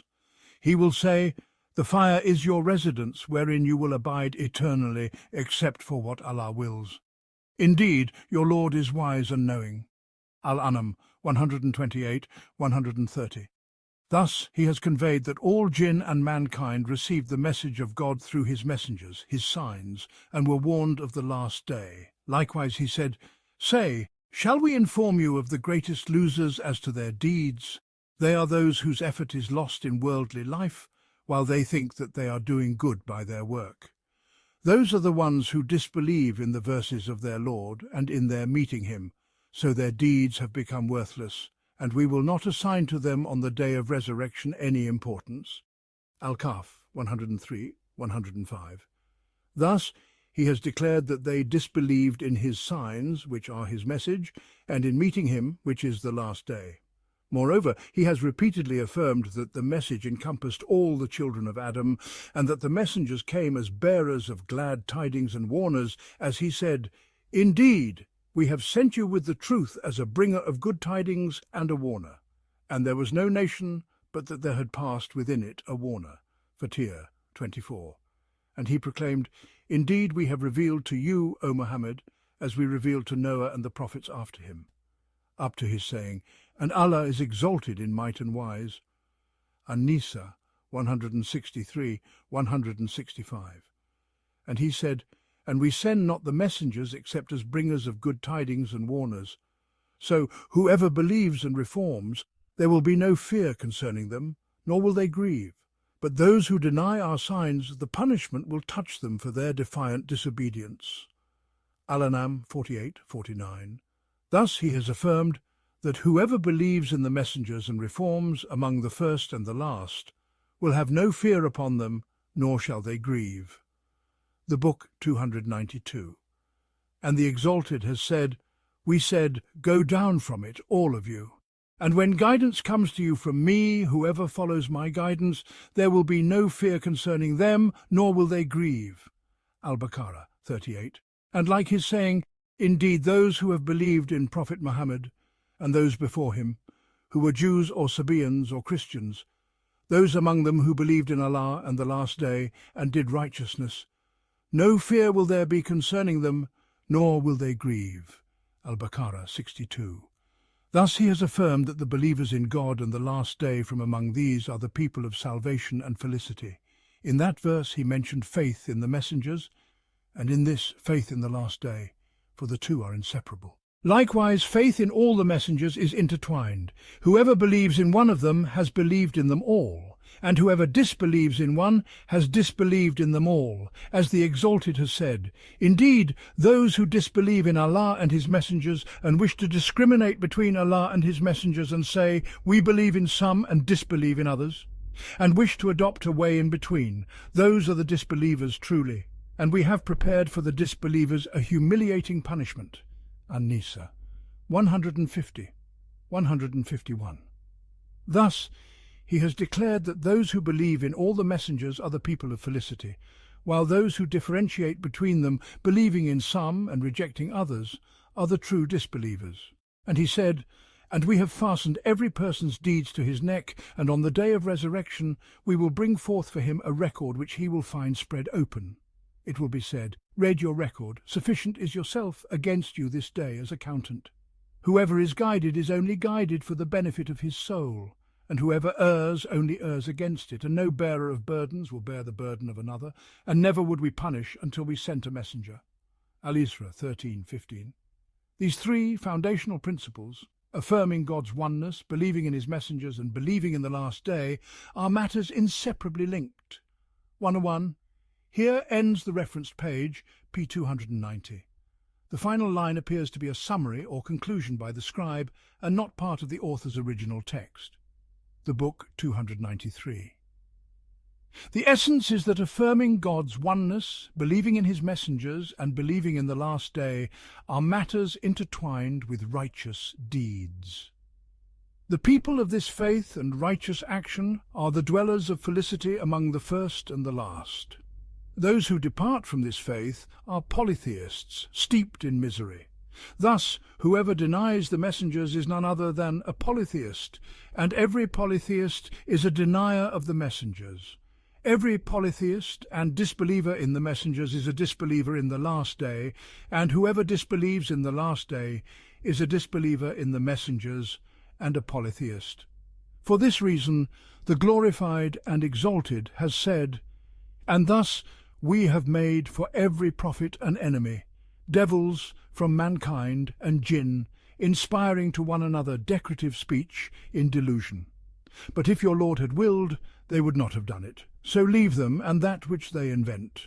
And it is so the hearts of those who disbelieve in the hereafter will incline toward it, and that they will be satisfied with it, and that they will commit that which they are committing. Al-An'am 112, 113.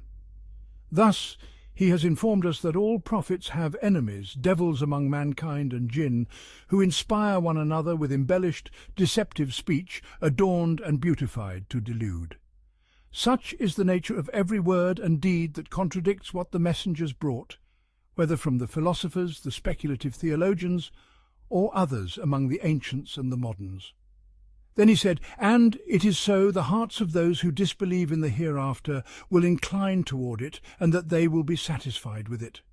Thus he has clarified that the speech of the enemies of the messengers captivates the hearts of those who disbelieve in the hereafter. Hence it is known that opposing the messengers and abandoning faith in the hereafter are intertwined. Whoever does not believe in the hereafter inclines toward the deceptive adornments of their enemies and opposes the messengers, as is manifest among the various categories of disbelievers and hypocrites in this community. And the Exalted has said, and we had certainly brought them a book which we detailed by knowledge as guidance and mercy to a people who believe. Do they await except its result? On the day its result comes, those who had ignored it before will say, the messengers of our Lord had come with the truth, so are there now any intercessors to intercede for us? Al-Araf 52, 53. Thus he has informed us that those who neglected to follow the book, which is the message, will say when its fulfillment arrives, that is, what it foretold, the messengers of our Lord came with the truth. This is akin to his saying, and whoever turns away from my remembrance, indeed for him is a life of hardship, and we will gather him on the day of resurrection blind. He will say, my Lord, why have you raised me blind while I was once seeing?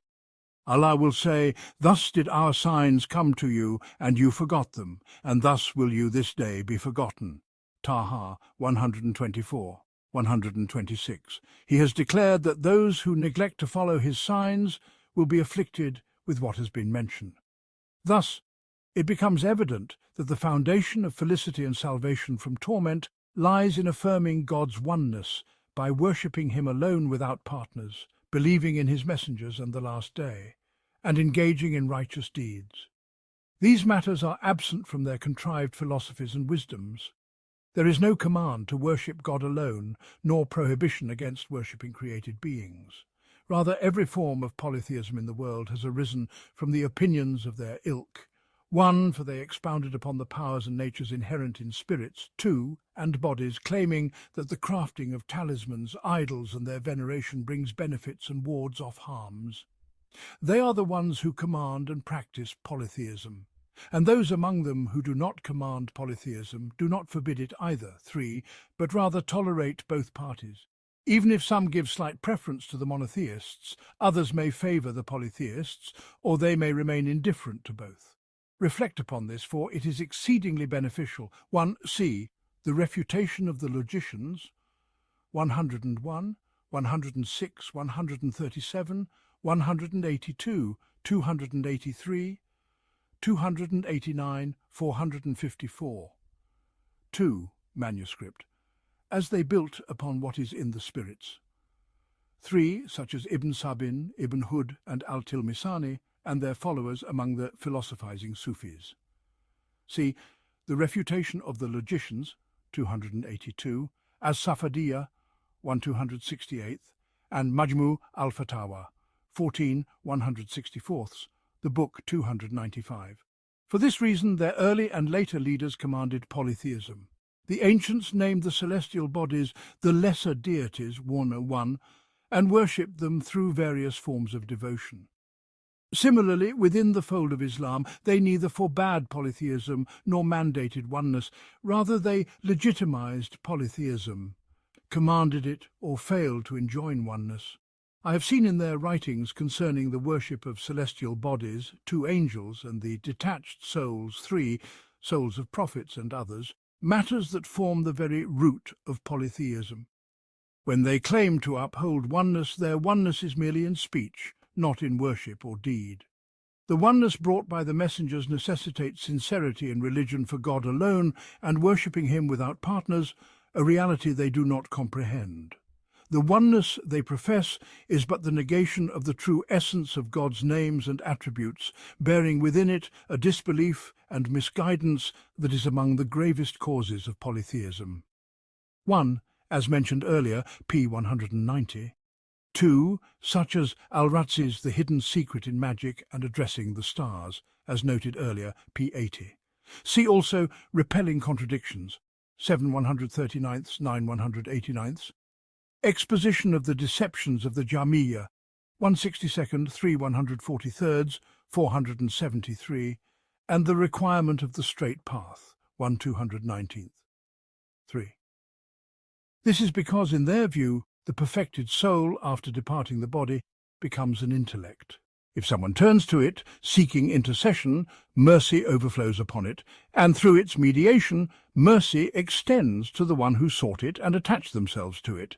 See, as Safadiyya, 2 258ths, the Refutation of the Logicians, 103, the Refutation of Al-Bakri, 167, 507, 509, and Majmu al-Fatawa, 1 168th, the book 296, even if they were to affirm oneness in speech and description, describing God as his messengers described him, they would possess oneness without action, which suffices not for felicity or salvation. Rather, it is imperative to worship God alone and take him as the sole deity, excluding all others, which is the essence of the declaration, "There is no deity but Allah." How then, when in speech and description they are negators and deniers, neither affirming oneness nor sincere in devotion? As for faith in the messengers, there is no known discourse on this from their first teacher or his followers. Those among them who entered religious communities believed in some attributes of the messengers while disbelieving in others. Regarding the last day, the best among them acknowledge the return of souls without bodies, while some deny both forms of return and others affirm the return of knowledgeable souls while rejecting that of the ignorant. These three views belong to their second teacher, Abu Nasr al-Farabi. 1. Their confusion in this matter reveals that they have not attained the truth, and through their sophistries they have led astray countless adherents of religious communities. None can enumerate them save God.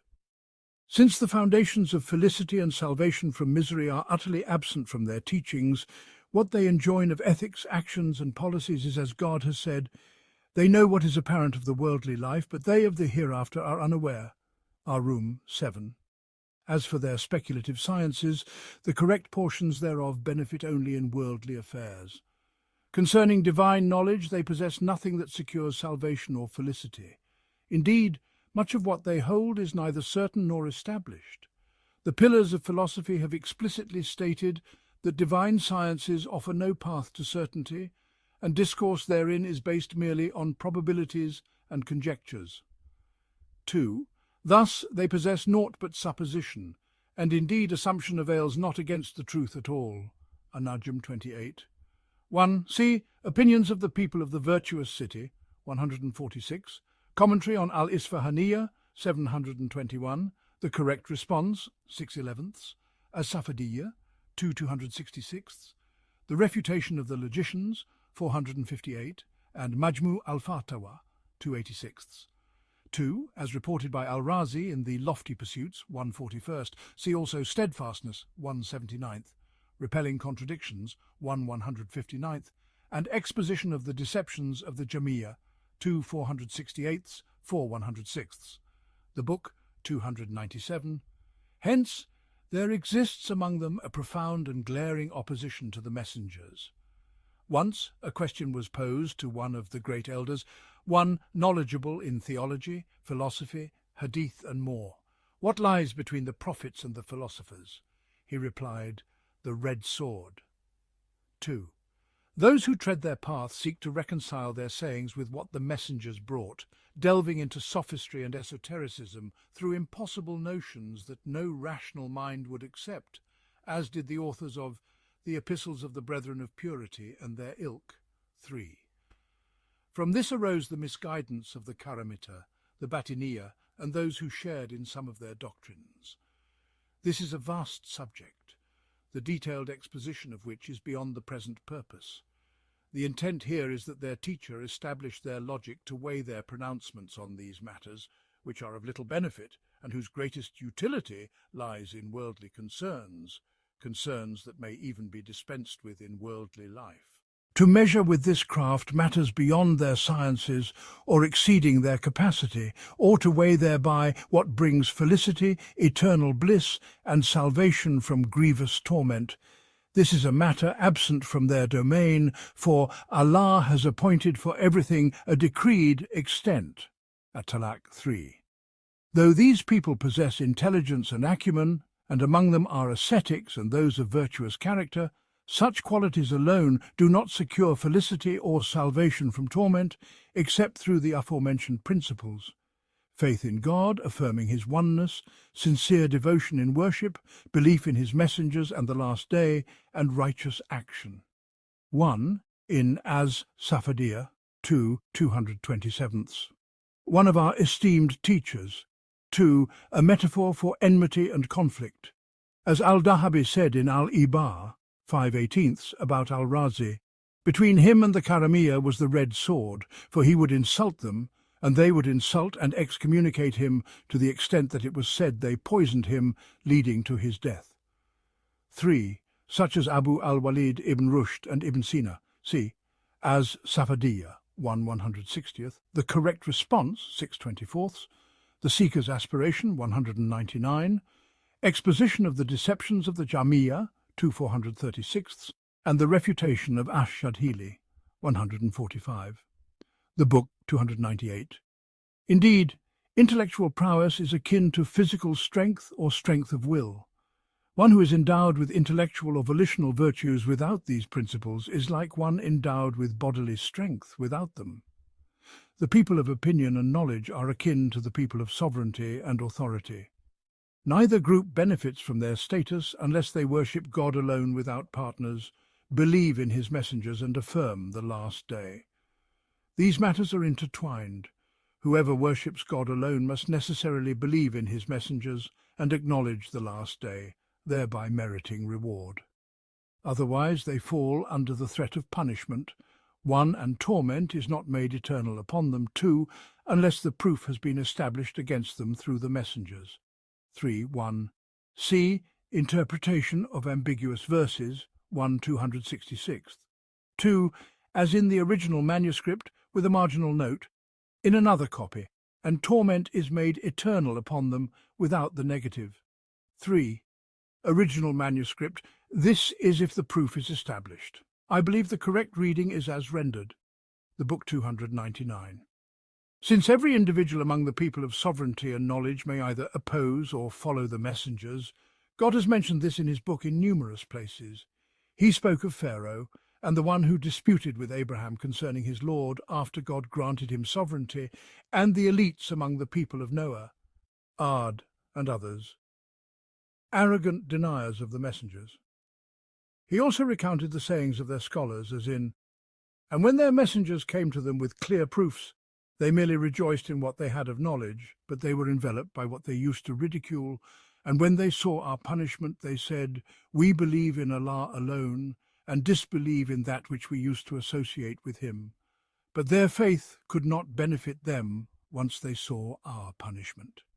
It is the established way of Allah which has preceded among his servants, and the disbelievers thereupon lost all."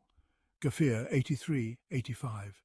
And the Exalted said, "None dispute about the signs of Allah except those who disbelieve, so be not deceived by their uninhibited movement through the land." Up to his saying, "And they disputed by using falsehood to attempt to invalidate thereby the truth, so I seized them, and how terrible was my penalty." The up to his saying, "Those who dispute concerning the signs of Allah without an authority having come to them, great is hatred of them in the sight of Allah and in the sight of those who have believed. Thus does Allah seal over every heart belonging to an arrogant tyrant." Ghafir 4:35. The authority here is the revelation descended from God, as mentioned in various places, such as, "Or have we sent down to them an authority, and it speaks of what they were associating with him?" Ar-Rum 35. And Allah has not sent down for it any authority. Al-Araf 71. And Ibn Abbas said, "Every authority in the Qur'an refers to proof." This was noted by Al-Bukhari in his Sahih. 1.1 as a commentary, 680 seconds, and narrated by Abd al-Razak in his Tafsir, 1658, and others with a sound chain, and reported through other narrations, and extracted by Adiyah in Al-Muqtara, 10 335, and deemed authentic by Ibn Hajar in Fath al-Bari, 9 391. Book 300. In this noble surah, known as Hamim Ghafir, there is a profound depiction of the state of those who opposed the messengers, among them kings and scholars, whose arrogance and disputations, akin to the sayings of philosophers and their learned ones, stand as a lesson for the discerning. Their haughty arguments and prideful rejections are mirrored in verses such as, "Those who dispute concerning the signs of God without any authority having come to them, there is nothing in their breasts but pride, which they will never attain." Ghafir 56. And likewise the divine words resonate, "Have you not considered those who dispute concerning the signs of God, how they are turned away?" 69. "Those who deny the book and that with which we sent our messengers they will soon come to know." 70. "When yokes are upon their necks and chains, they will be dragged." 71. "Into boiling water, then in the fire they will be kindled," up to the verse, "That is because you exulted on earth without right, and because you were insolent." Ghafir 69-75.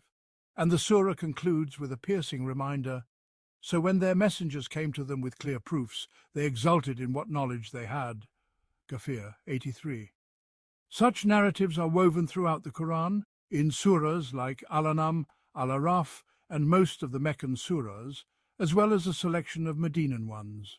They encompass addresses to such opposers, striking parables and analogies for their reflection, and recounting their tales alongside the stories of the prophets and their followers in their encounters with them.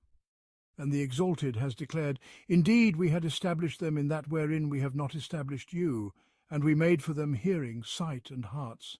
But their hearing, sight, and hearts availed them nothing when they denied the signs of God, and they were enveloped by that which they used to ridicule."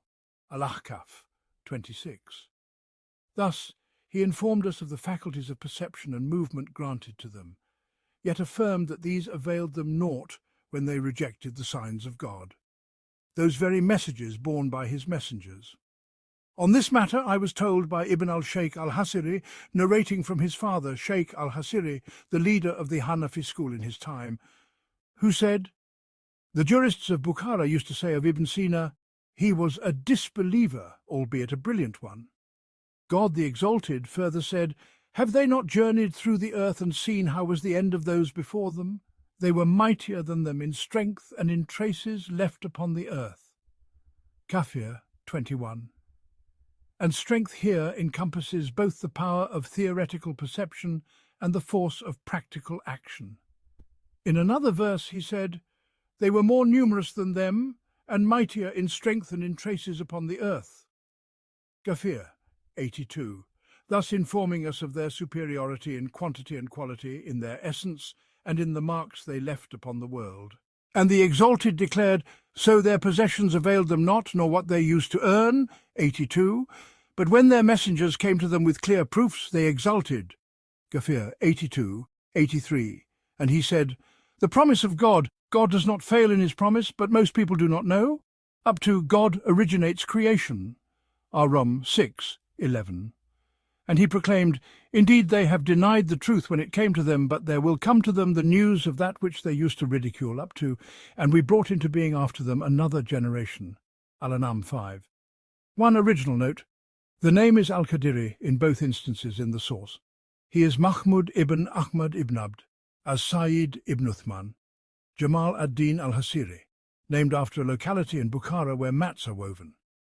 He studied fiqh in Bukhara, travelled to the Levant, and was appointed as a teacher at the Nuriya Madrasa, d. 636 AH. His son, Ahmad Nizam ad-Din, was among the eminent Hanafi scholars, d. 698 AH. C. Tariq al-Islam, 14226, 15885. Tutu, original note, Ibn Sina spent part of his life in Bukhara, where he sought knowledge. The author once referred to him as Ibn Sina al-Bukhari. See Jami al-Masail, 7/188, Book 301, Book 302. And the Exalted has spoken of the followers of such leaders among the people of power and knowledge who opposed the messengers, saying, "On the day when their faces will be turned over in the fire up to, and curse them with a great curse." Al-Azab 66-68, and he said, "And when they dispute in the fire up to, God has already judged between the servants." Kafir 47-48. Such passages abound in the Qur'an, recounting the sayings and deeds of the enemies of the messengers, and the faculties of perception and movement granted to them, which profited them not when they defied the messengers. Moreover, the Exalted has mentioned the hypocrisy and misguidance among those who claim affiliation with the followers of the messengers, be they scholars, ascetics, or rulers, in verses such as, "O you who have believed, indeed many of the scholars and monks devour the wealth of people unjustly and avert them from the way of God. And those who hoard gold and silver and do not spend it in the way of God, give them tidings of a painful punishment." At-Tawbah 34. The phrase, "and avert them from the way of God," can be used intransitively, as in, "they turn away," with the meaning of aversion, as God said, "And when it is said to them, come to what God has revealed and to the messenger, you see the hypocrites turning away from you in aversion." An-Nisa 61. It can also mean to turn others away, and both meanings may apply to them. And like his saying, "Have you not considered those who were given a portion of the scripture? They believe in false deities and idols, and say of those who disbelieve, these are better guided than those who have believed in the way." An-Nisa 51. Book 303, and in the two authentic collections, Sahih al-Bukhari and Sahih Muslim. It is narrated from Abu Musa, from the Prophet, may God's peace and blessings be upon him, who said, "The example of a believer who recites the Qur'an is like the citron. Its taste is pleasant and its fragrance is delightful. The example of a believer who does not recite the Qur'an is like the date.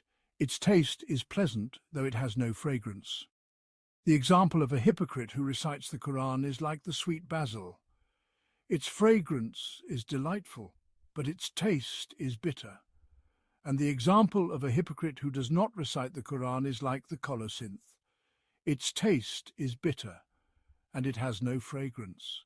Thus, he clarified that among those who recite the Qur'an are both believers and hypocrites.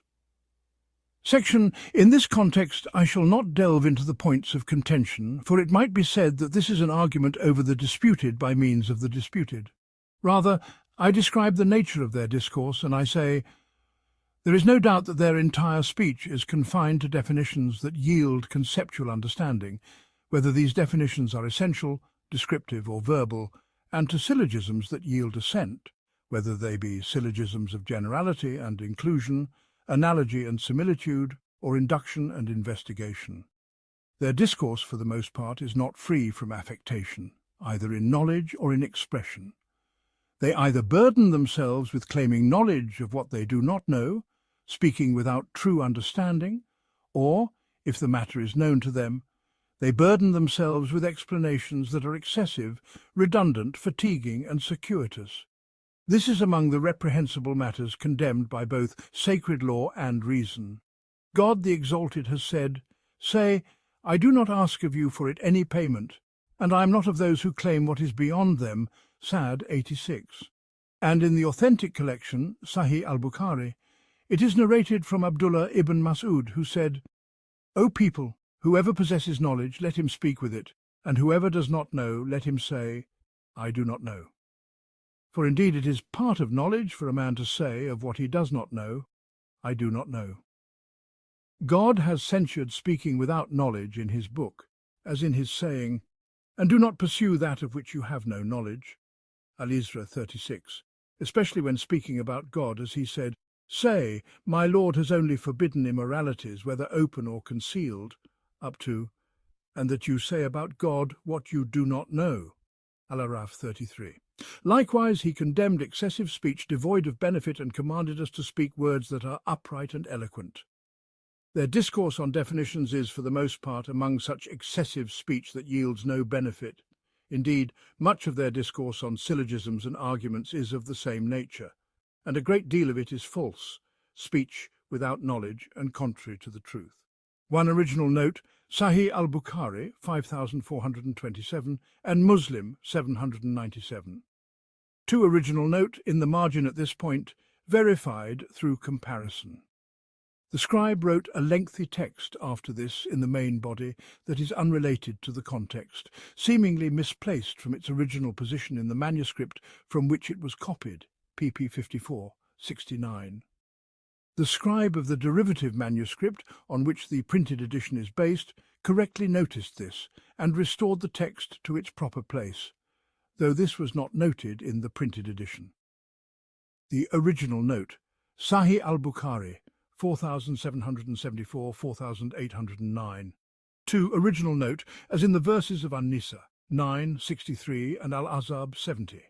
3. Original note, that is, much of it is without benefit. In the original, much of it is likewise.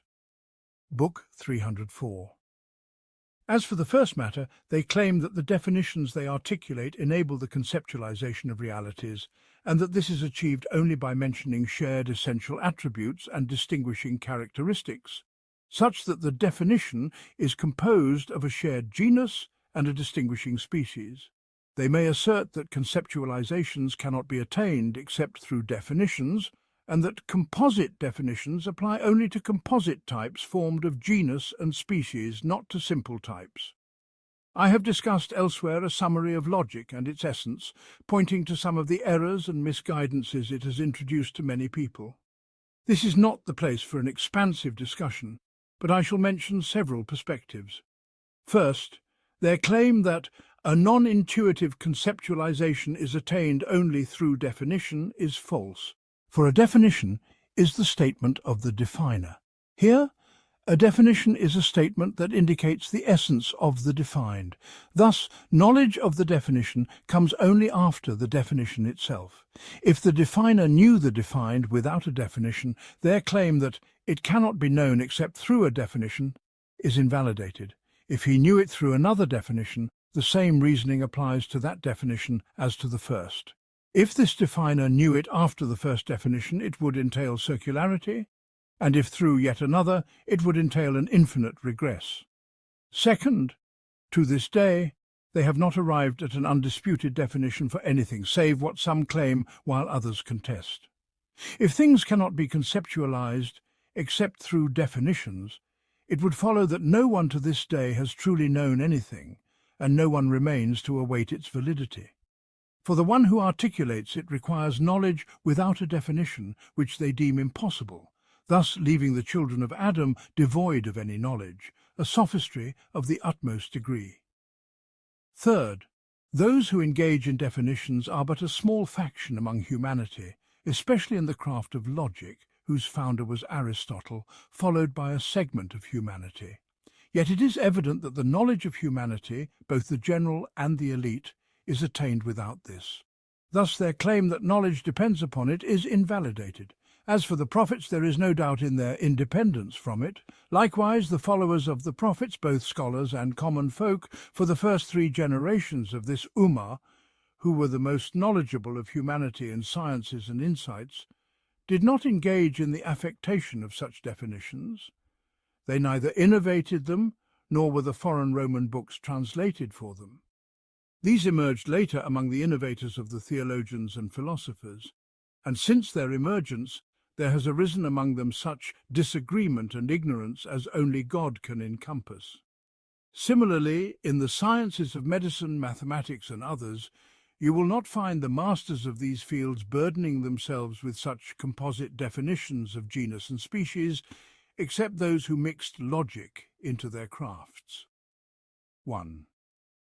Original note, as previously stated in the introduction, pp. 1620, regarding what the author wrote in Refutation of Logic. 2. Original note, original text, multiple, a distortion.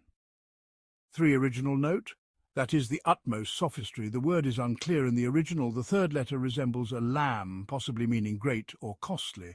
In T, sophistry and fallacy. In Refutation of the Logicians, 8, this is among the greatest sophistry. Book 305, Book 306. Likewise, the grammarians, such as Sibawayh, whose book stands unparalleled in the world, embodying the wisdom of the Arabic tongue, did not burden himself with defining the noun, the agent, or the like, as others did. When later grammarians attempted to define the noun, they produced numerous definitions, all of which are criticized among them. The same applies to what later scholars burdened themselves with in defining the agent, the subject, the predicate, and so forth. None who were true masters or experts in the craft engaged in this. Similarly, the definitions some jurists burden themselves with regarding purity, impurity, and other common terms among them, as well as the definitions attempted by those examining the principles of jurisprudence for concepts like report, analogy, knowledge, and the like, none who were true masters in the field engaged in this. To this day, no definition of theirs has been accepted without dispute. The same is true for the definitions of the theologians. Thus, if the most skilled of humanity in every field of knowledge have perfected it without these contrived definitions, the dependence of knowledge upon them is disproven. As for the knowledge of humanity who do not author books, it is beyond enumeration save by God. They possess insights, unveilings, verifications, and understandings that those who engage in such contrived definitions lack. How, then, can it be permissible to claim that the knowledge of things is contingent upon them? Fourth, God has endowed the children of Adam with both external and internal senses by which they perceive and know things. Through hearing, sight, smell, taste, and touch, they know what they know. And through what they witness and sense within their souls and hearts, they know matters even greater. These are the paths by which things are known. As for speech, It cannot by itself enable the conceptualization of individual things except through analogy of similitude or the composition of words, neither of which yields the conceptualization of reality. The intent is that if one conceptualizes a reality through their internal or external senses, they have no need for a verbal definition. And if they do not conceptualize it through these, it is impossible to conceptualize its reality through a verbal definition. This is a tangible matter one finds within oneself. For whoever knows sensible things, such as the taste of honey, a definition does not aid in conceptualizing it. And whoever has not tasted it, such as one informed about sugar without having tasted it, cannot conceptualize its reality through speech or definition. Rather, it is likened and approximated for them as one might say its taste resembles this or that. Such similitude and analogy are not the definition they claim. Likewise, internal sensible experiences such as anger, joy, sorrow, distress, knowledge, and the like, those who experience them have conceptualized them, and those who do not cannot conceptualize them through definition. Thus, the blind cannot conceptualize colors through definition, nor can the impotent conceptualize intimacy through definition. One original note. And he said of him in An-Nubuwat, 172, it is something most of creation cannot match. And in Bayan Talbis al-Jahmiyyah, 8 333, Sibawayh's book on grammar, when understood by a person, instills in their heart a reverence for Sibawayh that was not there before. And he said, Sibawayh's book on Arabic has no equal after it, calling him the sage of the Arabic tongue. See Majmu al-Fatawa, 11 370ths, 12 460ths. This is Ibn Taymiyyah's view of him, his reverence and commendation of his stature. As for the well-known dispute between him and Abu Hayyan, it is among the matters that occur in moments of anger and self-defense. Book 308.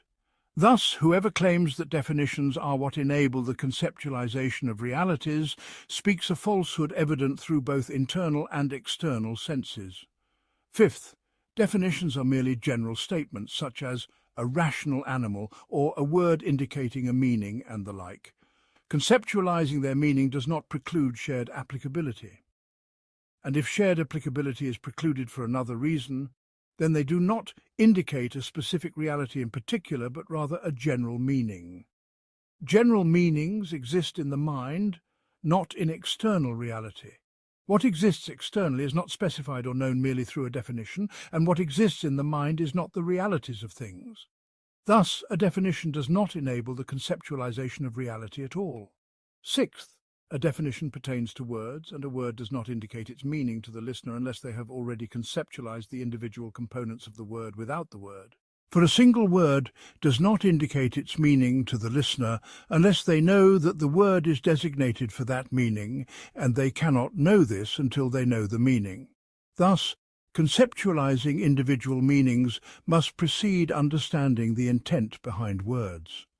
If conceptualization were derived from words, it would entail circularity, a tangible matter.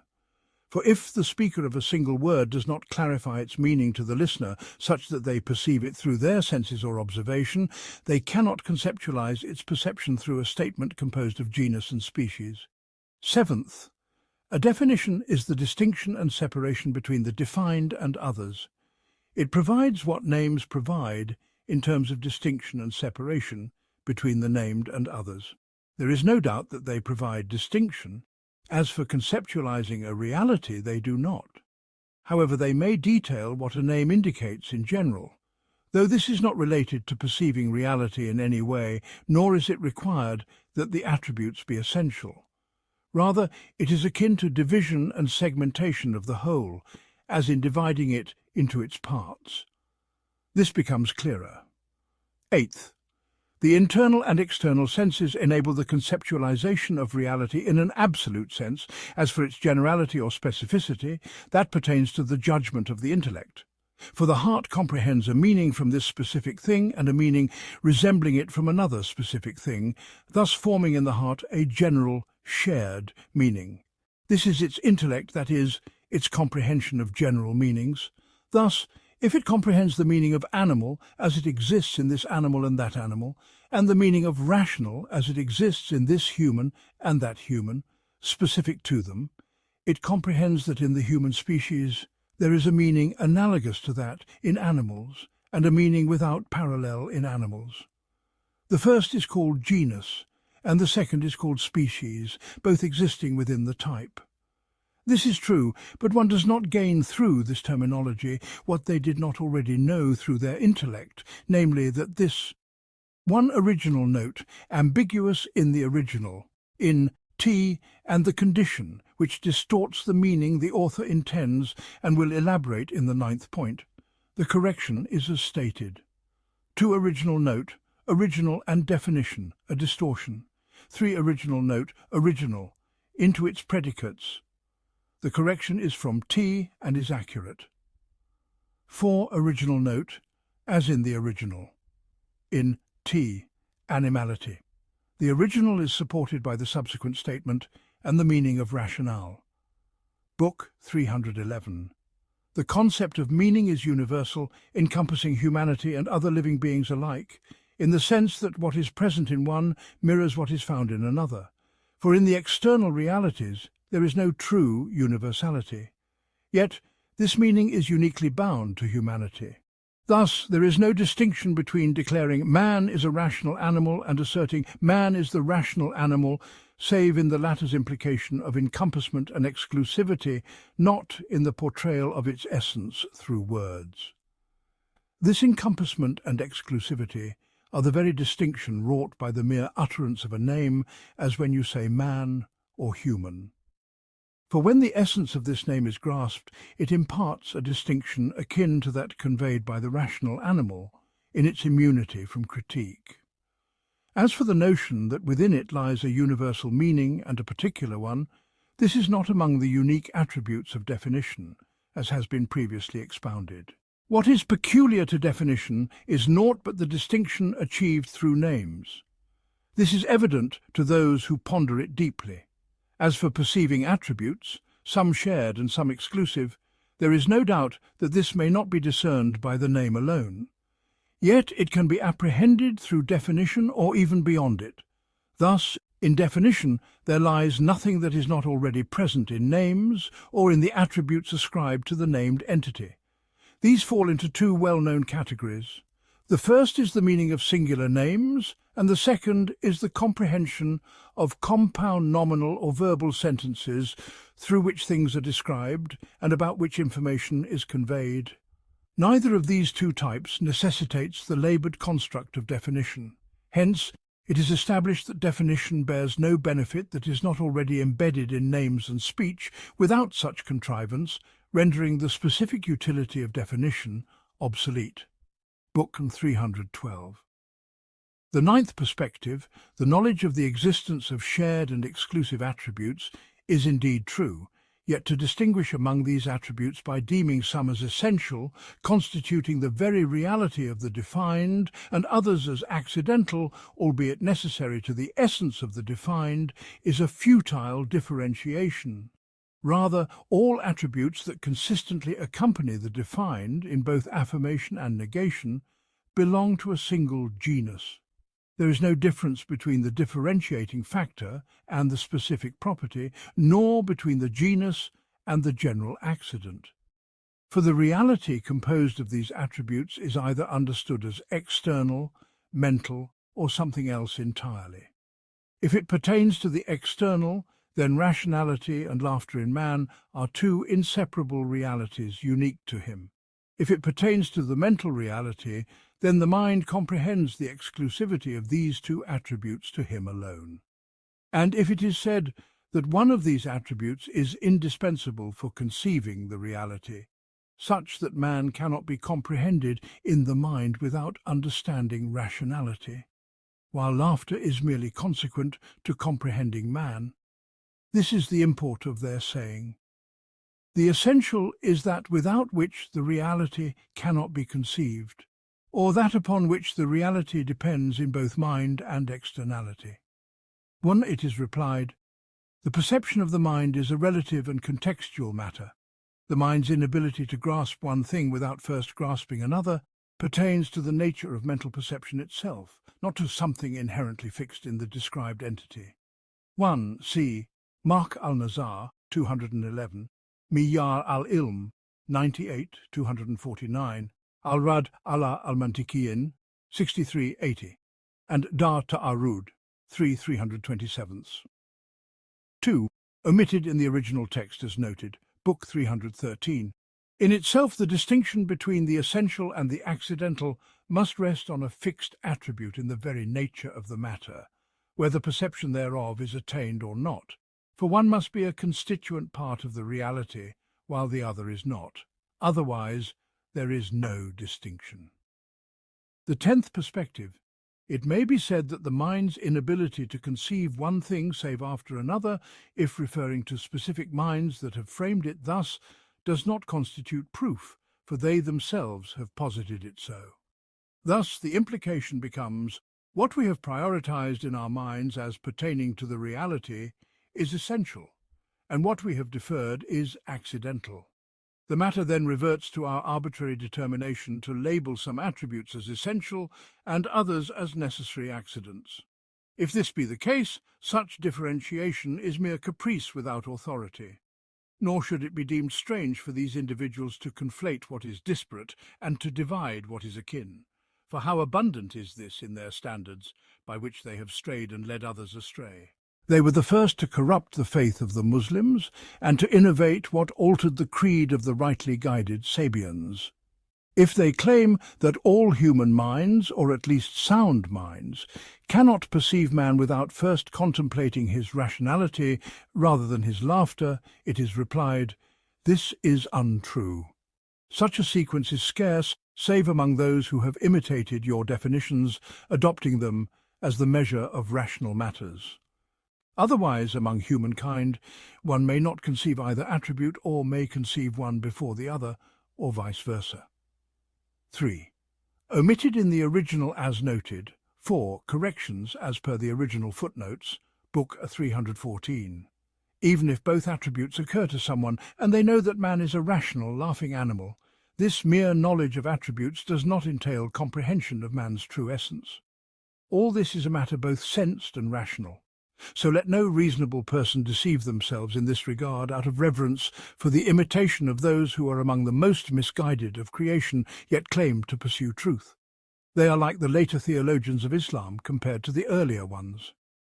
And since the Muslims were superior to the people of the two scriptures and the Sabians, they were likewise more knowledgeable and wiser. Reflect upon this, for it is exceedingly beneficial. Hence, they say, essential definitions are arduous, and grasping essential attributes is difficult. Most of what people possess are merely descriptive definitions. All this stems from their arbitrary distinction between two things through a contrivance they themselves introduced. It is well known that what lacks reality in the external world or in rational thought, being merely the innovation of an innovator who posited and differentiated thereby between akin matters, cannot be apprehended by sound hearts, for it belongs to the realm of recognizing corrupt doctrines without any guiding principle. 5. C. Al-Rad ala al-Mantiqiyin, 921-30. Miyar al-Ilm, 282. Al-Mustasfa, 153rd. Hikmat al-Ishraq by Suhrawardi, 21. Asas al-Iktibas by Tusi, 441. And his commentary on Al-Isharat, 152nd. Ibn Sina, in the introduction to his treatise on definitions, 74, 9 treatises on wisdom and natural sciences, described it as almost unattainable for humankind. The discourse of logicians and theologians on this is abundant. Abu al-Barakat ibn Malaka dissented in Al-Mutabah, 164-69, refuting Ibn Sina in the chapter titled An Account of what he presented on the difficulty of the law of definition, deeming it near impossible and facilitating that difficulty and permitting what was deemed impossible, though he offered nothing beyond permitting nominal definition. 6. See previous discussion, p. 173, Book 315. The 11th perspective. Their assertion that the reality is composed of genus and differentia, with genus being the shared part and differentia the distinguishing part. It is said to them, "This composition is either in the external world or in the mind. If in the external, there exists no universal type defined by this definition save the perceptible individual entities. In each entity, there is an attribute akin to that in other animals, such as sensation and voluntary movement, and an attribute unlike that in other animals, namely rationality. In every individual, these two attributes converge, just as other attributes and essences coalesce in composite matters bearing described attributes. If by animality and rationality you mean an essence, then there are not two essences in man, one animate and the other rational, but a single essence with two attributes. If the essence is composed of two accidents, that is invalid. If of a general and a specific essence, that too is absent, thus nullifying the notion of an external reality being composite. If they alternate between essence and attribute, it resembles the Christian doctrine of the Trinity, which is among the most contradictory assertions by scholarly consensus. If they claim the composite is the mental reality conceived by the intellect, it is first said, that is not the aim of definitions, unless it corresponds to the external. If there is no composition externally, it cannot be valid to posit composition here. In the mind, there is only the conception of the animate rationale, which is a single essence with two attributes, as previously mentioned, devoid of any composition.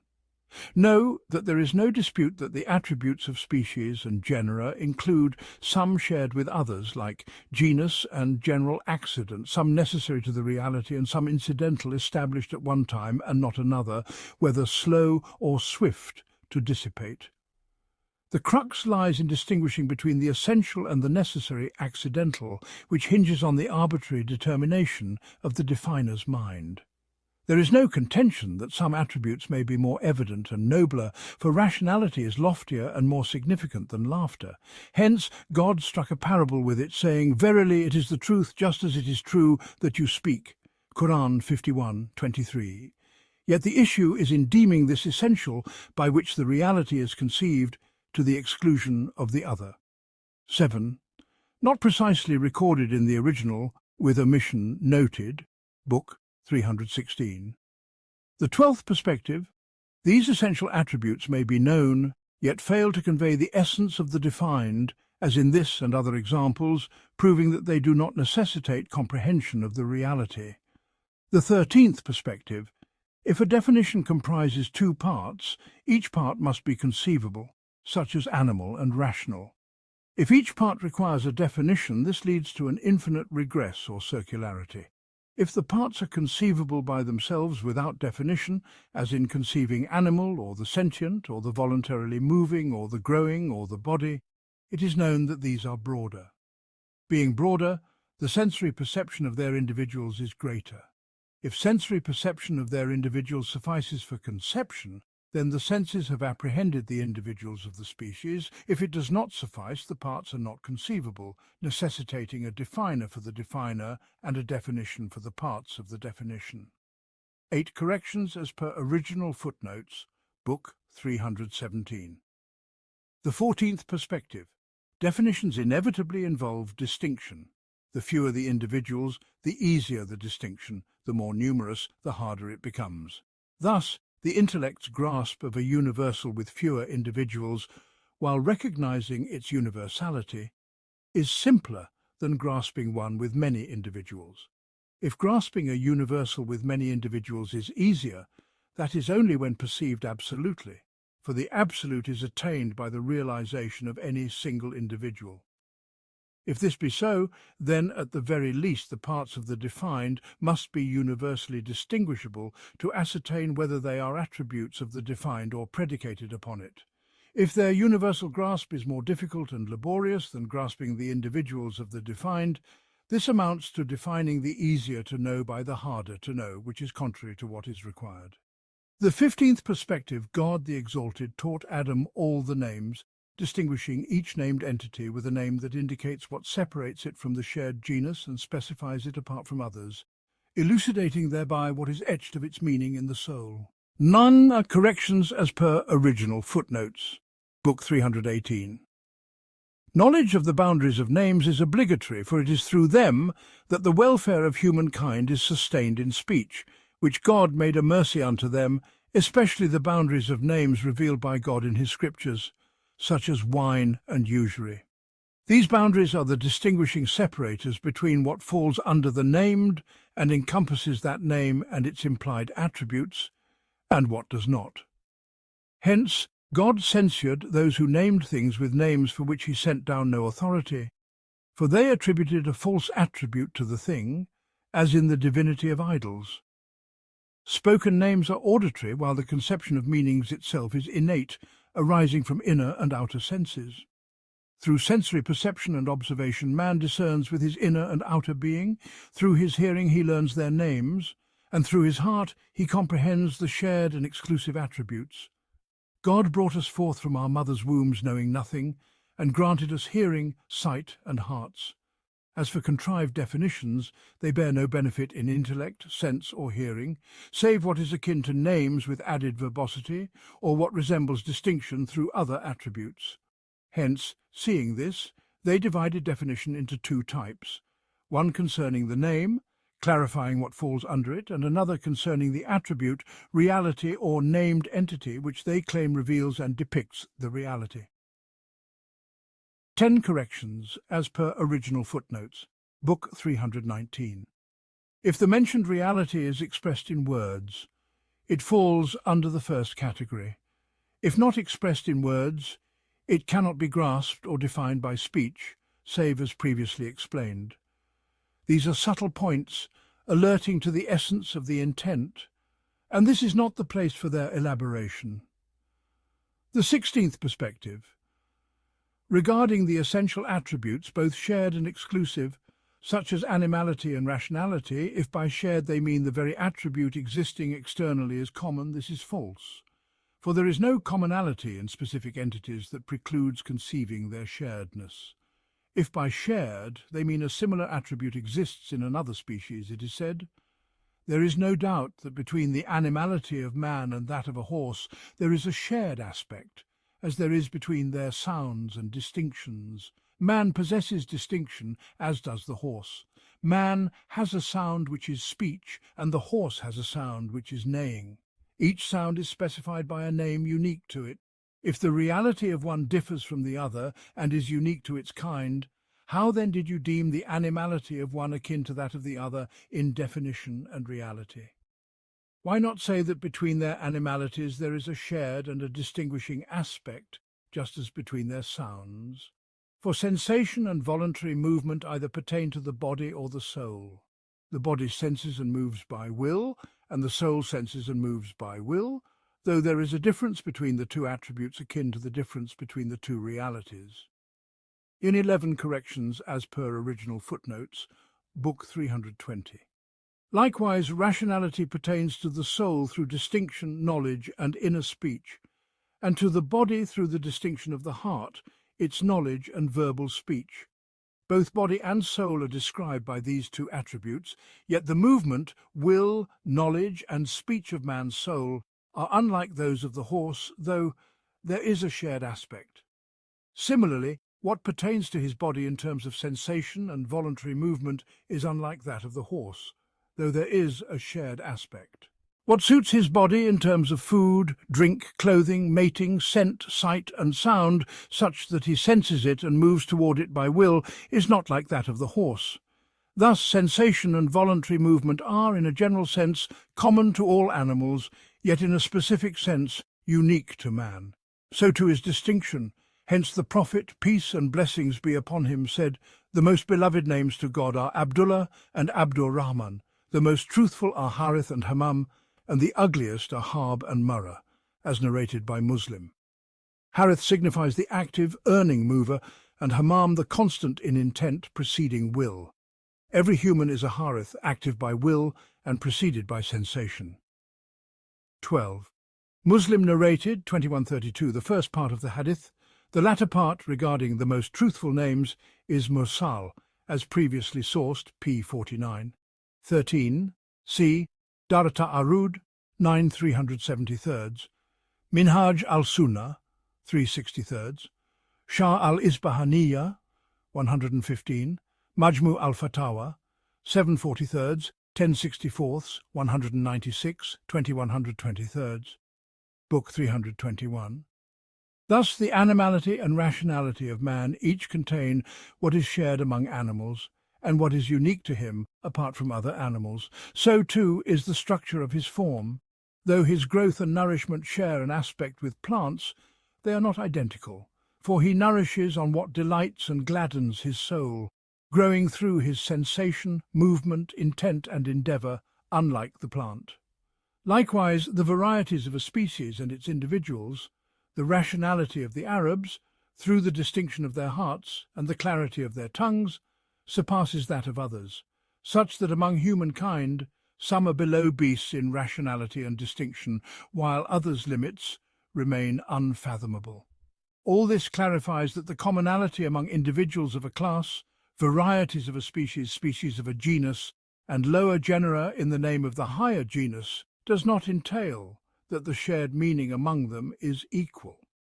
Just as there is no shared entity in external realities, the mind grasps a meaning present in one and mirrored in another, yet it is evident that it is not identical in exact likeness, but rather in similarity, that shared meaning in one bears a reality differing from that in another. Hence, the analogists err who focus on the shared unifying meaning without the distinguishing difference. The Arabs among human varieties and the Muslims among religious communities possess the greatest capacity for discerning differences and distinguishing commonalities evident in their intellects, languages, sciences, and judgments. Thus, when the theologians of Islam, the Arabs, debated these Sabian theologians, the non-Arab Romans, and highlighted the superiority of their logic and discourse over theirs, the excellence of Islamic discourse became manifest, as did Qadi Abu Bakr ibn al-Baklani in his book Al-Daqa'iq, where he refuted many of the philosophers' corrupt doctrines concerning the spheres, stars, intellect, souls, the necessary existent, and more. He addressed their logic and classification of existence, such as dividing existence into essence and accident, and subdividing accidents into 9 categories, and presented the classification of Muslim theologians, which excels in distinction, synthesis, and differentiation beyond theirs. 14 previously mentioned, p. 75, 270, 15 previously mentioned, p. 284, book 322. For God taught man elucidation, as he said, the most gracious, 1, has taught the Qur'an, 2, Qur'an 55, 1, 2, and he taught Adam all the names, Qur'an 231, and he taught man what he knew not, Qur'an 96, 5. Elucidation pertains to the heart and tongue, just as blindness and muteness pertain to the heart and tongue, as God said, deaf, dumb, blind, so they do not return, Qur'an 2:18. The Prophet, peace and blessings be upon him, said, "Why do they not ask when they do not know? The cure for incapacity is questioning." 1616, narrated by Ahmad, 3056, Abu Dawood, 572, and others from Ibn Abbas. There is much variation in it, but the cited portion is likely authentic. See Al-Awsat by Ibn al-Mundhir, 222, Ilal ibn Abi Hatim, 77, Sunan al-Darakutni, 189th, Al-Khilafiyat by Al-Bayhaqi, 2490ths, Bayan al-Wam wa Aliham, 236, book 323. In a narration, incapacity is the incapacity of the heart, not of the tongue, or he said, the worst incapacity is that of the heart. 17. Ibn Mas'ud used to say, you are in a time when jurists are many and orators few, but a time will come when jurists are few and orators many. 18. Clarity of things to the heart is the opposite of their confusion therein, as the Prophet, peace and blessings be upon him, said, the lawful is cleared, and so forth in the Hadith. The verse, and that the way of the sinners may become clear, Qur'an 655, has been recited with both nominative and accusative cases, meaning, and that you may discern their way. 20. Thus, man clarifies things. They say, the thing became clear, I clarified it. The thing clarified itself, I sought its clarity. The thing became evident, and I made it evident. all used both transitively and intransitively, derived from this root of elucidation. 17. I could not find it in these exact words. The well-known narration is from Aun ibn Abdullah. 3 are from faith, modesty, chastity and incapacity, of the tongue, not the heart. Narrated by Mamar in Al-Jami, 11/140, Ibn Abi Shayba 36724, Abu Nuaym 4248, and others. It is also narrated as a prophetic tradition from 2 chains, but it is more likely a statement of Aun. See Bayan Fadl Ilm al-Salaf by Ibn Rajab, 86. 18, narrated by Zuhair ibn Harb in Al-Ilm, 109, Abd al-Razak in Al-Musannaf, 3787, and Al-Bukhari in Al-Adab al-Mufrad, 789, with sound chains. It is also narrated as a prophetic tradition from Abu Dar, Hakim ibn Hizam, and Abdullah ibn Sa'ad, but its elevation is not authentic. 19, narrated by Al-Bukhari, 52, and Muslim, 1599. 20c Al-Sabah, 258, Hujjat al-Qiraat, 253, Book 324. The divine utterance of the Exalted One resounds, "If a wicked person comes to you with news, ascertain its truth." Al-Hujurat 6. Here the verb is transitive, bearing the weight of inquiry and discernment. Likewise, in another celestial proclamation he says, "with a manifest indecency," An-Nisa 19, meaning that which is clearly evident, and here the verb is intransitive, revealing itself without need of external agency. The concept of bayan, clarity or elucidation, is akin to speech itself. It may serve as the verbal noun of bana, to become clear, signifying the emergence of clarity, or as a nominal form derived from bayana, to make clear, much like kalam, speech, and salam, peace, are derived from kalama, to speak, and salama, to greet. Thus, bayan can denote the act of something becoming clear on its own, or it can signify the act of rendering something clear, as in making it manifest, a usage that predominates. From this springs the luminous saying of the Prophet, "Peace and blessings be upon him." Indeed, some forms of eloquence are akin to magic. The essence of eloquent speech lies in the clarity it brings to the heart of the listener, so that the matter becomes evident and fully discerned. As the Almighty declares, "This is a clear declaration for mankind," Al-Imran 138. Yet, even with such clarity, there are those for whom it remains veiled, as the Lord states, "Say, it is guidance and healing for those who believe." Fussilat 44. Moreover, the divine command descended, "And we have revealed to you the reminder, that you may make clear to mankind what has been revealed to them." An-Nahl 44. And again, "And we sent not a messenger, except with the language of his people, that he might make clear to them." Ibrahim 4. The Almighty further affirms, "And there is not upon the messenger except the duty of clear notification." An-Nur 54. "And Allah would not mislead a people after he has guided them until he makes clear to them what to avoid." At-Tawbah 115. "Allah makes clear to you lest you go astray." An-Nisa 176. "And say, indeed, I am on clear evidence from my Lord." Al-An'am 57. Subs. The original text notes, the source reads, "for salama and bayana." The correction is from F. 2, narrated by Al-Bukhari 5146 and Muslim 869. 3. The original text notes, the source reads, "to the heart to the listener." The correction is from T, Book 325. So too does he proclaim, "Is he who is on clear evidence from his Lord?" Hud 17. "We have certainly sent down verses that make things clear." An-Nur 46. "And Allah makes clear to you the verses that you might use reason." An-Nur 61. Yet, as for matters already known, where adding further description serves only to multiply words, indulge in verbosity, ostentation, and arrogance, or to articulate matters deemed improper to mention, such excess is forbidden. This is echoed in the prophetic tradition. Verily, Allah detests the eloquent among men who picks at words with his tongue as a cow picks at grass with hers. Likewise, another narration states, "Modesty and reticence are 2 branches of faith, while vulgarity and excessive eloquence are 2 branches of hypocrisy." Hence the Prophet, peace and blessings be upon him, declared, "The length of a man's prayer and the brevity of his sermon are a sign of his understanding." And in the narration of Sa'd, when he heard his son invoking or found him supplicating. 1. The original text notes, the verse was written in the source as, "He makes clear the verses to a people who use reason."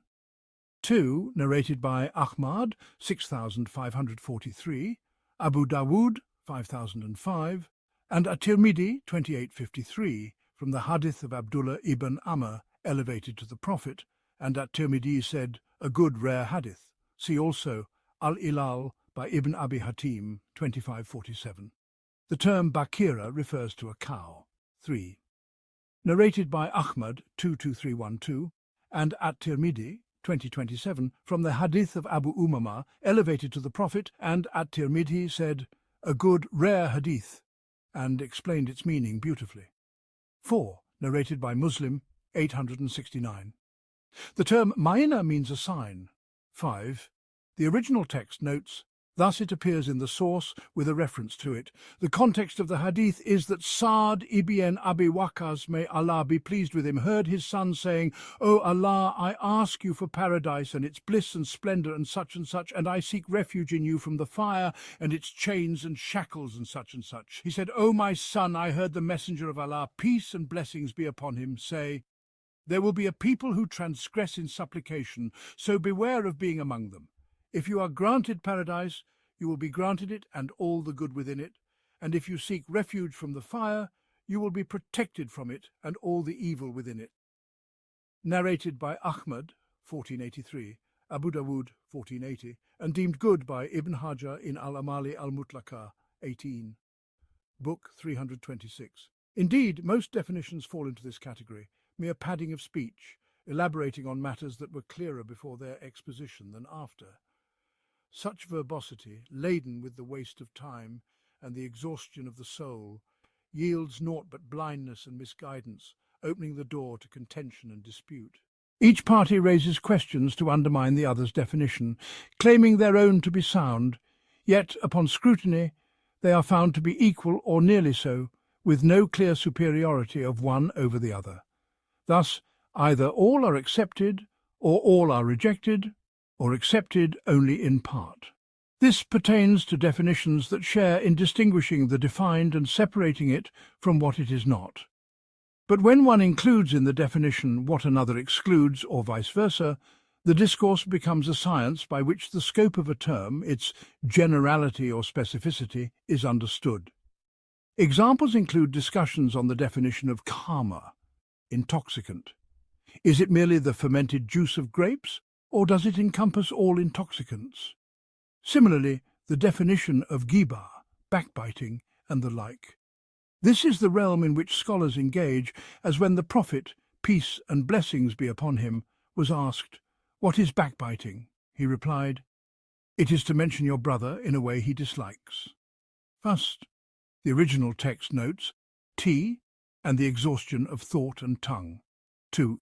Narrated by Muslim, 2589, Book 327. So too is his saying, "Every intoxicant is khamr," and the statement of Umar from the pulpit, "Khamr is that which clouds the mind." Likewise, the Prophet's declaration, "Peace and blessings be upon him," "He who has in his heart the weight of a mustard seed of pride shall not enter paradise." A man asked, "O Messenger of Allah, a man loves to have fine sandals and fine clothes. Does that count as pride?" He replied, "No, for Allah is beautiful and loves beauty. Pride is to reject the truth and belittle people." From this stems the interpretation, explanation, and clarification of speech. Whoever elucidates the words of another, interprets them, or clarifies their meaning must know the boundaries of the terms contained therein. Every definition articulated in speech is akin to a translation or clarification of the term, sometimes a mere verbal expression if the listener already knows the defined, and at other times necessitating an exposition of meaning if the listener is unfamiliar with the named entity. This may be achieved through examples or the composition of attributes, though it does not fully convey the reality to one who cannot conceive it beyond words. Let this be understood. As for what they mention regarding the definition of a thing or its essence, or the definition of realities, it offers little in terms of distinction beyond enumerating some attributes of the defined, as previously mentioned, and contains much confusion, some of which we have already highlighted. 1. Narrated by Muslim, 2003. 2. Narrated by Al-Bukhari, 4619, and Muslim, 3032. 3. Narrated by Muslim, 91. 4. The original text notes, p. 310, book 328. As for the issue of analogy, qiyas, discourse upon it unfolds in two arenas. The first concerns absolute analogy, which they have deemed the balance of sciences and refined within the realm of logic. The second pertains to the types of analogies employed in the sciences. As to the first, we say there is no dispute that if two premises are known and composed in a balanced manner, they yield certainty in the conclusion. Indeed, it is narrated in Sahih Muslim as an elevated tradition. Every intoxicant is karma and every karma is forbidden. Yet the Prophet, peace and blessings be upon him, did not articulate this to argue with an opponent over its composition. Rather, as he also stated in Sahih Muslim, every intoxicant is karma and every intoxicant is forbidden. He intended to clarify that all intoxicants fall under the designation of karma, which Allah has prohibited. This is an elucidation of the meaning of karma, for they already knew that Allah had forbidden it. They would ask him about beverages made from grape juice, as recorded in the Sahihain 3 from Abu Musa, that the Prophet, peace and blessings be upon him, was questioned about a drink made from corn called mizar. 1. Narrated by Muslim, 75 2003. 2. Narrated by Muslim, 74 2003. 3. Sahih al-Bukhari, 4343, and Sahih Muslim, 2001. Book 329, and a drink made from honey called bit. Endowed with the gift of concise yet comprehensive speech, he declared, "Every intoxicant is forbidden." He sought to elucidate, through this universal statement, a categorical proposition, that every intoxicant is karma, and then reinforced what they already knew, that every karma is forbidden, to firmly establish the prohibition of intoxicants in their hearts, as he explicitly stated, "Every intoxicant is forbidden." Had he limited himself to saying, "Every intoxicant is forbidden," some might have interpreted it to mean only the final draught, as indeed some did. For this reason, Imam Ahmad remarked, his saying, "Every intoxicant is karma," is more emphatic, for they do not call the final draught karma. Had he said, "Every intoxicant is karma," some might have construed it as merely resembling karma in prohibition. But by adding, "and every karma is forbidden," it became evident that he meant its inclusion under the name of karma that Allah has prohibited. The purpose here is to affirm that the form of analogy mentioned is innate, requiring no formal learning, akin to arithmetic among people. Yet, these individuals prolong expressions and render them obscure. Likewise, the division of the premise termed a proposition, a declarative sentence, into specific and general, negative and affirmative, and so forth. The notion that a true proposition entails the truth of its converse and the converse of its negation, while its negation is false. The variation in its composition and the like, as well as the classification of analogy into categorical syllogism, conditional syllogism, and contradictory syllogism, among others. While much of this may be sound, it contains elements of falsehood. Fern C. Al-Mabsut, 24/16-17, and Fath al-Qadir, 5/306. 2. That is, had he limited himself to this. 3. The original text notes, the source reads, "and when he intended." The correction is from T, and it is correct. 4. The original text notes, the source reads Alifre in Tifa al-Afradi. This is a distortion. Book 330. The truth within it, though burdened by lengthy discourse and excessive verbiage without benefit, marred by poor expression and obscurity in clarification, and deviating from the straight near path to a circuitous distant one, cannot be fully expounded here. Its beneficial essence is innate. needing no recourse to their methods, and what requires their intervention holds no benefit beyond understanding their terminology, approach, or errors. Such is the nature of every erroneous doctrine, for one must engage with it to comprehend its language and misguidance, necessitating its study to unveil the error that believers may recognize, discerning thereby what Allah has clarified of His decree, whether as recompense or command. These individuals fall under the critique of those who indulge in contrived speech that yields no benefit and multiply words that avail nothing. The intent here is to highlight several aspects. First, the mentioned analogy yields knowledge only through a universal affirmative proposition. Thus, every analogy must rest upon a comprehensive, established universal. This is agreed upon and evident.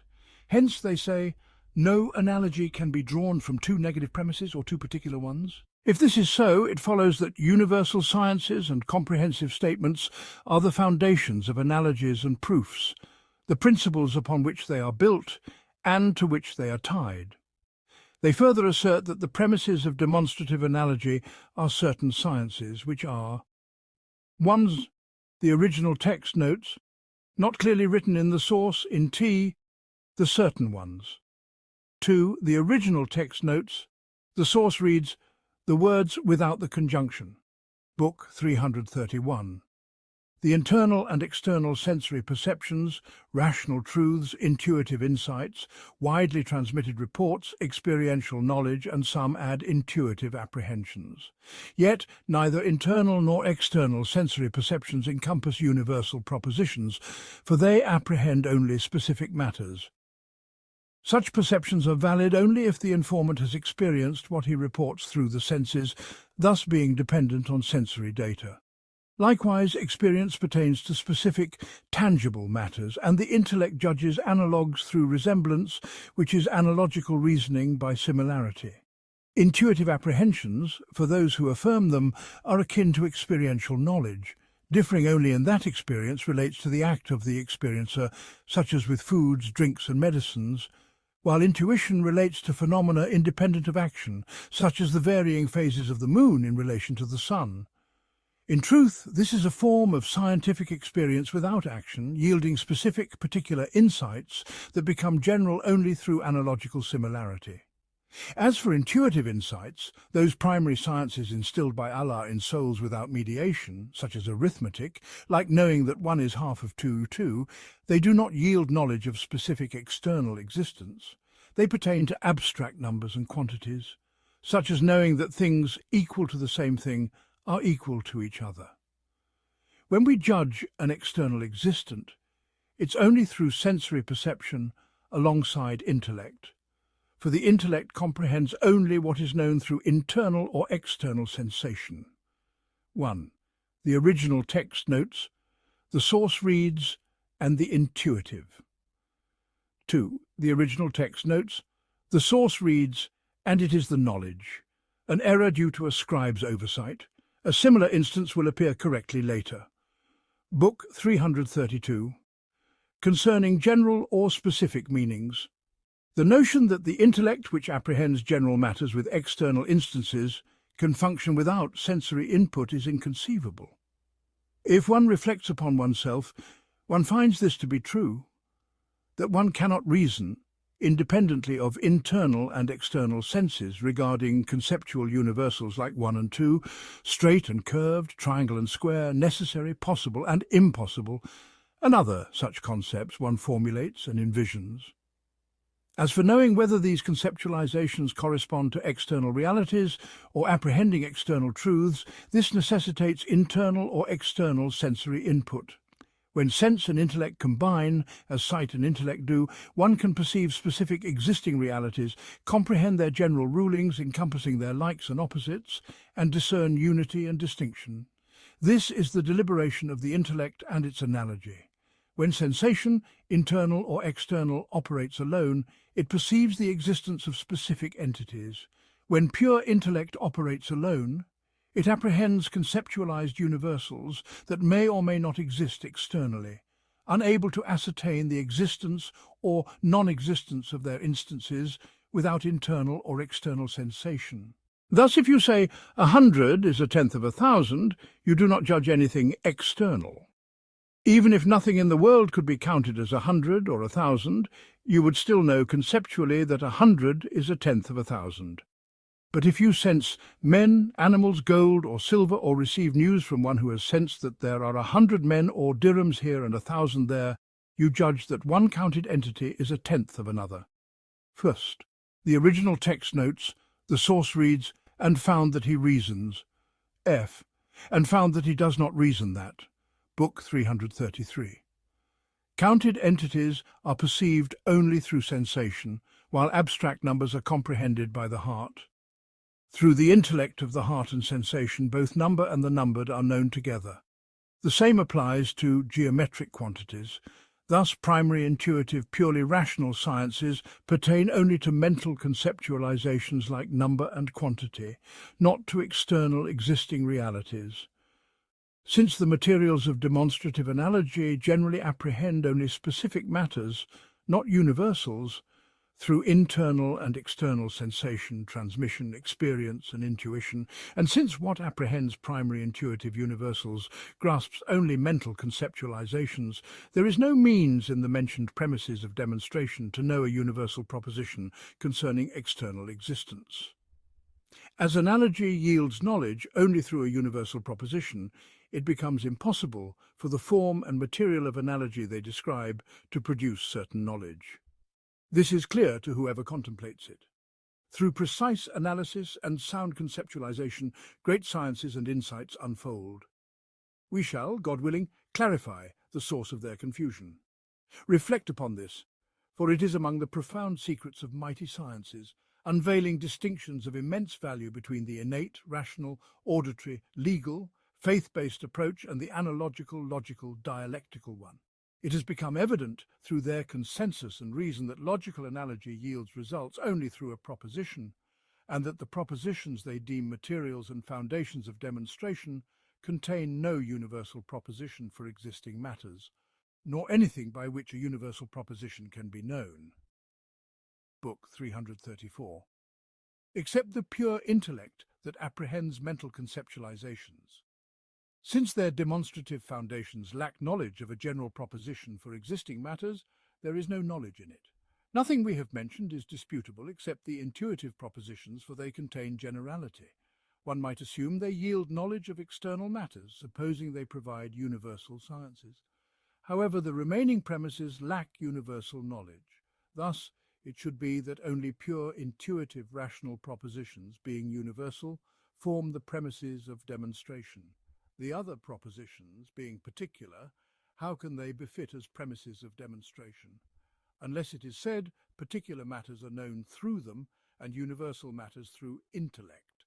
So together they complete the demonstration, as one knows through sensation that one has 1,000 dirhams and another 2,000, and through intellect that two is more than one, thus knowing that this one's wealth is greater. To this we say, this is correct. But it yields only a specific particular proposition, that this one's wealth exceeds that one's. Particular specific matters do not require analogy for their knowledge.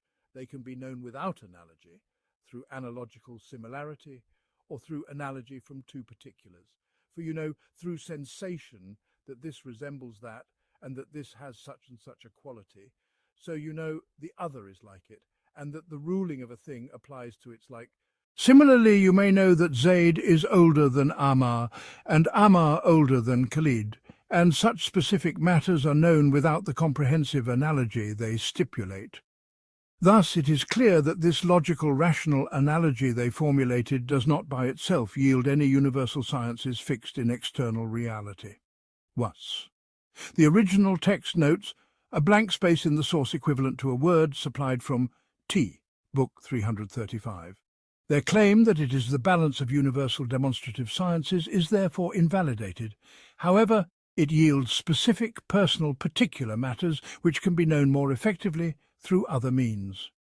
This leads to the second aspect, where we say, existing verified matters are known through internal and external sensation, analogical similarity, and analogy lacking a universal proposition, comprehensiveness, or generality.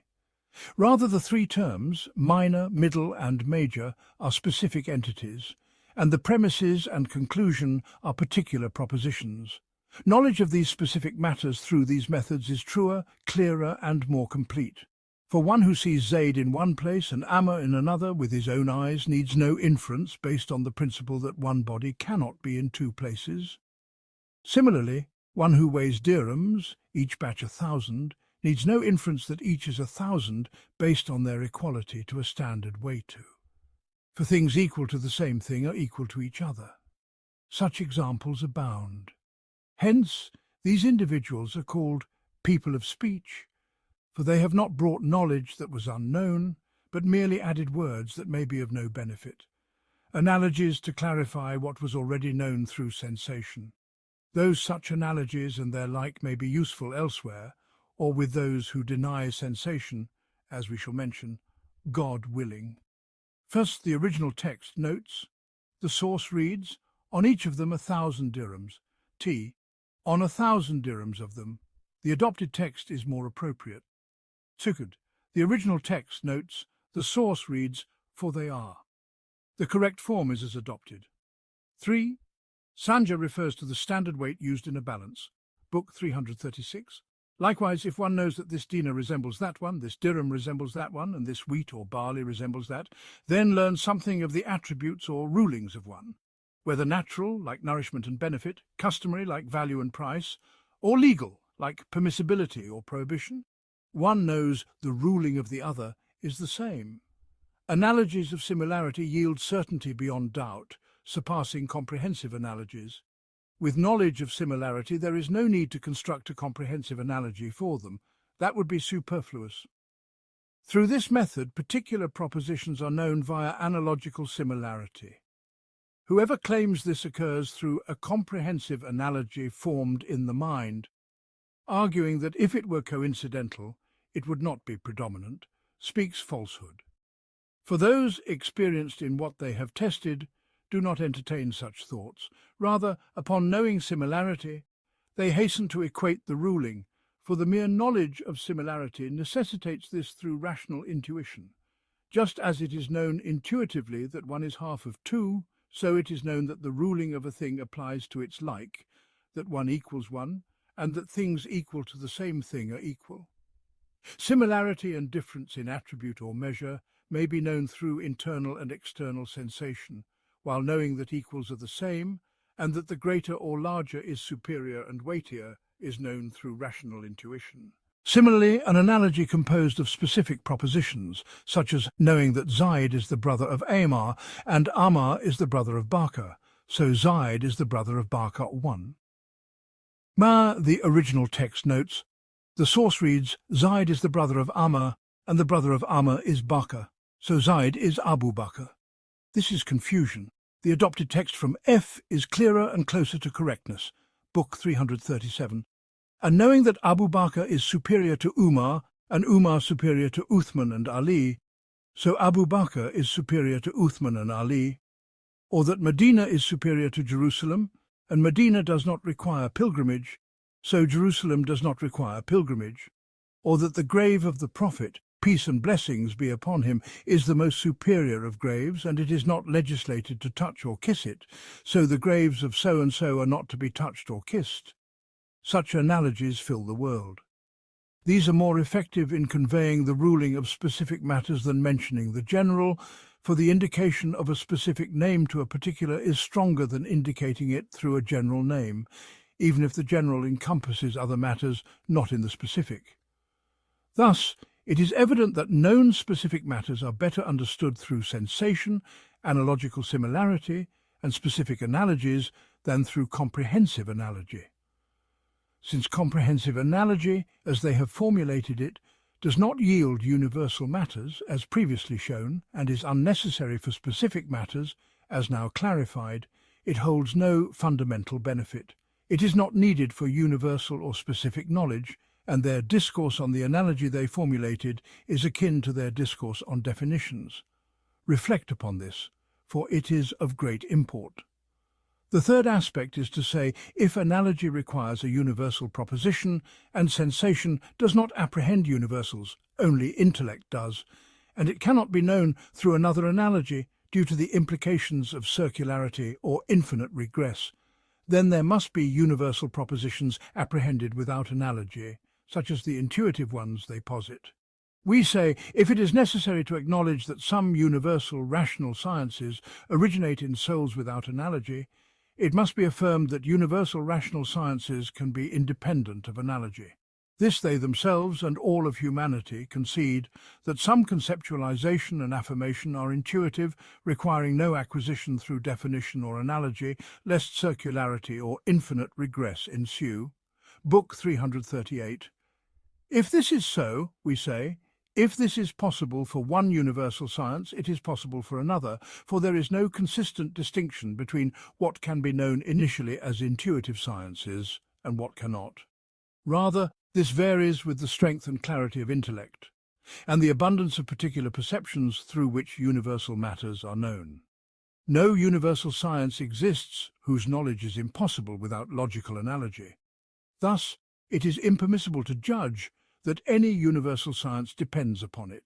This becomes clearer through the fourth aspect, where we say, suppose the form and material of logical analogy yield universal sciences.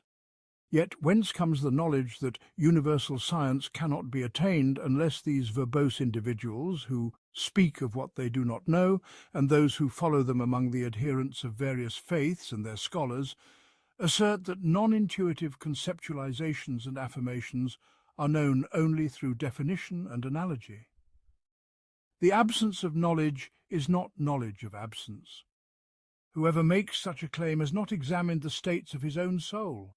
Had he done so, he would find universal sciences within himself without logical analogy and numerous conceptualizations without definition. Even if he does not know this of himself or his kind, whence does he claim that all of humanity, with their diverse natures, sciences, and divine gifts, are like him, and that Allah grants no one knowledge except through a logical analogy formed in their soul? They even dare to claim that the prophets were so, ascending to the Lord of the worlds, asserting that his knowledge of his creation's affairs is through logical analogy. They have no evidence for this negation, of which they lack comprehensive knowledge, except their own ignorance.